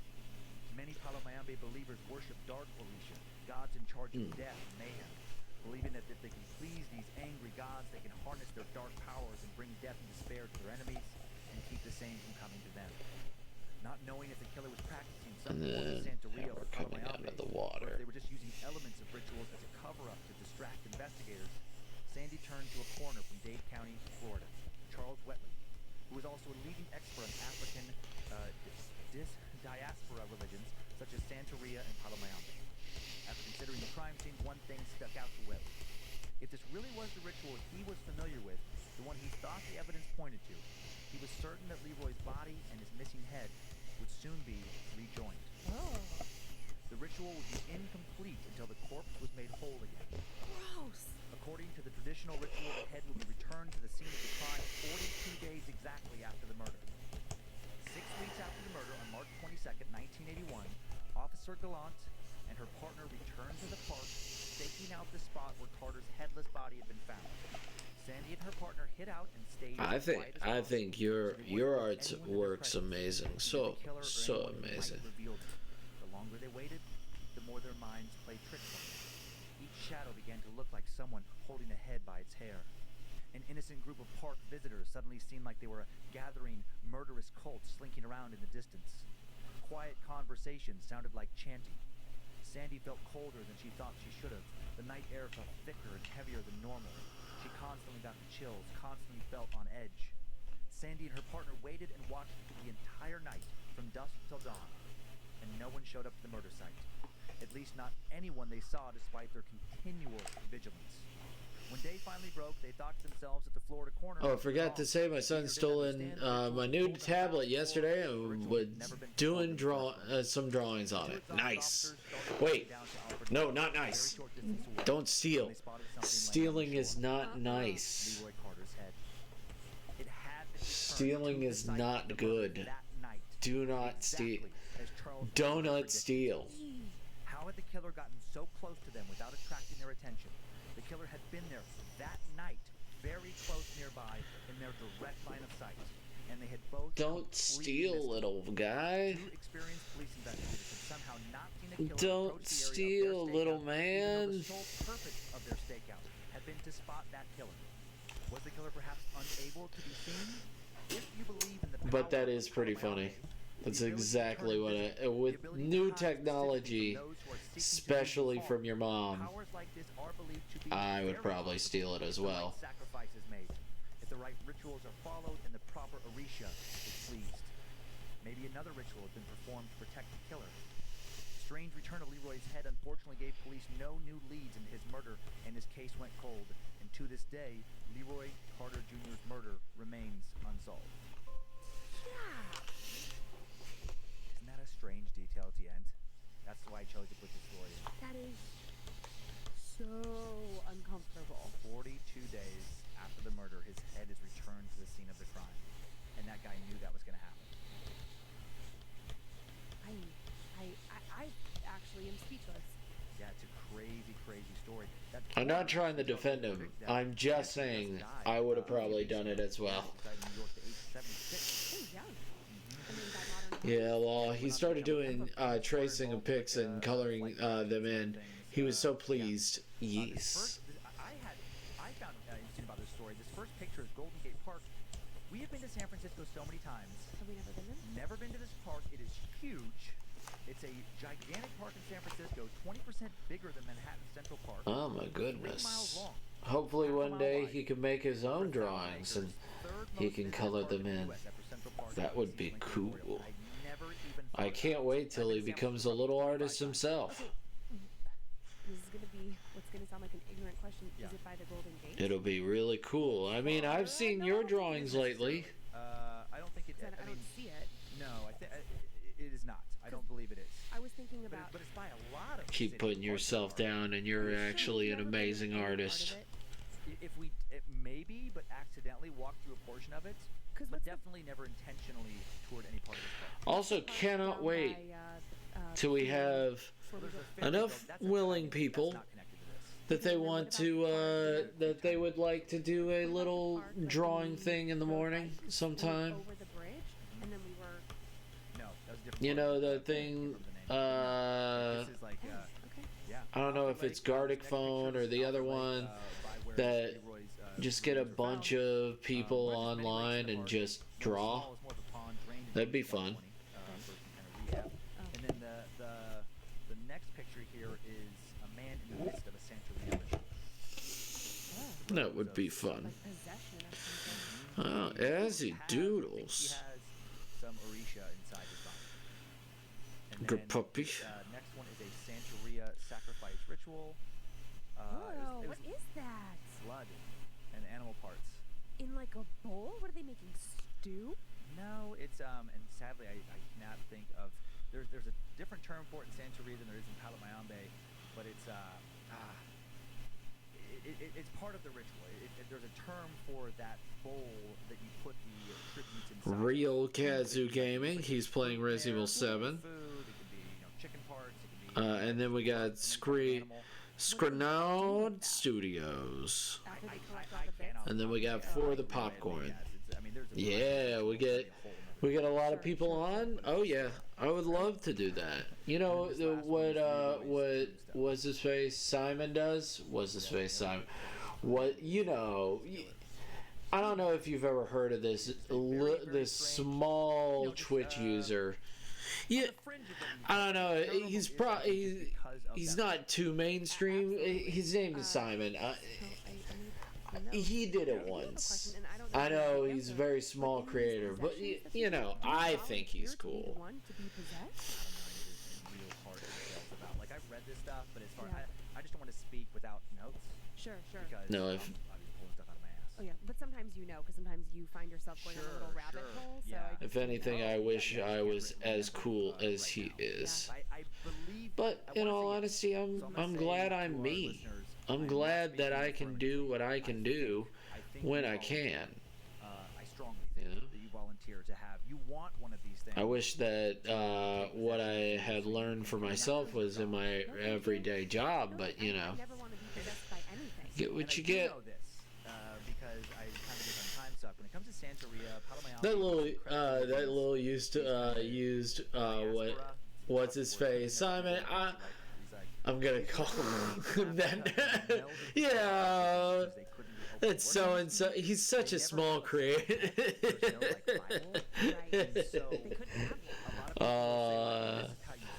You know, what's his face? Yeah, he's such a small creator. Just in a wide variety of ways. Sure. You know, because for many years it passed along. Such a small creator. And yeah, so it's like a telephone game, and there isn't like this is how it must be done. Yeah. Yeah. For those of you who are That's what my dad used to call people. You know, what's his face? Huh? Yeah, you know, what's his face? He does this and that. I'm like, I don't know what you're talking about. You know, Falling down the escalator.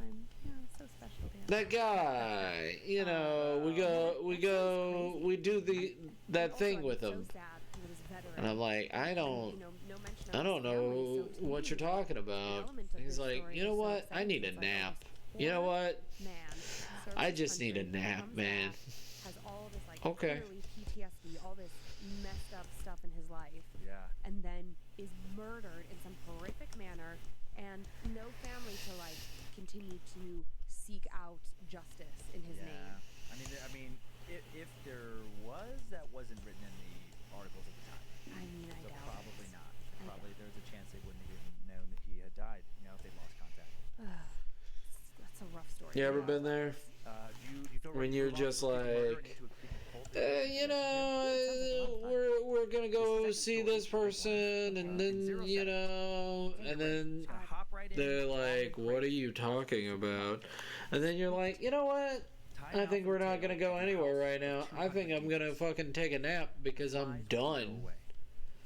In November of 2011, Latoya Ammons, her mother Rosa, and her 3 children, 2 boys ages 7 and 9, and her 12-year-old daughter, had all just moved into a house located at 3860 Carolina Street in Gary, Indiana. Though just 25 miles from downtown Chicago, Gary couldn't have been more different from that big city at the time. Back in 1995, Gary was the per capita murder capital of the U.S., but by 2011, the crime rate had lowered substantially, and Carolina Street had become a quiet row of primarily single-story family homes. The Ammons house was white, with a screened-in porch, built in 1926, was first occupied by... My dad was the same. So vague, not helpful. After that couple's deaths, the house was sold and then used as a rental property. In 2004, We're gonna Charles go purchased the property, see your continued aunt. to rent it out. Oh, 2 bedrooms, 1 bath. I have an It aunt. wasn't anything huge. Yeah, my aunt. You know. Roughly a month after the impact. So my great aunt. Yeah, we're gonna go see the great aunt. But she's my aunt. That's a great aunt, Dad. Women killed all the flies they could, but no matter how Yeah. many they killed, there were always more. Within a few days, it was impossible to go onto the porch without being swarmed by these flies. Flies that seemed like they just wouldn't stay dead. This is not normal, Latoya would later recall her mother telling her, "We killed them and killed them and killed them. Love They my kept dad. coming back." Then, the sound started. As Latoya and Rosa lay awake at night, they each heard the sound of the doors to the basement. The door to the basement, slamming over and over and over again. No way. At first, Latoya thought it was the children, and one night she got up to tell them to go back to bed. But on her way to the basement stairs, she realized that she passed the kids' bedroom, and they were all fast asleep. Not any This better a lot of understandably sent a chill times. down her spine. As she stood at the top of the basement stairs, she heard soft steps on the bottom, a bottom completely hidden by shadow. The steps creaked on the last few stairs. It sounded like something was walking down into the basement. And then she heard the sound of someone walking deeper into the basement and did not even consider going down herself to investigate. Instead, she convinced herself, like so many do, that she was just hearing things. She was just confused by the sounds of a new house. It was old after all, and her mom had told her that sometimes fluctuations in temperature could create strange sounds. She went back to bed. One night, a few weeks later, her mother, Rosa, woke up in the middle of the Yeah, night. there we go. Not unusual for an older woman. She'd been waking up in the middle of the night for years. But it was strange how immediately she had woken up. Coming out of the water. Her eyes flew up. My dad was like, "We're going to see your aunt." Okay, which one? The one that does the thing. Then her eyes adjusted to the dark. She realized Oh, thanks, Dad. You know what? You're right, Dad. there was something or We are. someone standing at the foot of her bed. This was not just something she or anyone else could write off as being part of a creaky old house. She could see someone. Holding her breath, afraid to scream out, she watched as the shadowy figure slipped away from her bed and moved across her room. And then it slipped quietly, eerily quietly, out her open bedroom door, a door she was sure she'd close before going to sleep. Making this encounter even more disturbing, when she got out of bed, she discovered large, wet boot prints on the floor.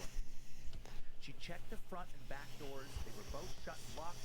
Also, the prints did not lead outside. They just suddenly stopped inside the house. She couldn't make any sense of what she was seeing, and she wouldn't understand any better when it happened again and again and again. Oh my God. This was far from an isolated incident. Time and time again, she would wake up, feel as though she was being watched, see a moving, shadowy figure inside her room, something that had been watching her sleep, and then, after watching this thing exit her room, she'd be unable to write it off as sleep paralysis or as a Yes. recurring nightmare because she Monster would find the Girls. wet boot prints on I the floor. will. Absolutely not. Get the fuck out. I don't know. Most Finish it disturbing later of all or was the something like figure that. I don't just know. past the foot of her bed, as if But I got whatever them this done, was had been pacing their which back I was and pretty forth proud of. for quite some time. And Rosa wasn't the only one encountering something I can disturbing do in the better, house. but 4 months after moving in, I'll do it later. 2012, Rosa heard her daughter scream. "Come here!" Latoya shouted from the kids' room. When Rosa got there, she was shocked to see her 12-year-old granddaughter Who are we above her raiding? bed. Who Her are 7 we and 9-year-old raiding? grandsons were watching. The girl was Here now unconscious. And then her doing. stunned family surrounded Who her. we She slowly raiding? lowered back down onto her bed. Here A now couple minutes later, her eyes nowhere. opened and she was confused as to Who why her we entire family was in the raiding? lit bedroom We in the middle got of the Real night. Kazoo Gaming. no We memory of got anything. Screnod Studios. What you feeling? What's your Latoya and Rosa contacted multiple churches in the area, but most often What you no help, feeling? at least not anything useful. They'd be told We to got just keep praying. Screnod and the realist of Kazoo of Gaming. Finally, Sleepy one go Sunday get in some church, rest. they I will, told but we King gotta Kong was raid. preaching pneumonia. We gotta They used raid oil to draw first. crosses on every door and window. We And have the to pouring of olive oil raid. over 3 children's hands and feet, then smeared oil in the shape of crosses on their foreheads. Before doing that, worrying it might anger whatever was already in their home and make things worse, Rose and Latoya sought out a second opinion. They wanted someone to come inside the house and see for themselves what was going on. They contacted 2 psychics who both visited the house. And the Amherst later claimed that these 2 psychics both We told them also their house could was just infested raid with Simon. that there were in Could fact do roughly that. 200 of them inhabiting the home. Could just They also send it both over to suggested that Simon. Latoya I and don't Bailey know. move out immediately. It was dangerous for them to continue to stay there, but the Ammons could not afford to move. Oh, dang it. 3 generations I of don't the know same what family were you. not living in small rental We squares usually because of raid the deal. Kazoo. What They were about doing the it other because one? all Don't know before. how to They spell barely it. getting Lol. by. They moved the psychics recommended that Screnod they at least Studios. save any sulfur for the entire house. Interestingly, one of the Just psychics tell also him, suggested hey, they create Haven, can you an just altar of tell him sorts in the basement. that What? Following this advice, Latoya covered a They're small table awesome, with a white sheet and placed upon a it wonderful candle person, and a statue of Mary, Joseph, and Jesus next to an open Bible displaying Psalm 91. You will not fear the terror of night, nor the arrow that flies by day, nor the pestilence that stalks in the darkness, nor the plague that destroys at midday. And Following the sage ritual on the altar, the house was quiet. oh, And something began to follower only. children. Are you? Do you want to do Scranod? It's follower only, chat, which means that you can't. You can't. You can't comment on there. Walked in on her 7-year-old son having a strange conversation with no one she could see at least. She was used to her kids playing pretend, even having imaginary friends, but this was different. I don't want people Later, when the to two older children were out of the house with Rosa, she walked into get the kitchen stopped. to find her 7-year-old crouched in the closet again, talking to himself. That's really the question. Is like, if you do you want to? Boy, her son replied, grinning a new, odd, wicked smile. She followed her son's eyes to where this invisible boy supposedly was. I mean, if you want to, we'll do it. We'll fucking do it. So, if that's the Her case, middle child, her 9-year-old son, suddenly described her very calmly, being held down and choked, as though he just. I mean, if it's more like, it's whatever. Maybe he had been choked. Give Maybe them, something choking not only him, but also his sister. Counselors at Latoya's daughter's I don't school mind. noticed All the right. 12-year-old girl become uncharacteristically moody and withdrawn. The girl told Well, counselors thank that you. she sometimes felt as if she were being choked and held down so she couldn't Thank you speak so or move. much for staying, Haven. See her family again Thank you and for wouldn't being live there for amazing. 20 And minutes. thank you, everybody, for What's staying that? and The counselor checking me once out. asked, pointing I to a really cut do on the girl's appreciate forehead it. that required stitches. The girl replied Thank you, that the cord everybody, slammed for into her, such cutting her forehead. amazing Had anyone support. pushed her into it, the counselors wanted to know? No, she said. No one you could see. She'd been alone in the room. Yeah. Something was now afflicting Latoya as well. Thank you, She everybody, said that she for began to being feel awesome. like I her really warmth do and her appreciate heart it. I shook. really do mean She it. felt out of control. She worried that something demonic Thank you had taken up from the residence bottom of within my her. heart. And On April 19th, happy 2012, Halloween. numerous Have a good one now, everybody. Stay out of trouble. I hope to hear more from you, Haven. Tell me more about it. If you want, you can show your son's stuff on the Discord. I would love to react to it. But you guys stay amazing. Aw, yeah. Yeah. Everybody stay amazing, stay positive. I'll see you later. Bye-bye. He also told the Indianapolis Star that 20 years and I've never heard anything like that in my life. I was scared when I walked into the room. Later at the hospital, the 9-year-old boy awoke seemingly normal, but the 7-year-old awoke in a screaming rage and had nurses had to restrain him and tie him to the bed. Oh my god. The hospital reported the family to PCS with allegations of possible child abuse and neglect. In the complaint, the hospital theorized that the family may have been suffering from mental illness and children performing to their mother. Skip PCS family case down manager to Valerie Washington business. was the initial investigator assigned. Da. Washington's report stated that hospital personnel examined Ammons along with the children. Washington found that the free of marks were open. The hospital psychiatrist